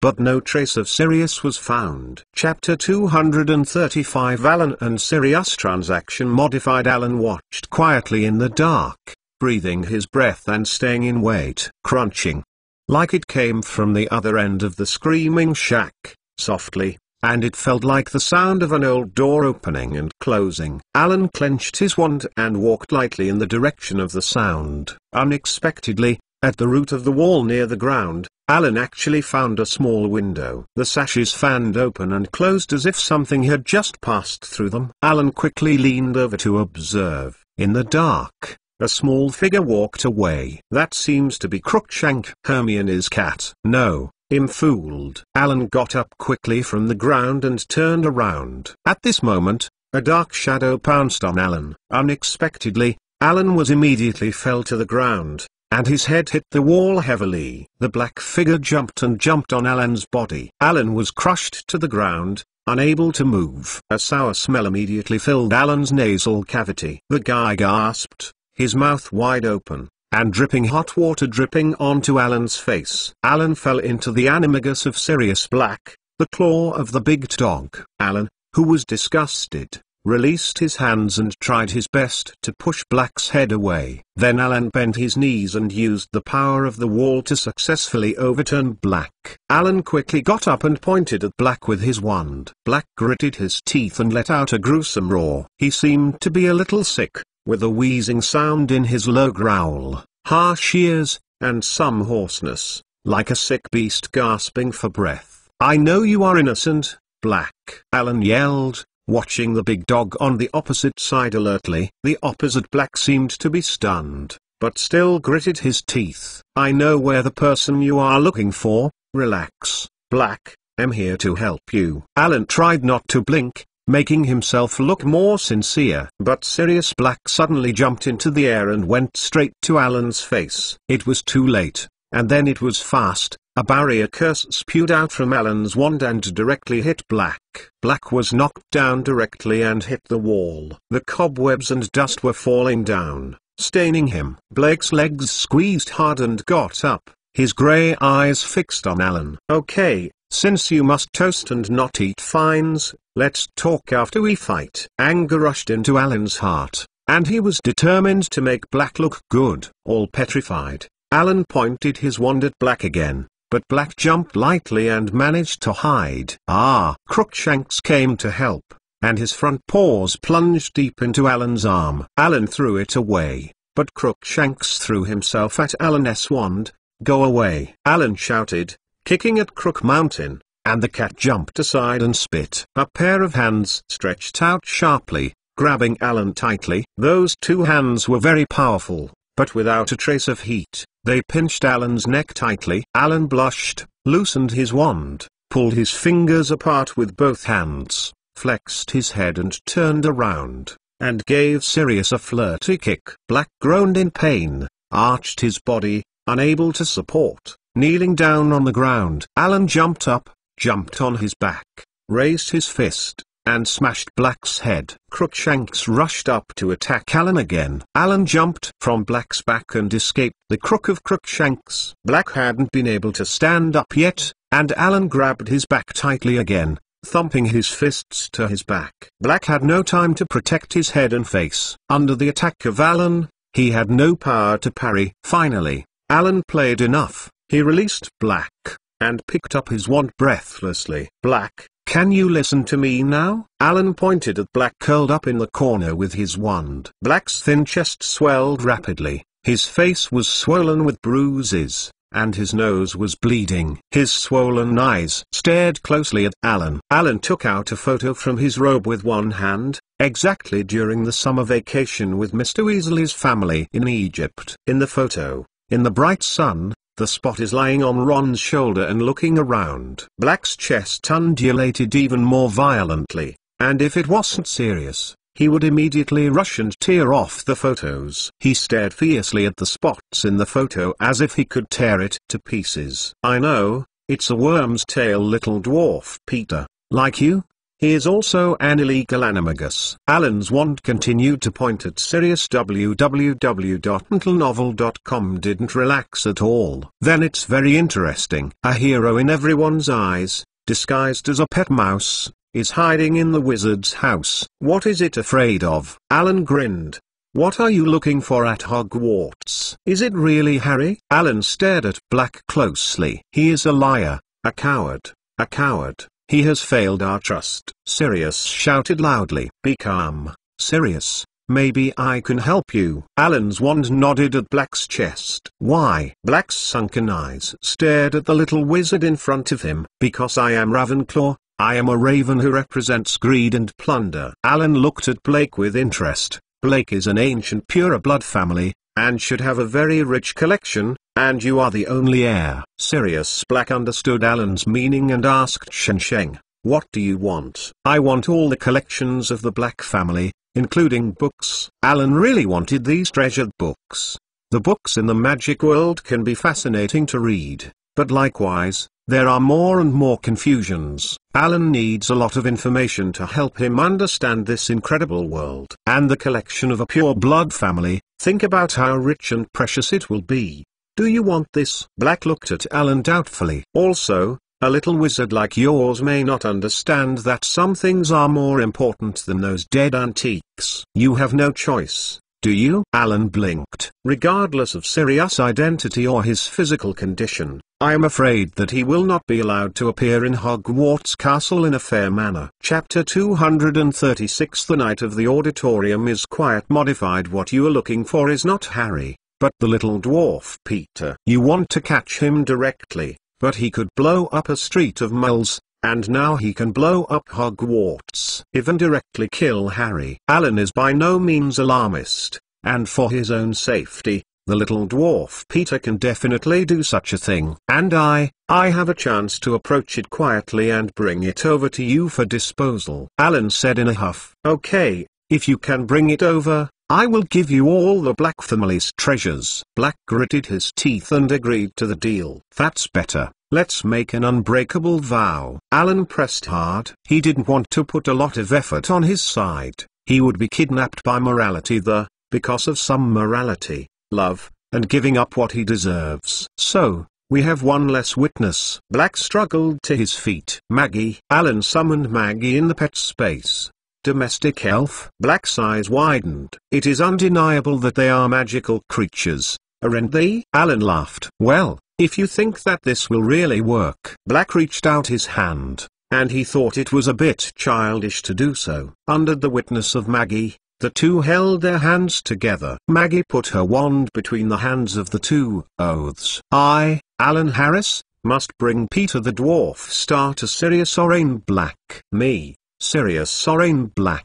As long as Alan Harris fulfills his promise, I will give him all the Black family's collection. 2 tongues of fire were shot from the wand and wrapped around the hands of 2 people. An unbreakable oath was established. If you break the oath, you will die. Bring me the little dwarf Peter. Black urged. I will definitely bring it to you, but I didn't say it was brought to you immediately. Alan smiled with a raised eyebrow. Sirius wanted to get up at this moment and continue to fight with the cunning Ravenclaw in front of him. You might as well take a good rest here and don't act recklessly. I don't want the last relative who really thought about Harry to have an accident. What's more, the Black family's collection has not been handed to me. Maggie was instructed to look after Sirius here, and Alan turned to prepare to leave the screaming shack. As if remembering something, Alan suddenly stopped. Wait, where is the knot that can control the beating willow? Alan asked, turning his head. Don't you have great skills? Why not try one by one? Sirius smiled badly. I knew you would say that. Alan shrugged and cast a spell on Sirius. Sirius' injury at this time made him completely unable to avoid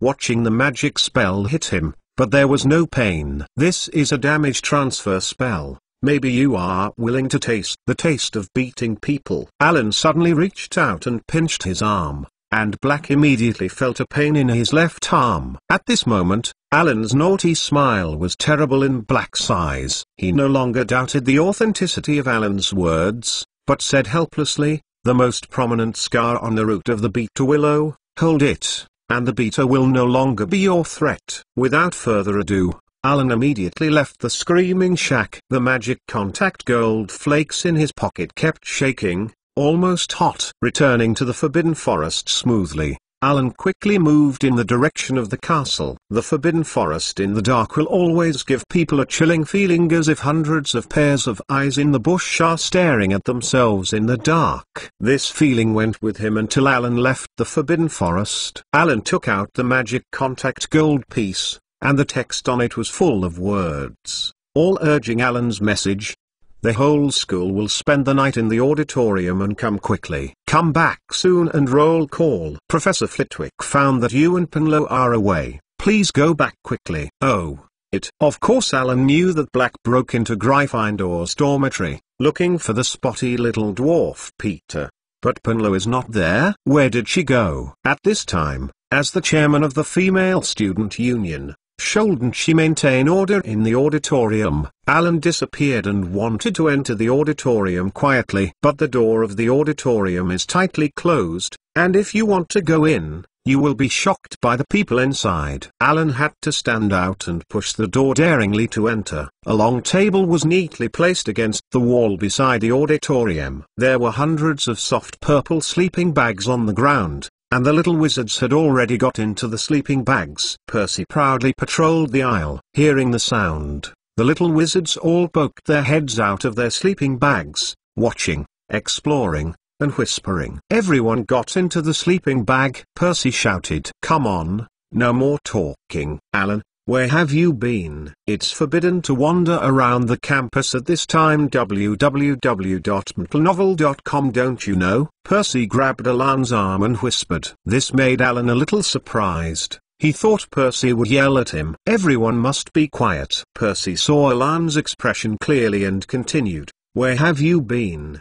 Did you see Sirius Black?" "He's with me, Percy." Pinlow suddenly appeared behind them. "We have been in the magic classroom to discuss the training content of the next meeting." Pinlow is still dressed as the Black Witch, just like a night queen. "Hello, and dress up like this. Discuss the content of the training in the mantra lesson." Percy was speechless in surprise. Pinlow's gas field was fully open, pushed Percy away, and walked to the area where Ravenclaw was with Alan. Alan casually found an unmanned sleeping bag and got into it. A sleeping bag, like a silkworm chrysalis, wriggled in the darkness and soon came to Alan's neighborhood. Michael's head came out of his sleeping bag and his hair was ruffled. "Alan, are you dating Pinlow?" In the star-studded auditorium, Alan easily captured the interest in Michael's eyes. "What do you think?" Alan couldn't help kicking Michael. Michael shifted the subject with a wink. "You said, how did he come in?" "Who?" "Sirius." "Obviously,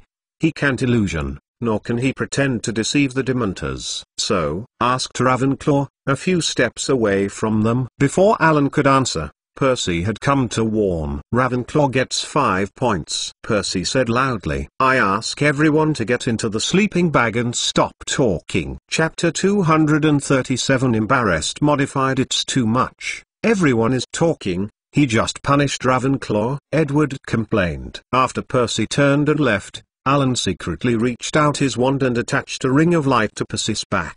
"HB. Everyone knows that he is the chairman of the boys' school," Ravenclaw said a little further. Michael chuckled. Gau's big head aside.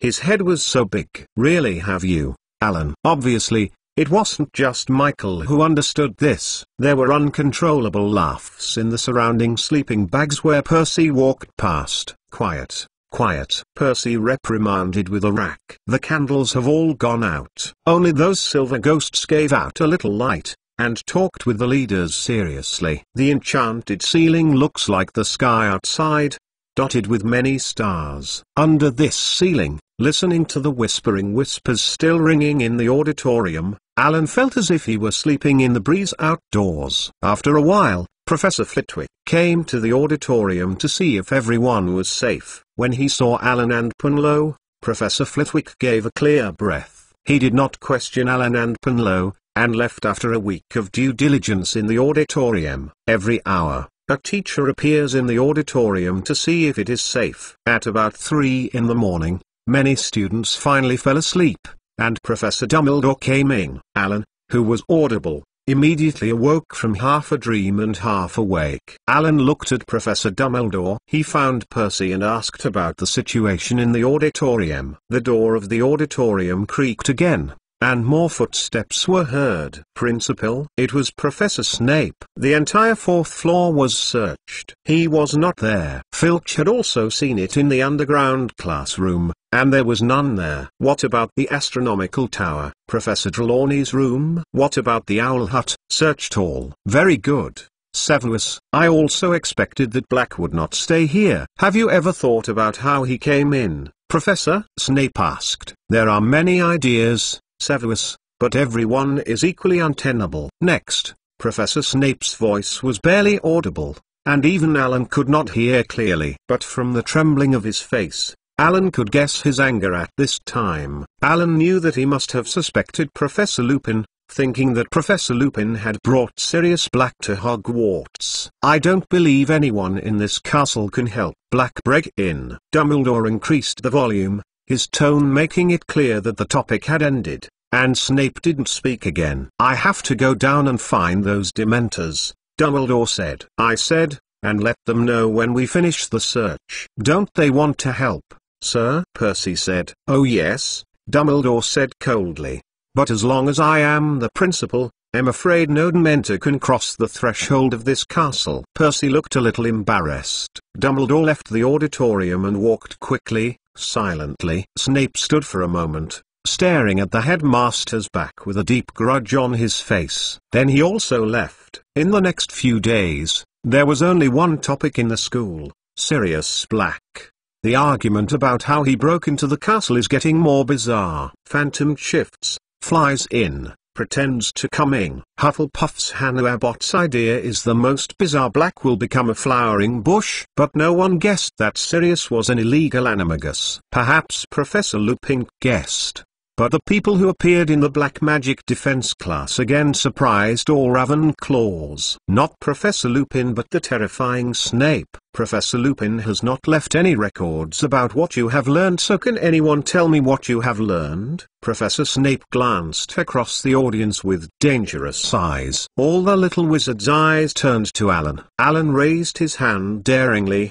He knew that no matter what he said, Professor Snape would definitely criticize Professor Lupin completely. Professor Snape's eyes narrowed. "Very well, Alan, please tell me what is in your empty head." "Sir, we learned Boggart, Red Hat, Carver and Grindero. Now we are preparing to challenge the magical creature with a higher rating by the Ministry of Magic." Since Alan opened his mouth, he would not be interrupted easily.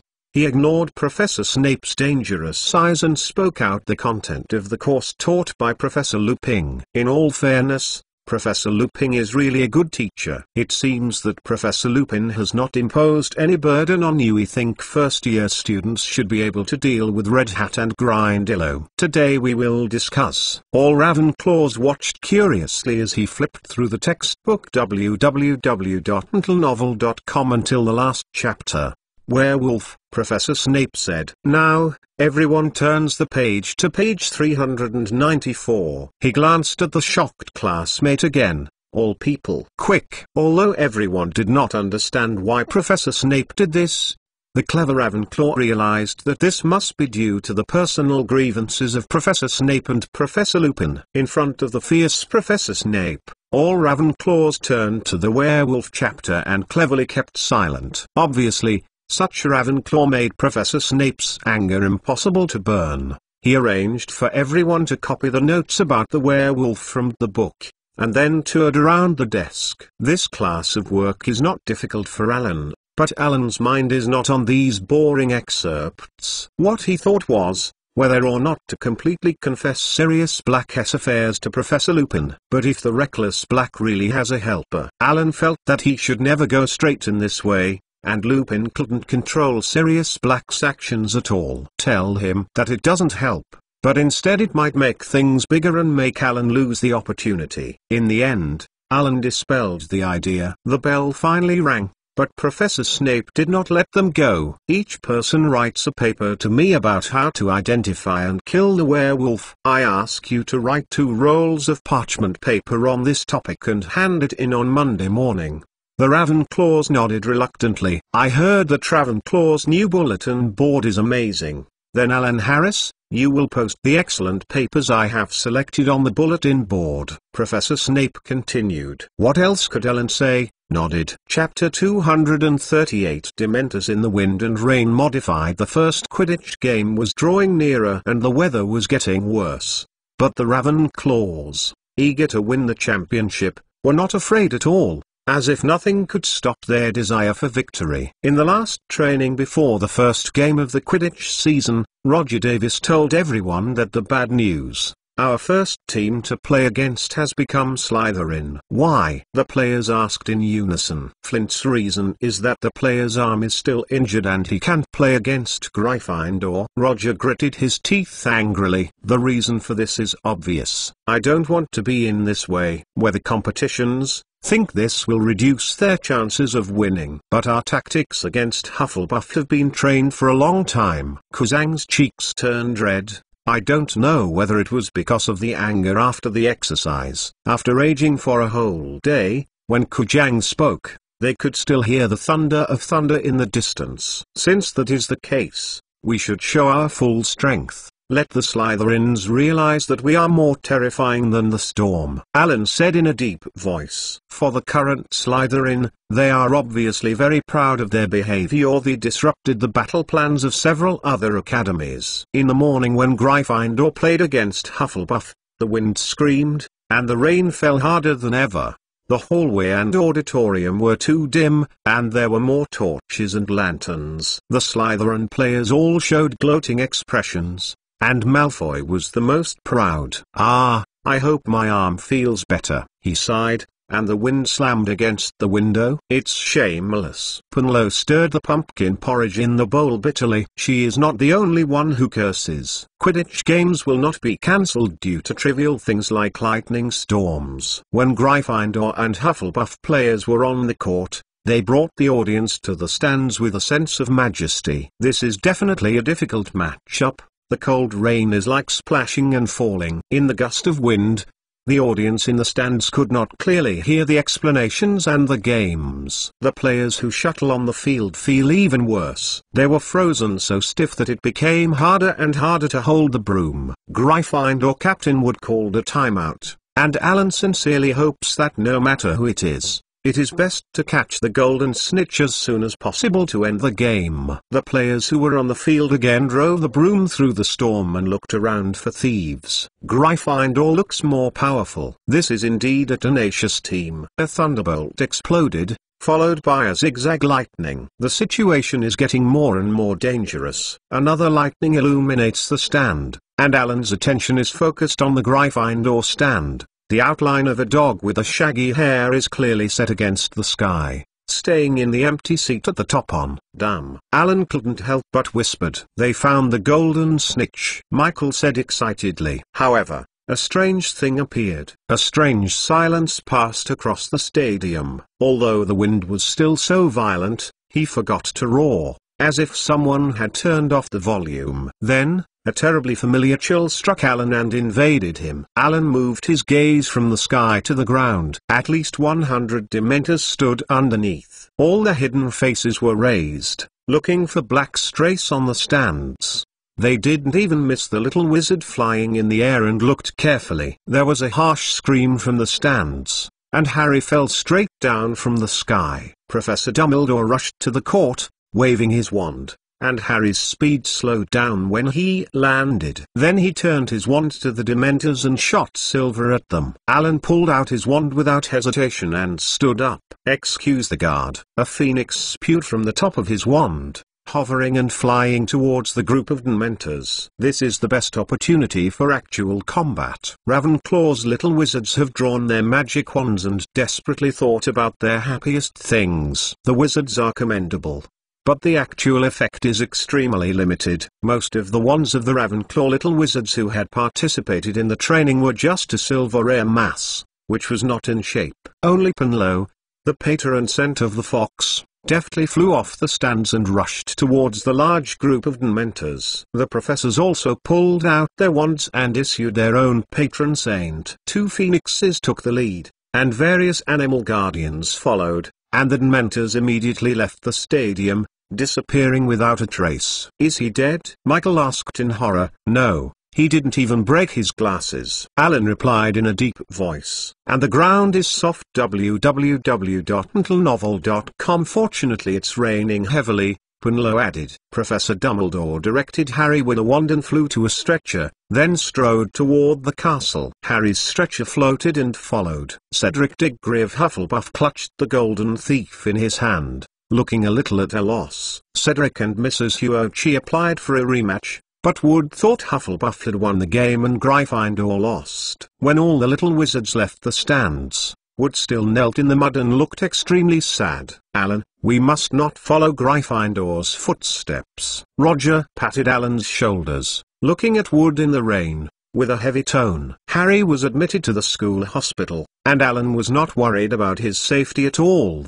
"But if you don't go to visit, it will be cold and ruthless." So, Alan brought some candy purchased in Hogsmeade and went to the school hospital. "Alan, I didn't expect you to come to see Harry," Ron said strangely, sitting on Harry's bedside. Hermione pursed her lips and looked at Ron disapprovingly. "Harry, I wish you a quick recovery." Alan ignored Ron's strange appearance and gave Harry his packed candy. "Thank you, Alan." Harry blinked and took the candy. Harry actually wanted to tell Alan how he felt at this moment. He felt that he really encountered ominous. There was also the Dementor, which also brought him great troubles. Harry's troubles could not be confided to Hermione and Ron, because he knew Ron would panic and Hermione would sneer. Alan was the best person to talk to, but Harry couldn't say it. These words choked on him, making Harry feel more heavy. Since when did he become so estranged from Alan? Chapter 239 Firebolt Modified. Chapter 237 Fire Crossbow Arrow Modified. Seeing the complex look on Harry's face,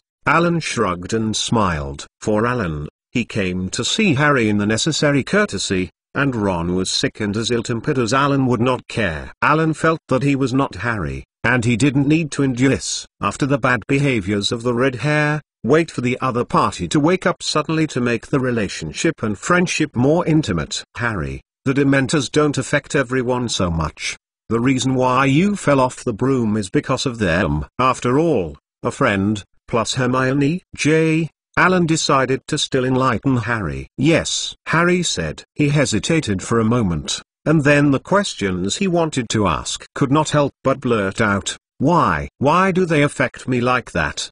Do you say It has nothing to do with weakness," Alan said flatly, as if seeing through Harry's thoughts. "The Dementors affect you more than others. That's because in your past experiences there were fears that others hadn't." Hermione nodded to the side, minutes as if she immediately thought about the Dementors' related record. She has just not developed the habit of linking the knowledge behind the rote to real life. "Yeah, Harry." Alan made sense. "When they entered the playing field, I thought of the most horrible experience I have ever experienced in my life. If I were in the sky, then I would fall." Perhaps it was because of hearing Hermione's prompt that she thought of her magic wand, or perhaps of the days of life and death with Alan in Egypt, and Ron suddenly softened his attitude towards Alan. Alan once again said the previous proposal. "Harry, I suggest you still go to Professor Lupin to learn a patron saint curse. It can help you resist Dementors." "Alan, can Harry,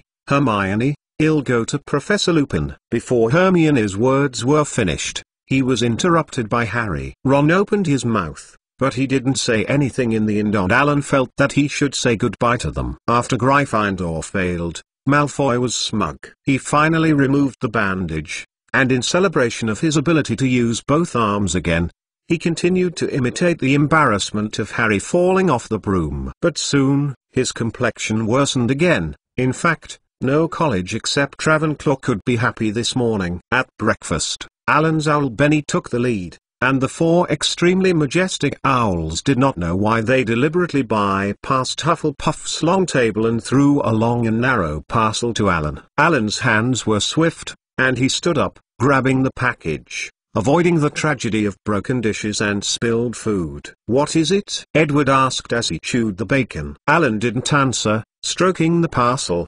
His heart rate gradually accelerated. If he hadn't guessed wrong, tore the parcel, Edward took a breath and threw away the food in his hand. A glittering and exquisite flying broomstick was displayed in front of everyone's eyes, and the other Ravenclaws also gathered around and looked at the broomstick carefully. "I can't believe it." Roger Davis heard the news and squeezed into the crowd. He said hoarsely, "It is a firebolt. A flying broom that all little wizards dream of." "Can I touch your baby?" Roger's voice trembled with excitement. Alan immediately threw the broom to Ravenclaw as if he was shocked when he heard the other's speech. "Captain Quidditch!" Roger exclaimed and took it cautiously, holding it in his hand.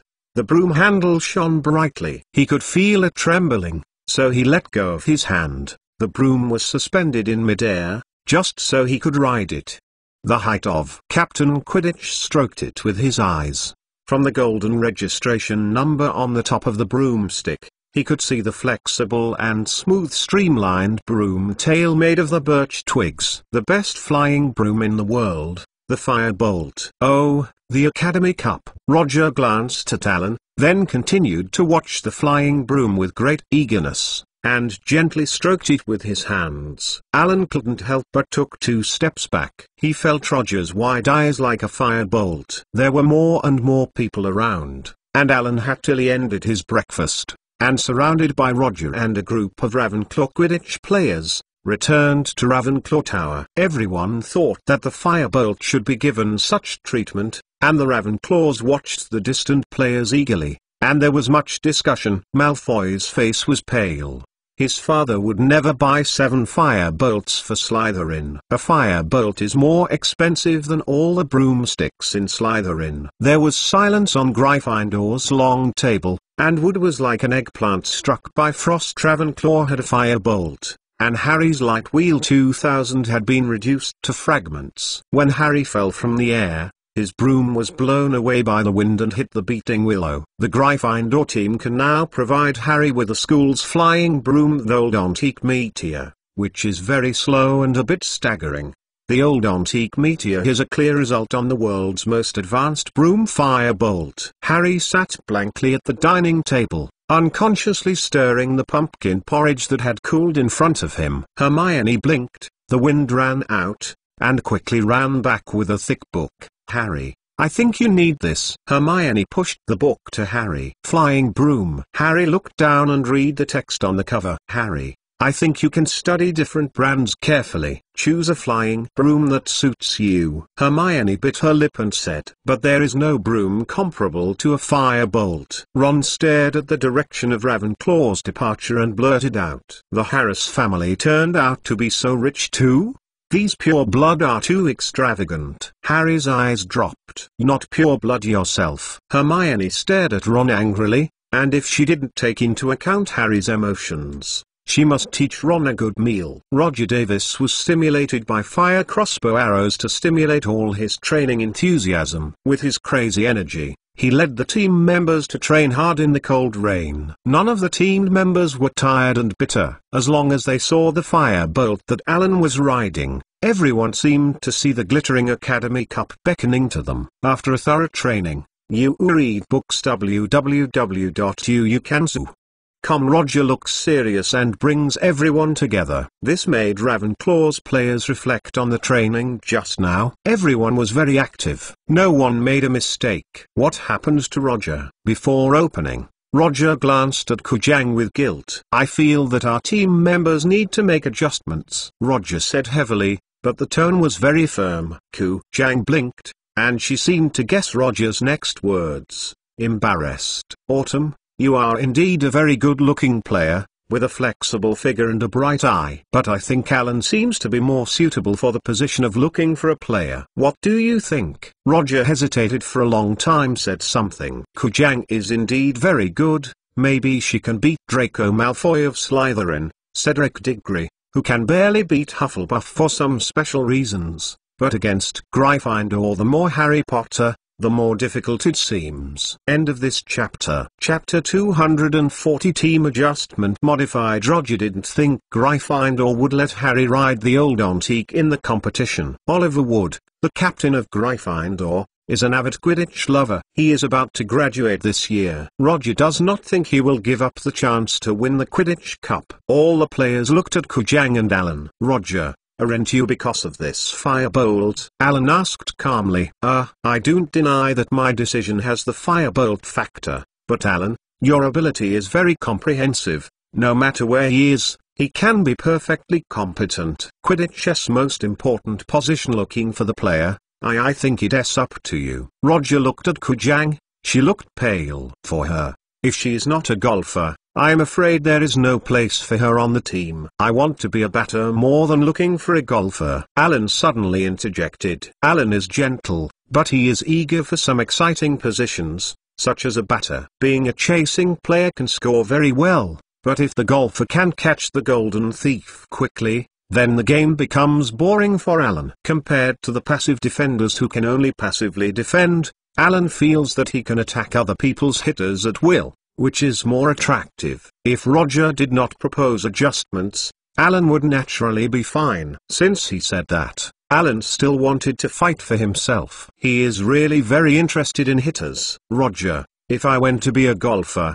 Who would be the chaser? Where would Kujang go? Alan continued. Kujang glanced at Alan gratefully. Although Alan does not think her facial features are exquisite, she can't help but feel that Kumaifing is slightly gathered, her eyes are slanted, and she is silent. As for the firebolt, I am willing to give it to Kuleki to ensure that we can catch the golden snitch as soon as possible. Alan said this in everyone's incredible eyes. Alan, that's a firebolt. The most expensive broom in the world. Roger looked at Alan in surprise. If you are willing to give me the position of the batter, I have no opinion at all, Alan said. And, Roger, don't you want to try a new position? Alan tempted. Had to say that Alan scratched Roger's itch. Changing Kujang is actually risky. Autumn is not very aggressive, except for finding players. It seems that it is not appropriate to put it in any position. And Roger, he really wanted to try the feeling of chasers scoring. What is your opinion? Roger looked at the other team members. As long as they can win, Ravenclaws are absolutely obedient. What's more, Alan is willing to give up his firebolt and keep his position. What can they resist? Exchanged the flying broom and autumn in his hand. Alan didn't have any reluctance. He even looked very happy. Fire crossbow arrows. As long as you have money, Alan can order again at any time. But in the position of the batter, Alan has longed for a long time. Is like Alan's previous life, the interest in rugged football is far more than other ball sports. In fact, Ravenclaw's silently changing roles is also a tactical disruption for several other colleges. Exchanged roles, Ravenclaw's players once again flew into the sky, grasping every minute and second to practice. When they came back from the court again, everyone had a fanatical expression on their faces, and there was no way to hide the smile. Isn't it just the firebolt? It feels like they have received the Quidditch trophy. Ron complained to Harry jealously. Harry tightened the book in his hand. He hadn't figured out which broom to buy. Compared with firebolt, even the original Light Wheel 2000 is not attractive. The only thing that made Harry feel happy was that Professor Lupin appeared again in the class of Black Magic Defense. Of course, for the little wizard of Ravenclaw, this is also a good thing to celebrate, especially after Professor Lupin announced that you do not need to write those 2 volumes of parchment papers. They had a very pleasant lesson. Professor Lupin brought a glass box with a hink-punk,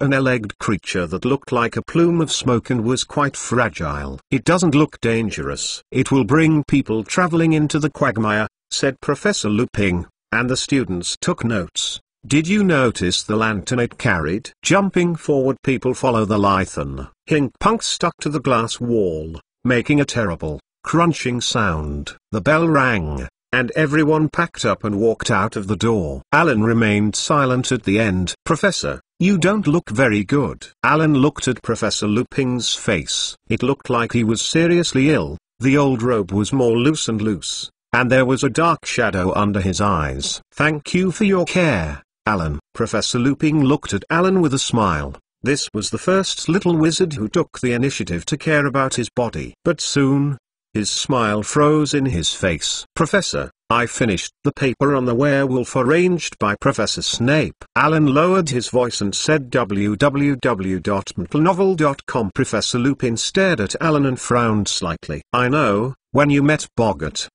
turned into a crystal ball. And Alan looked calmly at Professor Lupin. A winter sun shines into the classroom, illuminating Lupin's grey hair and the wrinkles on his young face. He still looks very calm. It was a full moon some time ago, and you did not appear in class. Alan stared at Professor Lupin closely. It is not a good idea to disassemble Professor Lupin like this, but in order to prevent it, he had to do so. What a coincidence, isn't it? Lupin said calmly, closing the briefcase with a snap.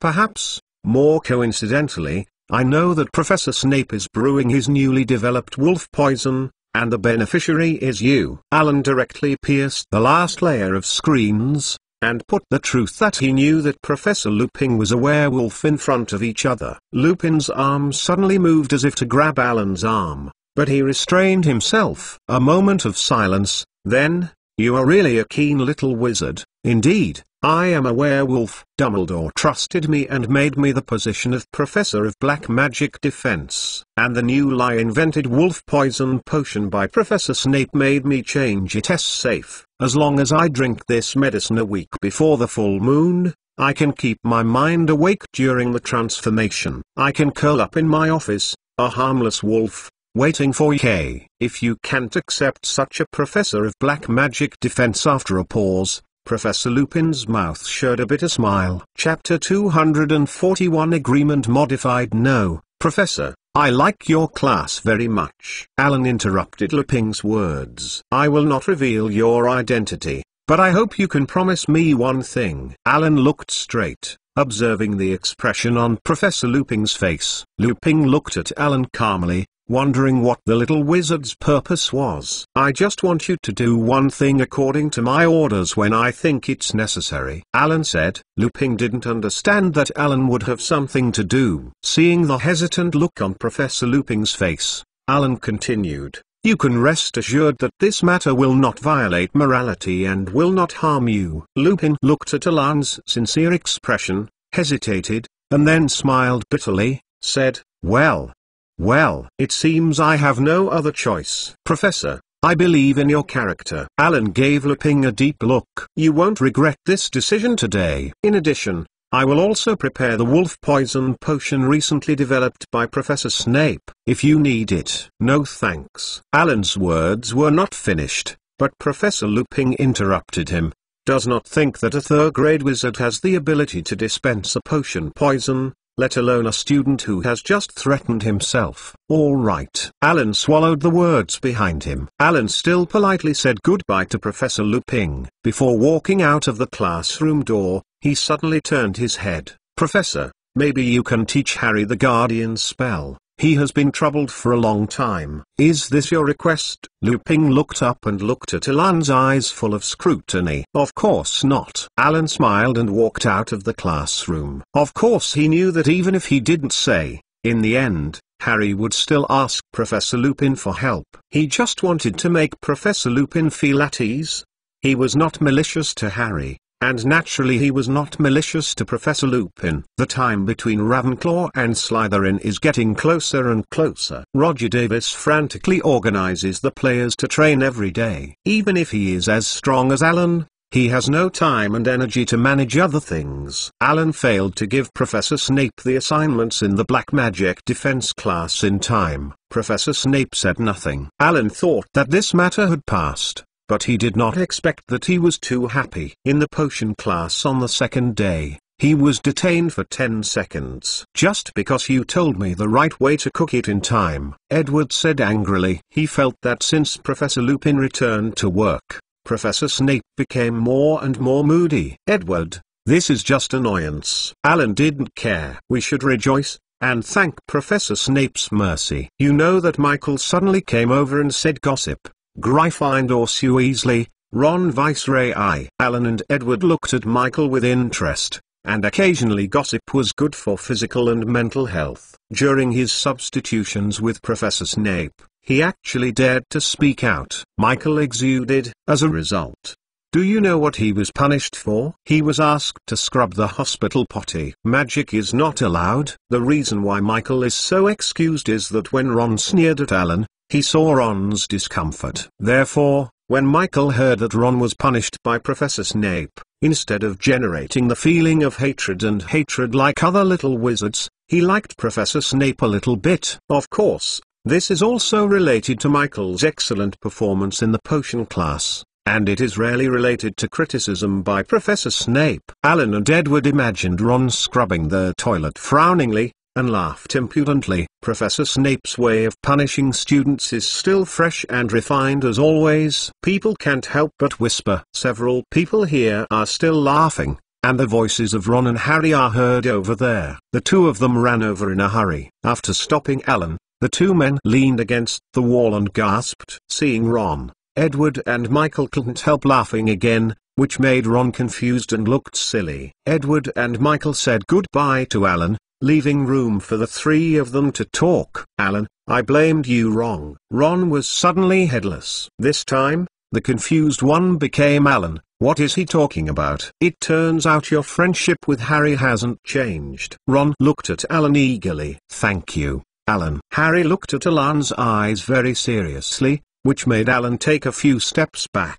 What are you talking about? Alan felt that he understood every word they said, but even if they were connected, he really didn't know what was going on, and they would let the two men come over to stop him. Just now we had a black magic defense lesson, Professor Lupin told us all. Luoen said aggressively. Professor Lupin agreed to me, and next semester, he will teach me the patron saint. Harry's eyes were full of anticipation and excitement. He told me that you asked him to help, Alan. Thank you. Harry felt that Alan was actually very concerned about him. He should not be separated from Alan. Ah, you say this www.mtlnovel.com. That's Professor Lupin himself wants to help Harry. I said it or not, he will help you sooner or later. Alan didn't get credit. Alan, you actually got together with them again.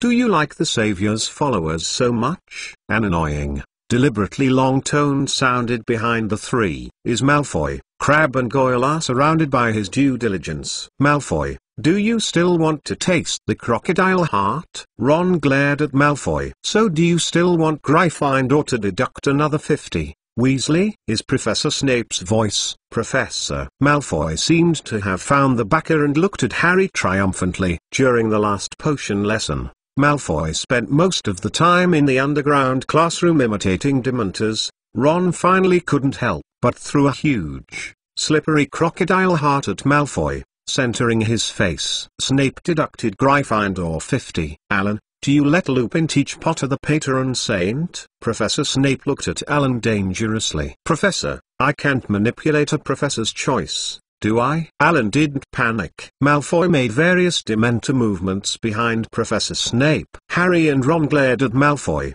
but because of Professor Snape, they could not do anything. The fists of the two were clenched tightly. Malfoy, am I Harry's follower? We are all clear. It is better to see who we are on the court to see who is in need of the followers' protection. Alan pointed his finger at Malfoy and smiled disdainfully. Chapter 242 The Showdown with Slytherin Modified. Professor Snape looked at Malfoy immediately, in front of his dean. Malfoy refused to admit it. He deliberately raised his head. See you on the field, Alan. I hope you can hold your fire crossbow firmly. Don't be hit by the Beetleloo again. It's broken into pieces. Malfoy looked at Alan and Harry disgustingly, and Gore and Crabbe smirked behind him. I think we need a little bet. Alan was not afraid, and anyone with a gun in his mouth would see the game. Whoever loses will have to take off his clothes and fly round the castle on a broom. Malfoy proposed a punishment that would sweep the face. Alan nodded without hesitation, and just when he wanted to leave, Malfoy suddenly stopped him. Alan, I want to raise. If you lose, you can't have any problems with Harry Potter. Malfoy looked at Alan with a complex look. This look made Alan involuntarily think of Dumbledore. Alan coughed awkwardly. If you care about Harry like that, then I have to raise. If you lose, when you are flying around the castle, you shout, I bullied Harry Potter because I have a crush on him. I'm jealous of Ron. Harry and Ron looked at each other. Ron looked at Malfoy, then at Harry. A sudden realization. Malfoy looked furious and seemed to be rushing to beat Alan immediately.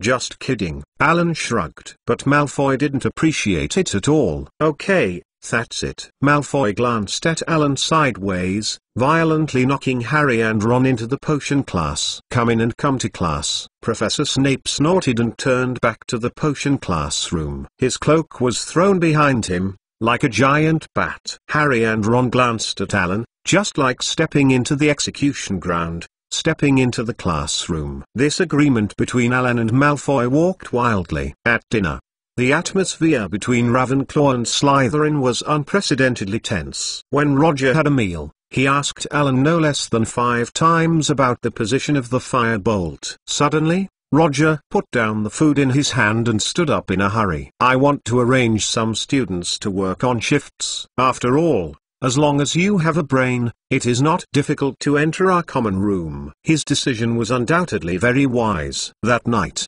two senior Ravenclaws who were arranged for a vigil caught Myers Bleach and Marcus Flintmonter, who wanted to slip in. When Professor Flitwick sent someone to notify Professor Snape, the two of them had been beaten up with bruised bruises by angry Ravenclaw. The arrival of Professor Snape did not make the two Slytherin little wizards feel better. Professor Flitwick, I apologize for this happening. Professor Snape apologized to Professor Flitwick. Marcus and Myers will be punished. He grabbed the clothes on Marcus' back and dragged the two from the ground. After Professor Snape's gloomy eyes swept the two of them, he suddenly said, Professor Flitwick, Alan Harris and Draco Malfoy made a bet. It would be better for us to bet. Please say. Professor Flitwick said politely, which college loses? Which college will withdraw from this year's College Cup competition? Professor Snape's eerie voice made all the wizards present heard clearly. If you want to gamble,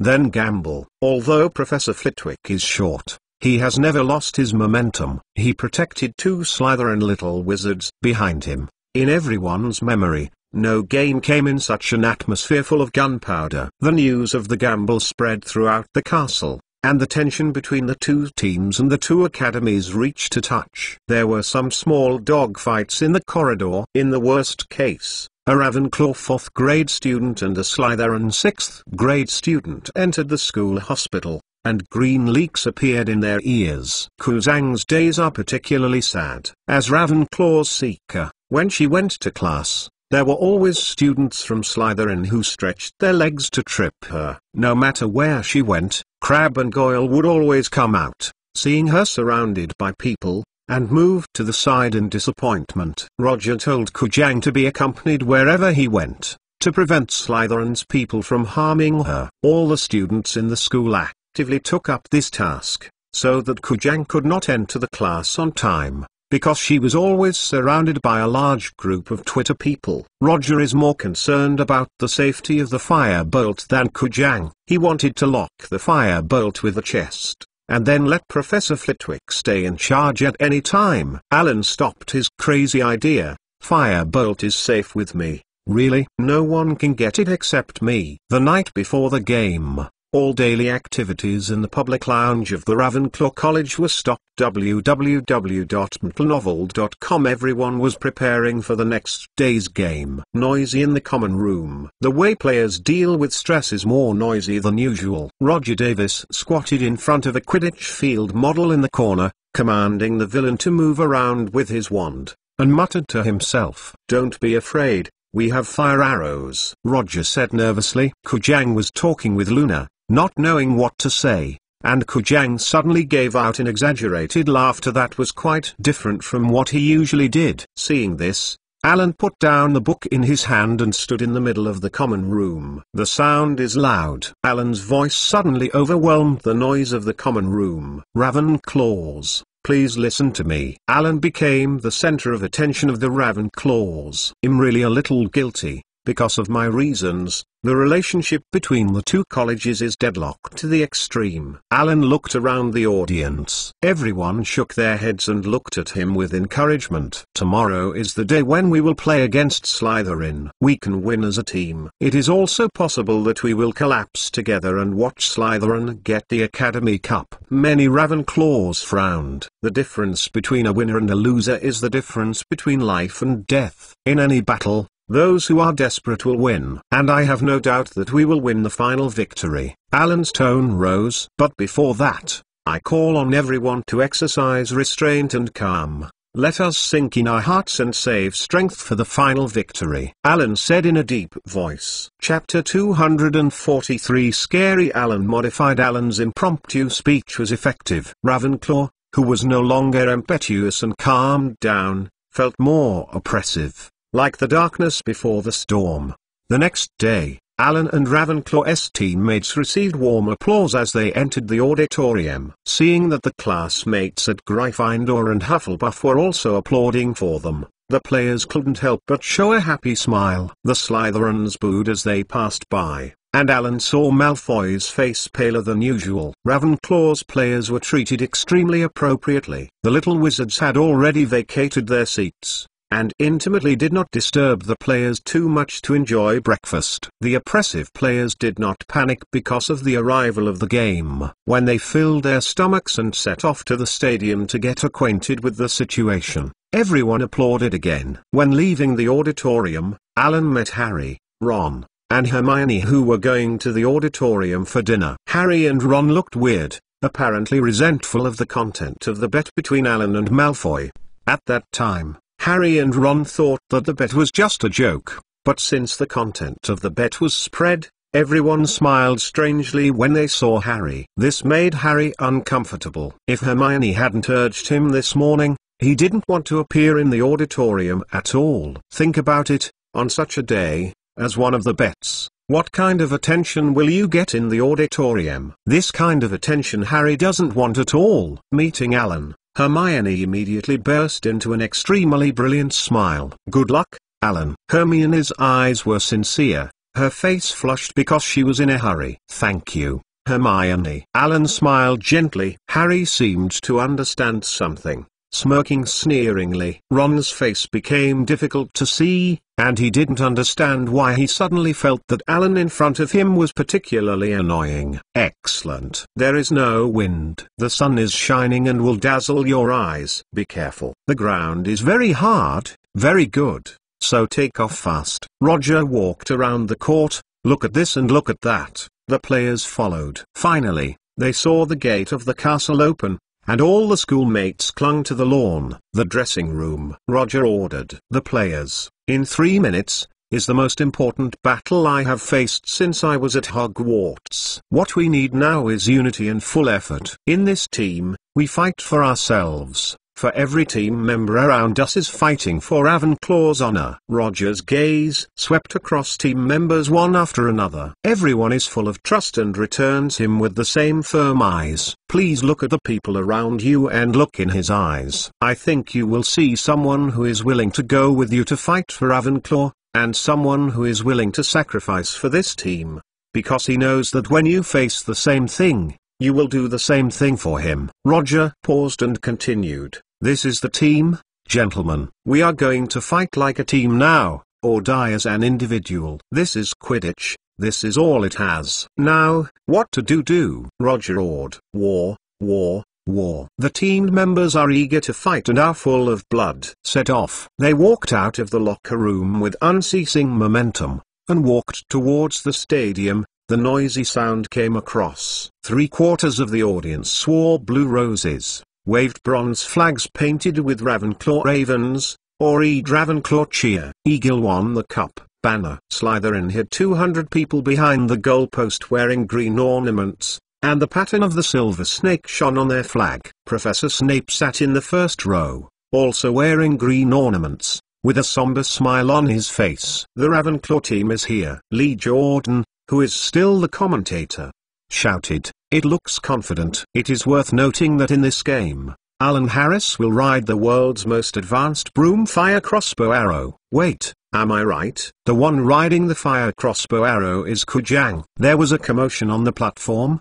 and everyone probed with their heads. Okay, assign the best broom to the golfer. It makes sense everywhere. Alan is really generous. Jordan. Professor McGonagall stabbed Lee Jordan's waist with a wand. Professor, can you change places? Jordan rubbed his waist in dissatisfaction. Professor McGonagall raised his wand, and Lee Jordan immediately turned back to continue the explanation. The Slytherin team also played, led by Captain Flint. He made some adjustments to the lineup and seemed to focus more on size rather than technology. Slytherin boos in the stands. But Alan felt that Lee made some sense. Malfoy is obviously the smallest in their team. The other players are tall and strong. The two captains shake hands. Miss Huochi said. Flint and Roger stepped forward and shook hands tightly, as if they both wanted to pinch each other's fingers. Ride on a flying broom. Miss Huochi said. www.mentalnovel.com 3,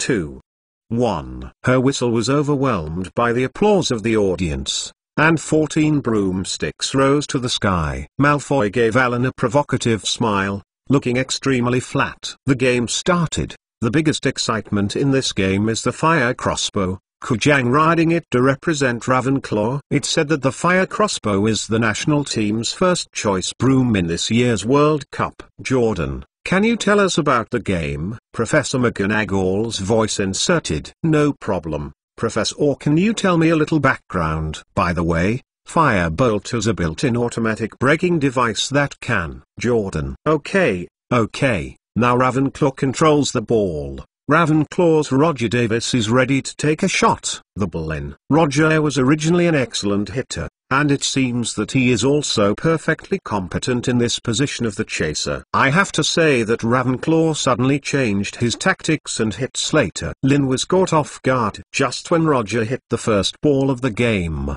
Malfoy saw when the field on Ravenclaw's side was boiling. Thieves were flying near a fence. Go with. He dived sharply with a smug smile on his face. Ravenclaw's stand was silent, and everyone's heart was grabbed. Penla bit his lips tightly, his heart exploding in pain. Many smiles of the little wizards stiffened in the face before they were recovered. Ravenclaw is like thighs. Are you going to lose? Chapter 244. Attacking Alan modified. On the occasion of 1,000 shots, a roaming ball suddenly took off with extremely rapid momentum. Malfoy hurried to the side, hitting within an inch, and in this crucial few seconds, the thieves disappeared. Oh, Slytherin supporters sighed in disappointment. Good job, Alan. Ravenclaws cheered and shouted for Alan. Slytherin hitter Derek vented his emotions and hit the second free ball directly to Alan. Alan turned his head with the light wheel 2001 in the air in order to avoid. This avoiding posture was so handsome that there was a cheer below. Watched the victory that was about to slip away,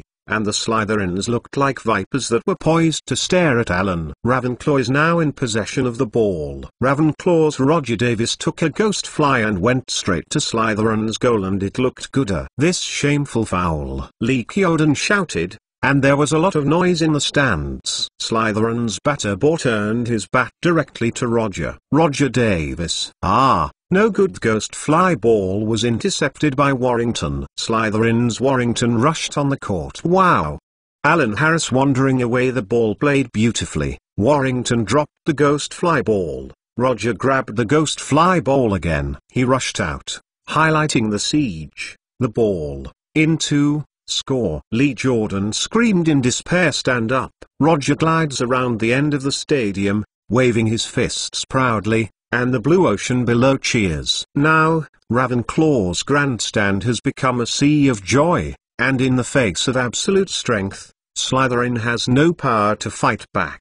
Marcus called for a timeout, and Alan flew down, drinking water and wiping sweat. Good job, Autumn. Let Malfoy see the speed of the firebolt. Roger was very excited. They may foul. Ball's actions show that in order to win, the Slytherins may do whatever it takes. We must pay attention to safety. Alan calmly analyzed. Alan's guess became a reality. In the case of backward scores, Slytherins intend to rely on physical advantage to win. Ouch! Ravenclaw's chaser Bradley almost fell off the broom, and Marcus Flint hit him hard. Later, Slytherin's batter ball banged on the back of Roger's head with his bat. Roger's nose hit the broomstick, bleeding. Enough! Miss Huochi shouted sharply, and slammed between the two. Rightly attacked the chaser, intentionally hurt the chaser. Ravenclaw made a free throw. Miss Huochi blew her whistle. Roger wiped her nose, and flew forward to the free throw. Come on,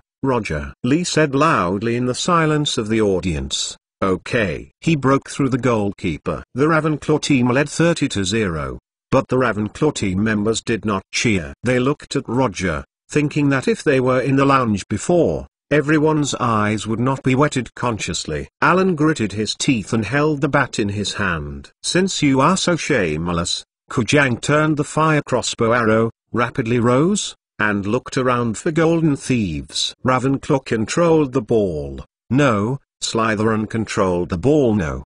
Ravenclaw recaptured the ball again. It was Roger Davis. He got the ghost fly ball and drove on the field. This is intentional. Lee Jordan's angry voice exploded over the field. Slytherin chaser Monty turned to Roger in front of him. Instead of grabbing ghost flying balls, He grabbed his head. Roger turned over in the air, finally riding on a broom, but the ghost ball was lost. Miss Huoki's whistle rang again. She flew to Monta and began to scold him loudly. A minute later, Roger scored another goal. 40-0. Take a lesson, you mean, shameless. Jordan, if you can't explain neutrally, I am realistic, Professor. A walking ball flew past Kujang's left ear, which was played by tall Slytherin batter Derek. He rode on the broom and grinned smugly at Ku, but soon his eyes became horrified. Derek's broom was out of balance and took Derek like a meteor and rushed straight towards the grandstand. Derek shouted in horror, "Is Alan?" Alan's roaming ball hit Derek's broom hard, less than a centimeter from his hand. Derek, who was successfully rescued, could only ride a Comet 260 and flew into the sky again. Flint flew forward to make a free throw for Slytherin, but Ravenclaw's goalkeeper struggled and successfully saved the ball. The next Alan scared Slytherin. He wouldn't foul, but the angle of the ball he played was tricky, which forced the Slytherins to be uncomfortable. After Derek, Ball's broom, which intended to hit the battered Kujang, was also broken into pieces. As Alan rushed towards Malfoy, Malfoy was so scared that he immediately left Kujang, who had just been pursued by him, and jumped far away. Alan chased up badly. A wandering ball smashed into his face. It was Marcus. Alan hit the wandering ball back without hesitation, interrupting the tail of Marcus' broom. A flash of gold flashed over, and Alan found the golden snitch, about 20 feet above their heads. www.mentalnovel.com. But he was not looking for a golfer. Autumn. Alan hurriedly called Kujang. Alan stared at the golden thief,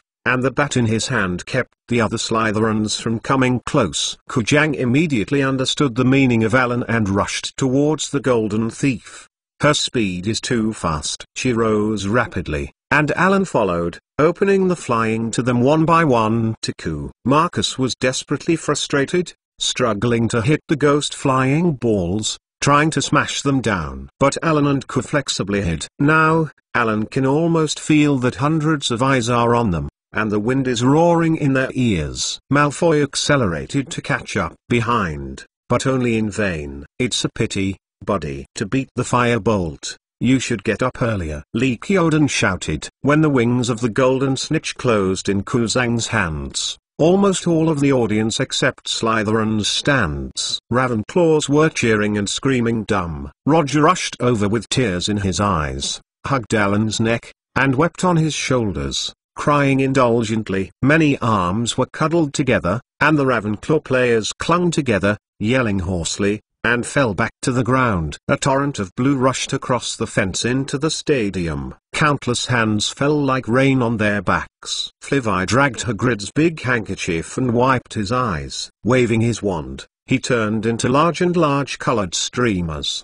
The entire Slytherin fell into a deadly silence. They not only lost the game, but also lost the qualification for the Academy Cup. Chapter 245 Geraldine Modified. Chapter 243 Geraldine Modified. But, that's the Light Wheel 2001. Only Draco's broom was kept. A senior Slytherin student shouted angrily. Seeing the movements here, the Ravenclaw players also ended the celebration and squeezed into the crowd. Professor Snape looked at their eyes very dangerously, but Alan looked back timidly. What happened? Professor Dumbledore and a middle-aged man in his 50s came over, and the little wizards gave way. Alan noticed that the wizard next to Dumbledore might be unusual because of his momentum. He was like a ferocious cheetah in action, ready to go. His steps were very open, and he walked quite chicly.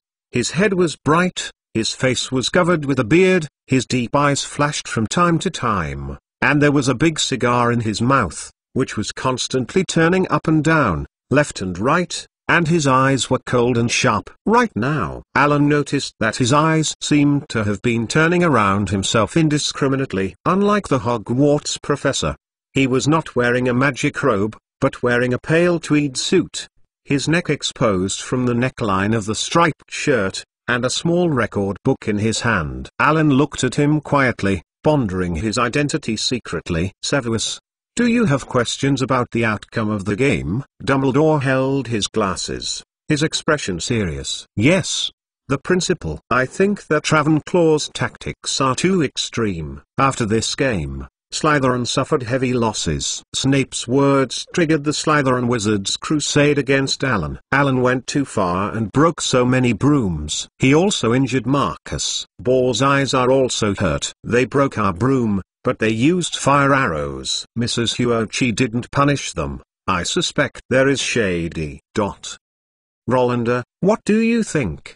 Dumbledore raised his hands and pressed down. The discussion on the field stopped, and everyone looked at Mrs. Huochi. But Alan keenly felt that the man beside Dumbledore seemed to be looking at himself. Principal, I think my punishment is fair and just, and it is in full compliance with the Quidditch game rules. Mrs. Huochi felt her professionalism was suspected. She was a little angry. She restrained herself and clenched her fists. Severus, did you hear? Professor Dumbledore turned to Snape. Snape's lips pressed together tightly, without saying a word, but the expression of dissatisfaction on his face made people know at a glance. Professor Snape, although I have no objection to Mrs. Huochi's sentence, but if you have a different opinion, we can invite the director of the Ministry of Magic Sports Division Ludo. How about the arbitration? Also put this: the matter was completely published in the Daily Prophet for other British wizards to judge. Of course, our bet also needs to be published, although I did not imply that this part affects you now. Unwilling to lose state, Alan, who was approaching, looked at the Slytherin Dean calmly with his hands on his back. If something went wrong, it would only make the Snake Academy even more ugly. Altdorf he should not have spoken as a student. This time, the Principal Dumbledore finally interrupted the dispute by saying something.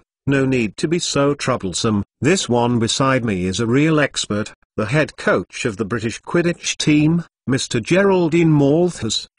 I watched the game as well, so let him comment. The eyes behind his crescent-shaped glasses blinked at Alan, and he directly proposed the best candidate to judge the game. Geraldine, please forgive me, but I believe in this matter, you are the most qualified person to give us guidance. What do you think? Everyone's eyes turned to this with Professor Dumbledore's words, men who cannot be ignored. The cigar made a circle in Geraldine's mouth. Dumbledore, let me remind you that it is difficult for people in situations like mine to restrain themselves, and what I say may not necessarily be listen. We are willing to hear the most authentic voice, Geraldine. Professor Dumbledore responded without hesitation. Well, let me say that it is really impressive to have such a mind and means among the young wizards of this age. This game is the darkest little wizard game I have ever seen. He turned with a cigar at his fingertips. He began to comment on it without hesitation. The fact before us is indeed that the Slytherin team is the first to break the rules. If this poor means of violation does not play any role in the regular game,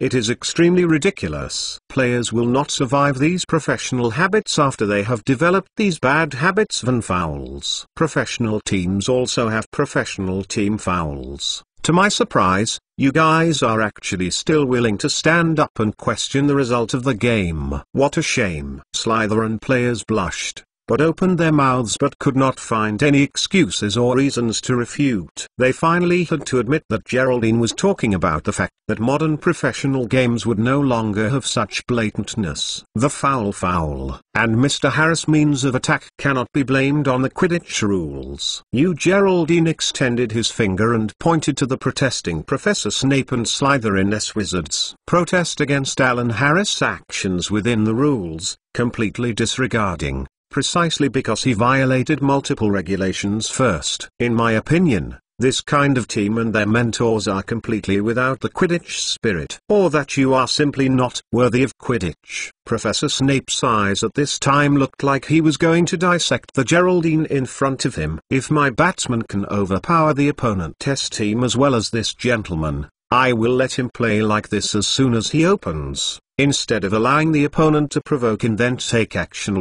This situation is almost will not appear in professional teams. This Geraldine is obviously used to acting as the main spokesperson. His speech and manner are outstanding. His calm attitude, his deep vision of things, let the little wizards can't help but convince him. Principal Dumbledore, in order to further improve the level of Quidditch in our school and make the competition more formal, I am willing to donate a batch of light wheels to the school in 2001, and encourage everyone to compete with strength and can also allow non-Quidditch members. We also have the opportunity to get in touch with top rooms. Alan first let himself face the headmaster of Hogwarts, and then turned his upper body to playfully wink at the flight class professor and a hooch. More trouble. After not waiting for Mrs. Huerke's reaction, Alan glanced contemptuously at Slytherin. Instead of being an amateur rogue, we can only use annoying, shameful, and non-influential violations, and we are complacent. In the astonished eyes of the little wizards,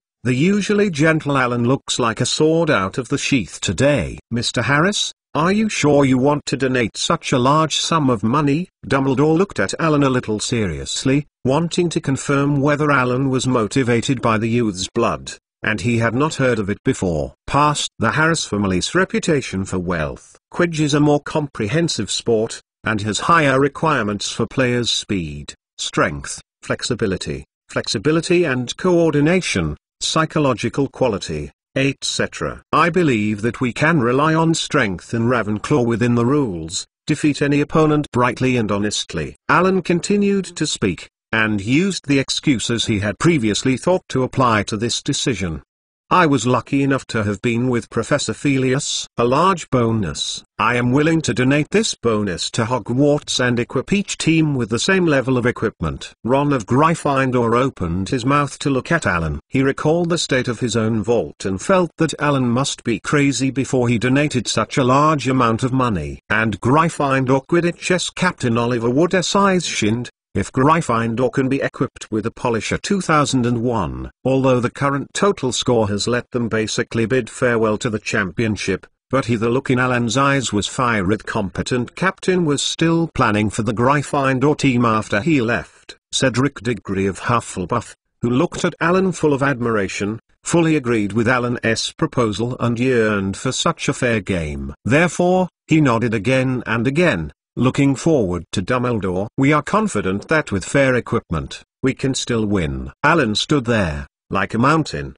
imposing. Yes, we are not afraid. Roger stood next to Alan and fully supported his proposal for the best player. Ravenclaw's players came up one after another, standing head to head with lofty heads. Behind Jay and Alan suddenly turned to Slytherin's direction again. If there are people who dare to use those despicable methods, I don't mind breaking the donations I donate. Knowing that the other party did not intend to exclude Slytherin as usual in the other three colleges, the little snakes were relieved, and they suddenly dared not look directly at Alan's eyes and bowed their heads. Even a part of Slytherin felt that such an Alan was not in Slytherin. Wasn't he pure blood? Geraldine turned the cigar in his mouth for a while, staring straight at the magnificent little wizard in front of him. But Alan greeted the other person's gaze generously. When Alan learned the identity of Geraldine, he had a basic understanding of Geraldine's purpose of coming to Hogwarts. Guess. Summer vacation after the end of this semester. Quidditch World Cup. Geraldine, as the head coach, must come to pick the graduates who can serve as Quidditch players. Alan was keenly aware that this was an opportunity to show his strength in an upright manner, an opportunity for wizards from all over the world to know themselves, and to cheer for themselves. Although he is not a graduate, it is clear that the Bulgarian searcher has not yet left the school at this age where youth and blood should be spent. Alan has a natural yearning for the World Cup. Professor Snape, maybe, you should be willing to gamble and lose, and practice the original bet. But in view of the system, you can still finish the rest of the game. Professor Flitwick screamed and ran away with a short leg. Come here, he just couldn't squeeze in. But he was very dissatisfied with Professor Snape questioning the result of the game and interrupting Ravenclaw's celebration. Snape's eyes at this time were much darker than usual, and he fixed his eyes on Professor Flitwick. Malfoy's face paled at once, and he thought of his original bet with Alan at the same time. Nervous, and Harry Gryffindor, he didn't want to hear his name from Malfoy's mouth at all. For a while, a few words came depressively from Professor Snape's mouth. We Slytherin, Withdraw from this year's college cup. Go. His eyes swept dangerously across Alan's face and turned away. The Slytherins followed him in despair, and evacuated the field. Malfoy's expression looked very annoyed. He was swallowed by the fear of the gamble. He wanted to follow Snape's footsteps, but was stopped by Alan. Malfoy. Alan's words haven't been finished yet. www.mentalnovel.com. Malfoy raised his head proudly and said, "Alan, I will fulfill my contract." Alan looked at Malfoy's clearly panic-stricken, pretending calm expression, and smiled. "Malfoy, you can't keep this bet. In fact, I don't care. It's just, I want to remind you that since you care about the glory of the pure blood surname in this way, why not do something that matches your pure blood nobility? Where is the dignity of your pure blood nobility?" Hearing Alan's words, Malfoy seemed to put down a big rock and almost sat down on the ground. If he really wanted to fulfill that bet, he would rather die. He had already made plans to procrastinate. Anyway, he did not mention the time to fulfill the contract. Leaving the venue silently, Malfoy looked unpredictable. He felt that the way Alan is now is exactly what he has been striving for in the past. The pure blood wizard should be like this. He couldn't help but regret his words and deeds. If at the beginning, your attitude was better, Alan Harris became his friend. End of this chapter. Chapter 246 Ron's Jealousy Modified. Chapter 244 Ron's Jealousy Modified. Compared with Malfoy, the feelings of other little wizards on Alan are soaring. Alan Harris, Ravenclaw's point control. He's so generous. How good it would be if I had so many Jinjialong. The future game must be more exciting. Simply compare everyone's technology and strength. Hermione Granger's cheeks flushed in the crowd, staring at Alan, who was standing in the center. Alan is really great. He is Hogwarts' best student. Harry nodded to the side. For him, Alan was so good, he no longer had to worry about what type of broom he used. Alan has such a large sum of gold gallon. Ron smashed his mouth. But Hermione, you are Gryffindor. Both Hermione and Harry turned to look at him.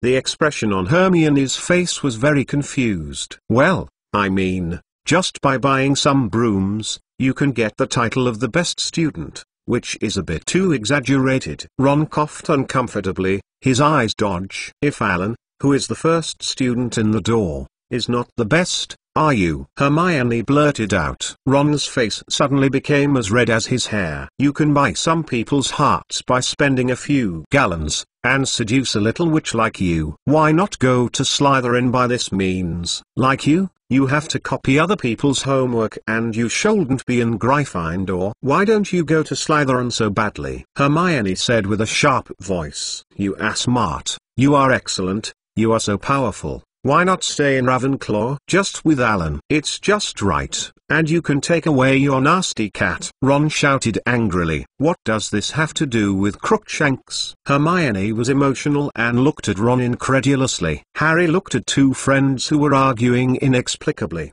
a little at a loss. Hermione, Ron is a genuine Gryffindor, Harry said cautiously. Of course, you two. Okay, stand with Ron. I know you will. Hermione's tears twirled in her eyes, turning her head away. Okay, then you guys play. Don't bother me. I still have a lot of homework to do. Ron, you are really overdone. You are jealous of Alan. Ginny suddenly appeared and interjected. Ginny, go away. It's none of your business. Ron was upset and sulked. Well, you will regret it. Ginny looked up and left proudly. Ron and Harry looked at each other, froze in place. The crowd gradually withdrew, and for the Ravenclaws, their celebration was just beginning. After the hustle and bustle, the castle was gradually restored to the quietness of the past. Now in the potion class, the Ravenclaws have a hard time. They are treated the same as Gryffindor. Professor Snape is extremely strict with their coursework,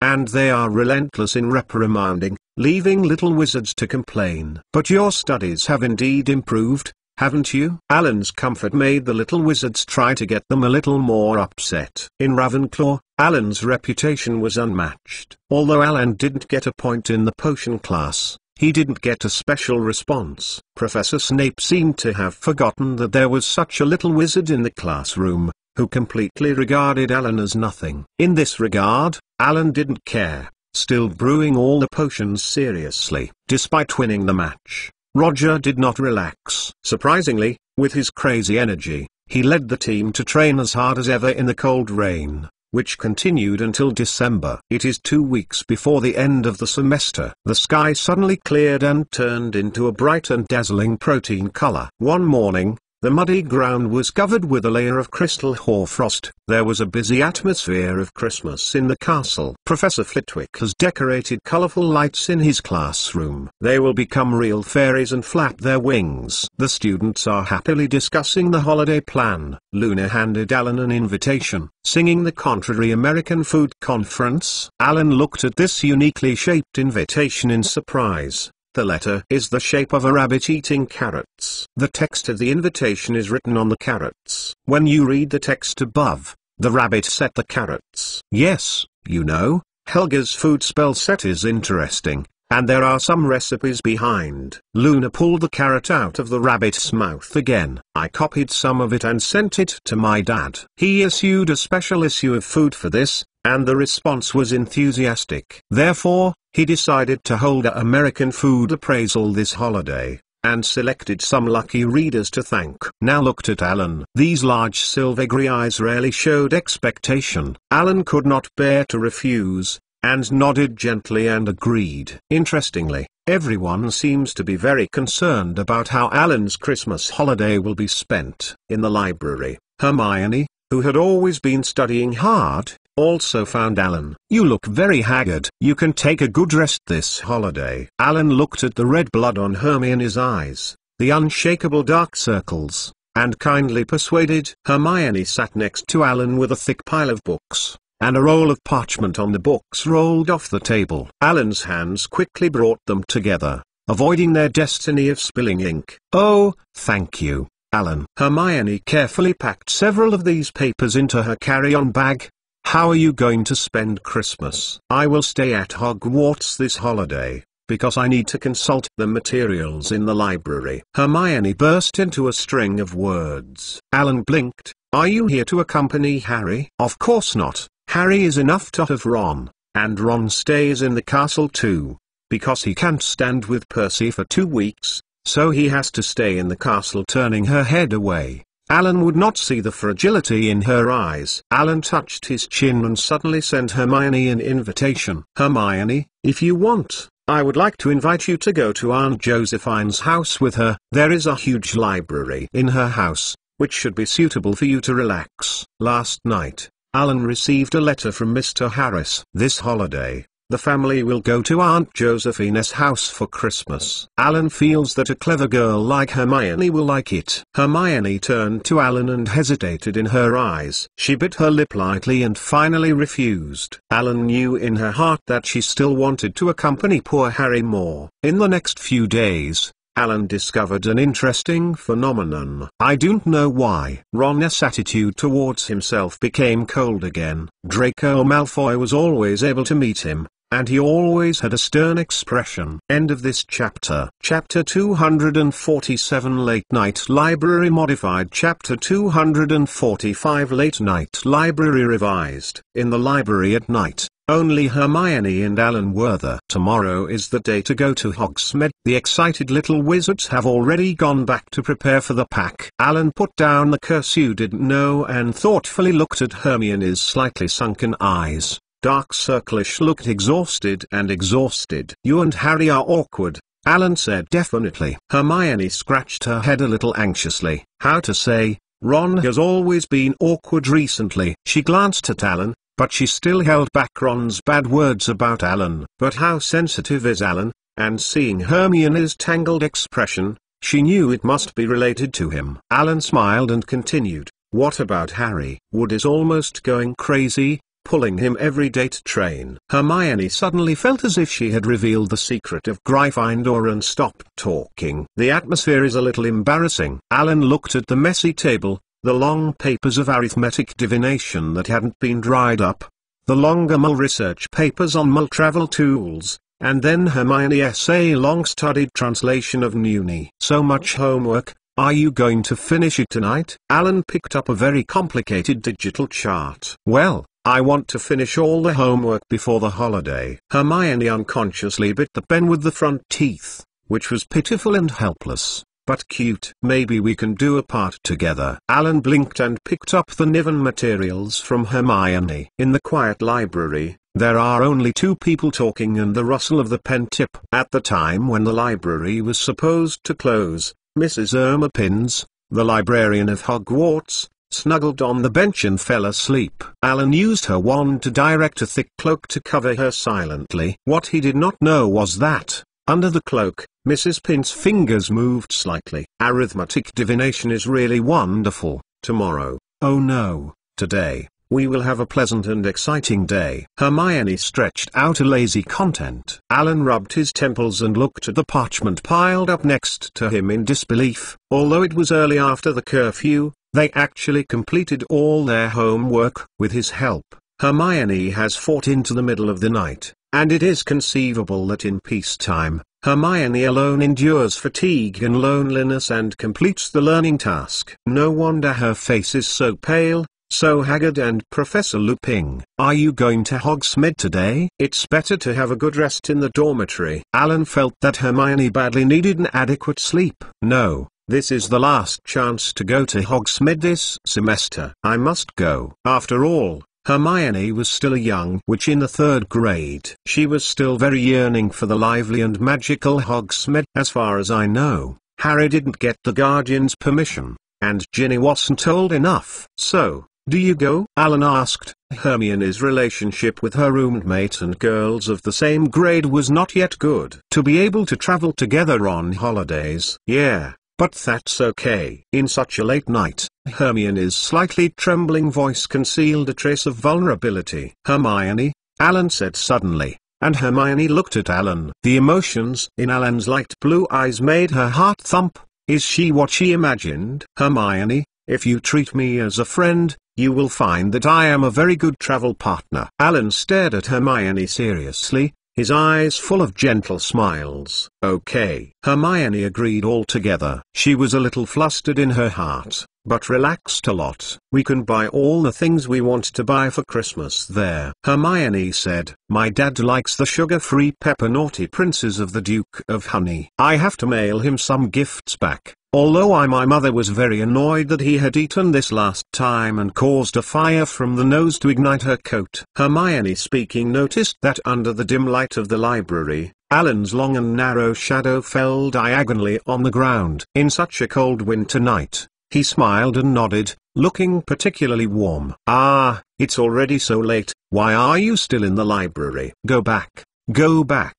And close. Mrs. Pings stood up from the bench and picked up a raven feather duster standing on the ground, waving violently. But Alan was not afraid at all. He and Hermione acted swiftly to pack up the things on the long table, put the books and materials back in place, and then politely greeted Mrs. Pings with his hands akimbo. After saying goodbye to Alan and secretly returning to the dormitory, Hermione did not fall asleep immediately after washing, but rummaged for a long time in his cabinet with the light of the magic wand, put some bottles and cans on the bedside on the table. Ironing several clothes neatly, Hermione returned to the comfortable and soft bed with a contented smile. Hermione lying on the bed was tossing and turning, and in the library, Alan's words and manners kept turning in her mind. It took a long time for Hermione to let her mouth come to sleep with a hint of smile. On this snowy morning, Hermione was quiet in the castle and fell asleep late at night,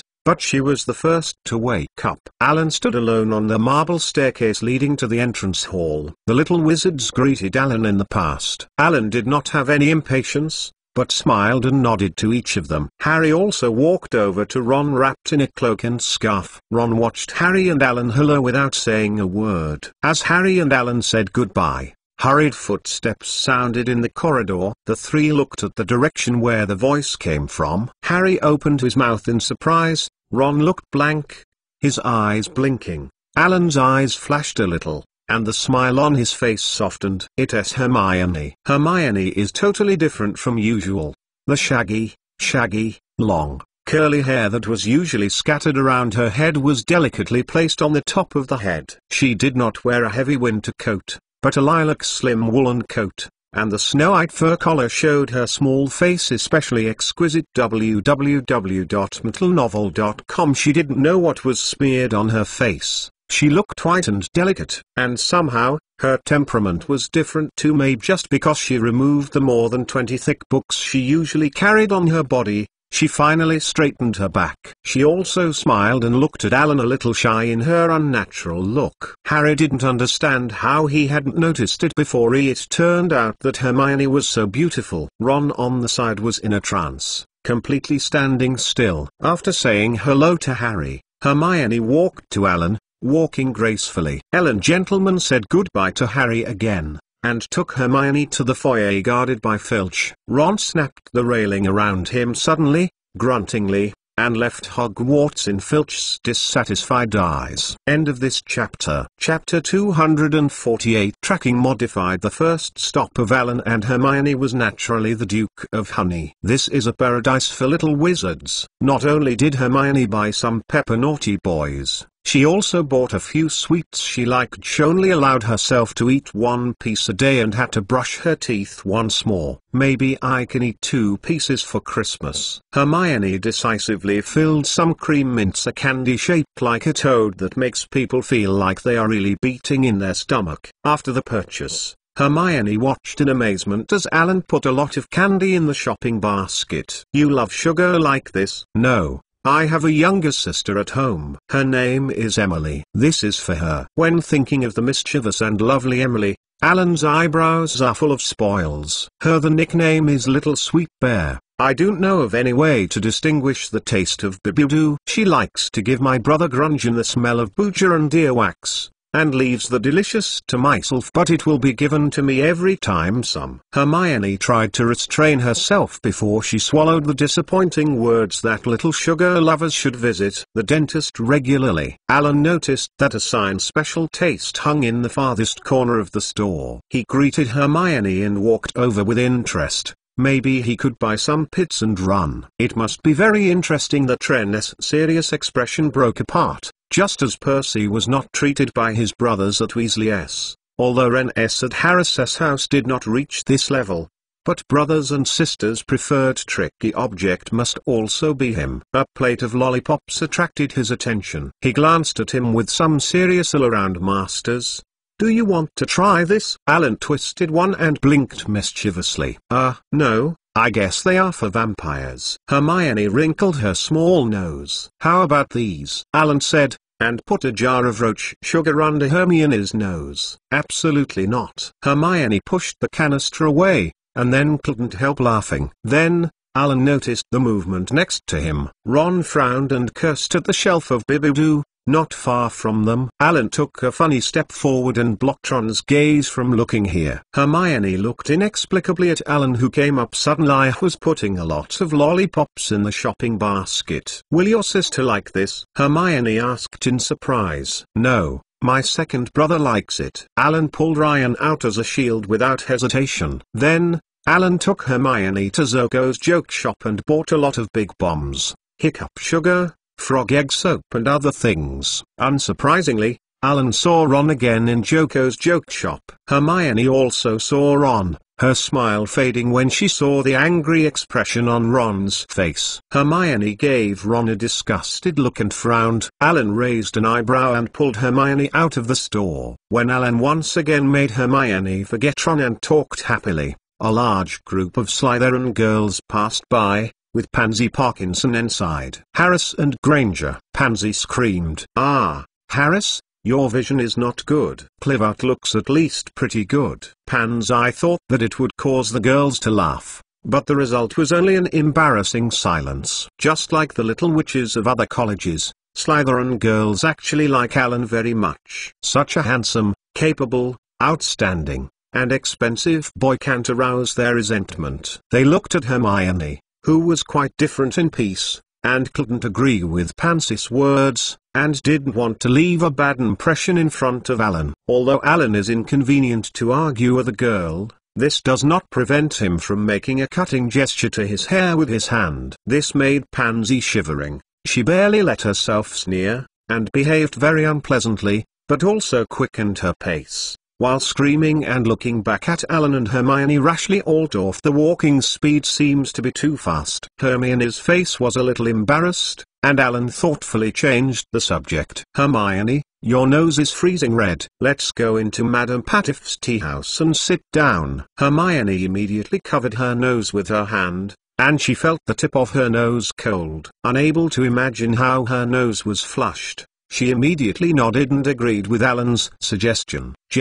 Alan pushed open the door of the tea house and let Hermione walk in first. Then, Alan turned around and smiled unclearly at the trailing Ron. This is a small, cramped tea house, Misty. Everything inside is decorated with tacky lace, even the small round table. Hermione suddenly became out of harmony with her body. She was embarrassed and extremely uncomfortable, because she found out that the nets in the house were 1-for-1, all holding hands. Alan had walked in and took Hermione to sit down at the remaining round table next to the foggy window. Hermione bowed her head a little nervously. Alan looked at the window indifferently, Ron's figure looming behind a cedar. Alan leaned forward slightly, flicking the snowflakes on Hermione's head. Ron kicked the cedar angrily, and as a result the snow on the tree fell wildly, spilling Ron's face all over his face. He waved his arm anxiously and wiped it chaotically. Alan couldn't help laughing, and Hermione looked up suspiciously. She just wanted to ask Alan what she was laughing,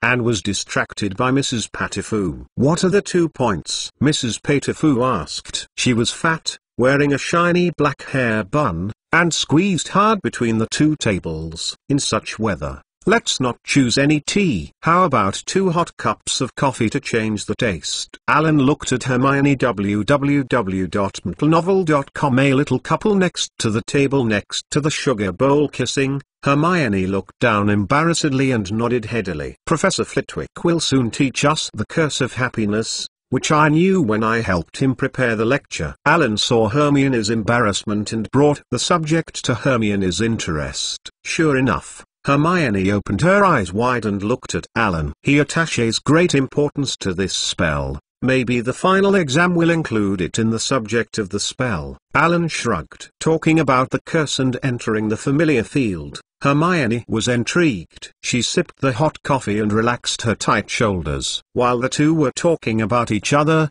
the door of the tea house was slammed open and a little wizard broke in. It was Draco Malfoy. Rarely, he did not follow gallant Crabbe behind him. In the eyes of everyone surprised, Malfoy walked to the table of Alan and Hermione without a word, and sat down. Seeing this, Ron outside the window didn't care about slapping the snow on his body. He watched them intently and talked with each other, trying to recognize their lips. Of course, he must be in vain. Harry has always thought that Alan was facing him. Look, Malfoy came to talk to him. Hermione knew that he didn't tell us. Ron stamped his frozen feet indignantly. No. You have to find a way to figure out what conspiracy they are discussing, Ron said to himself. But he found in despair that without Harry or Hermione, he had no solution at all. Suddenly, his shoulder was tapped, and he turned around and found no one. Ron looked around in confusion. Is I already illusioned by Alan and Hermione? Chapter 249 Revenge of Slytherin Modified. Of course not. Harry's voice sounded out of thin air. Wow! After a short surprise,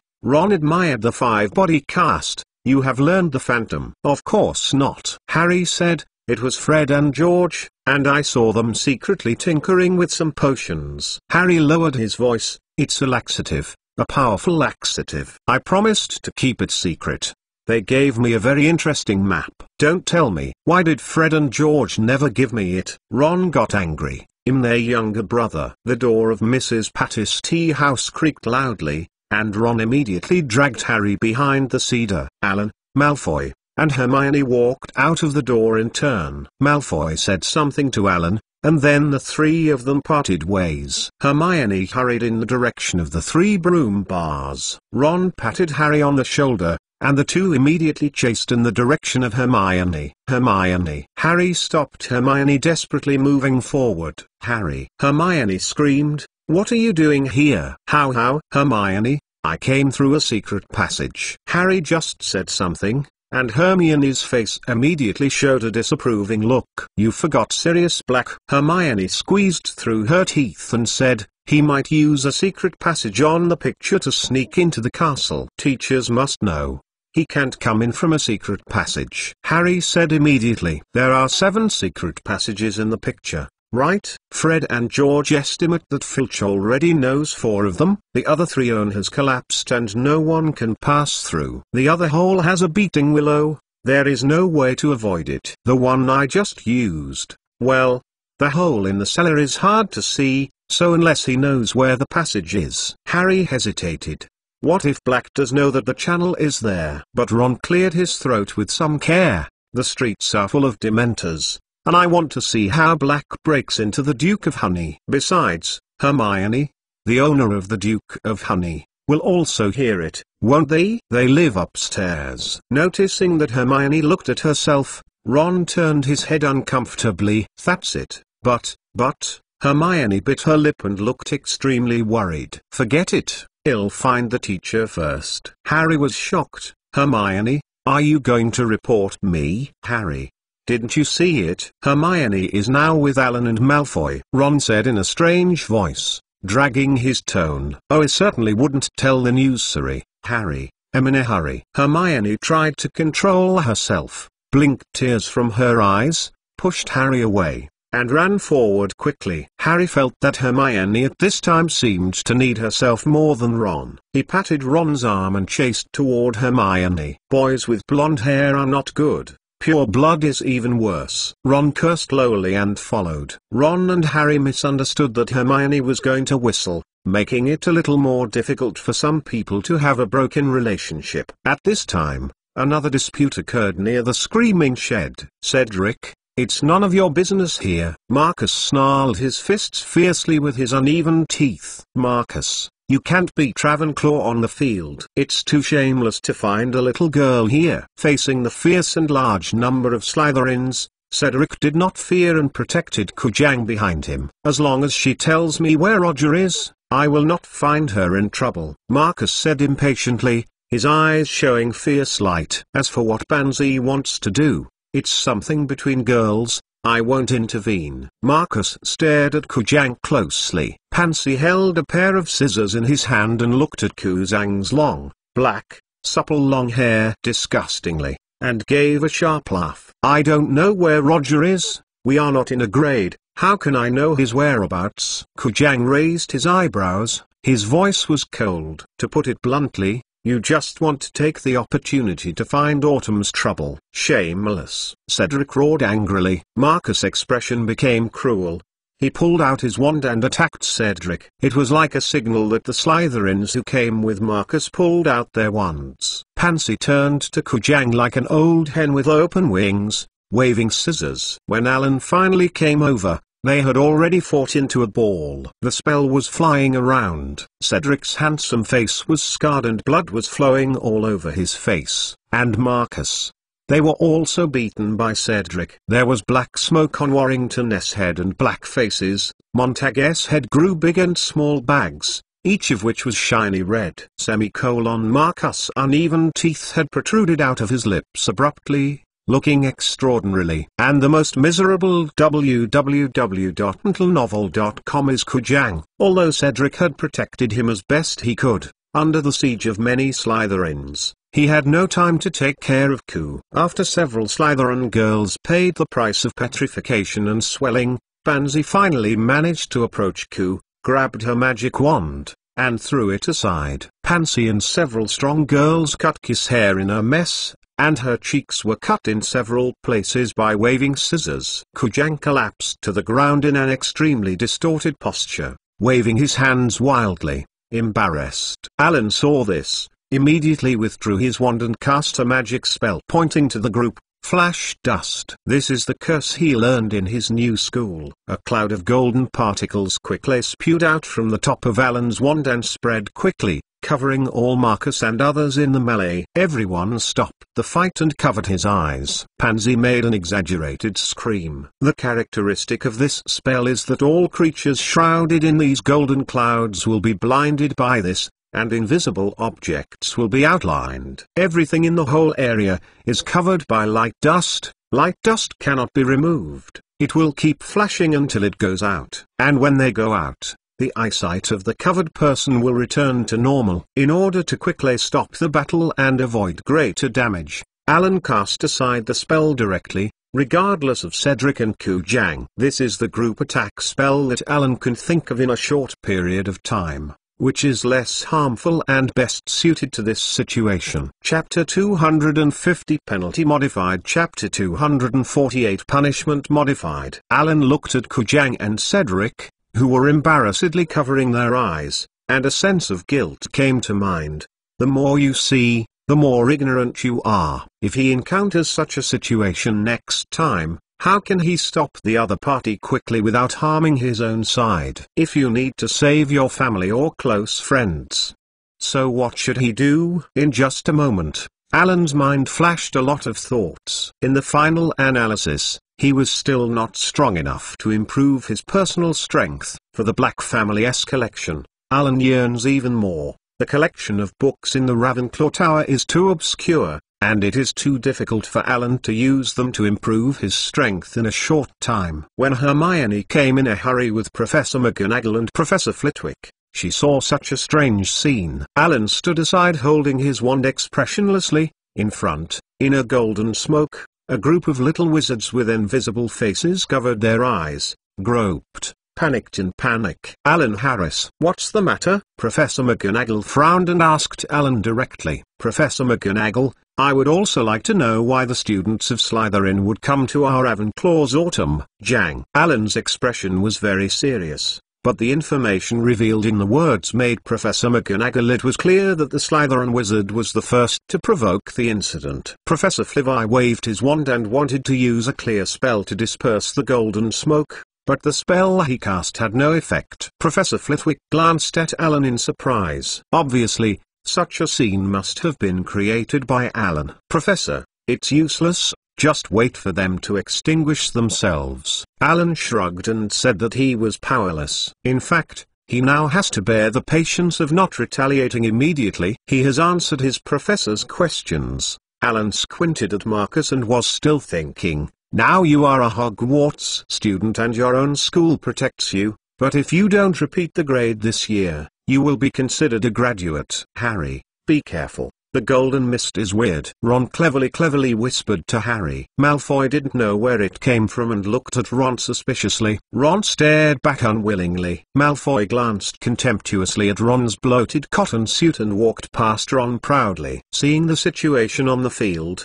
Malfoy immediately judged that this must be the effect caused by the curse issued by Alan. He looked at the expressionless Alan, his expression extremely complicated. After waiting for a while, all the golden smoke was extinguished, and everyone in the field opened their eyes, and they were welcomed by the angry Professor McGonagall. Not to mention how Professor McGonagall reprimanded Marcus and others. Professor Flitwick went to check Ku Zhang's injury for the first time. He waved his wand and began to heal the wound on Ku Zhang's face. Yeah, the bone of his hand is probably cracked. Professor McGonagall, Ku Zhang needs to return to the castle for treatment immediately. Professor Flitwick was very angry and looked at the students of Slytherin with a bad look. Under such an impulse, Marcus flinched involuntarily. Professor, we are also injured. He even felt a little wronged. In such a long time, he thought he would never see the light again. All back to the castle first. Professor McGonagall frowned and ordered. Marcus and others followed her in dismay. Professor McGonagall turned around suddenly, looking at Alan, who was casting a healing spell on Cedric. Alan Harris, you come too. Okay, Professor. Alan answered without hesitation. After making sure that Cedric, who helped his college, was not in trouble, Alan helped the excellent student of Hufflepuff and walked down the lake to the castle. Look, The place where Alan is there must be uneven. Ron thought of his experience in Egypt. Hermione glanced at Ron in surprise. It seemed very surprised that Ron would even evaluate Alan like this. Maybe this thing was planned by Malfoy and Alan. Seeing Hermione's expression, Ron's heart was filled with an irritable feeling of unclear ambiguity, and he could not help but slander Alan. Fool, Alan is not what you think. Hermione refuted Ron sternly. Oh, I forgot, you like to learn good people. You are with them, maybe there are also you in it. Ron's face was flushed red, matching his shaggy red hair, like it is a cluster of burning flames. Ron,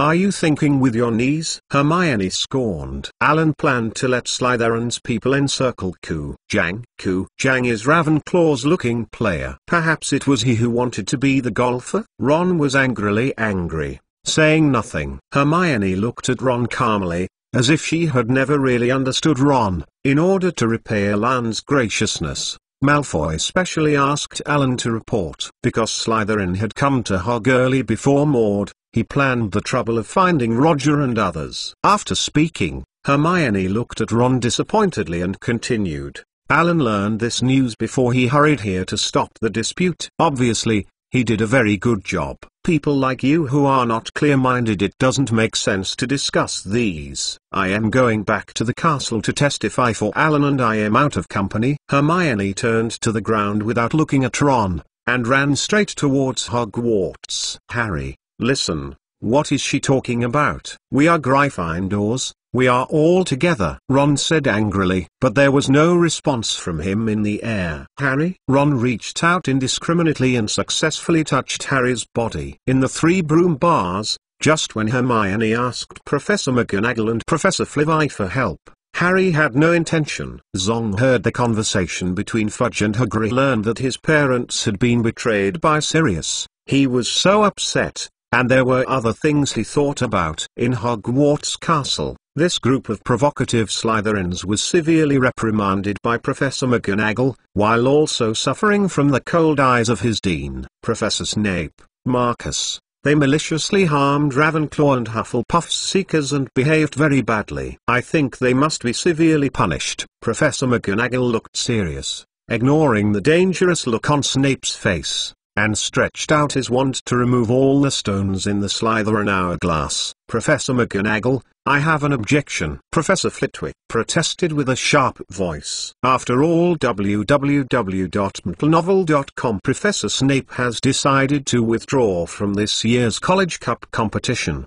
so the number of points is not important to them. Then, for Slytherin, the deduction is equivalent to no punishment. Professor Flitwick pointed out the facts rationally. Alan next to him secretly applauded his dean. That's how it happened. How could there be such a bad behavior that was just let go? Professor McGonagall nodded thoughtfully. Then next year, Slytherin's score will be deducted by 100 points in advance. Also, all the little wizards who participated in the fight must be closed for a semester. Filch is responsible for the specific punishment. Professor McGonagall, Cedric is innocent. He protected me. Kuzang's wrists were tightly wrapped around his neck. Then, Hufflepuff made a bold decision and added 50 cents. Professor McGonagall decisively added 50 cents to Hufflepuff, and Alan. He shot only to stop Slytherin. Hermione hurriedly opened her eyes for Alan. End of this chapter.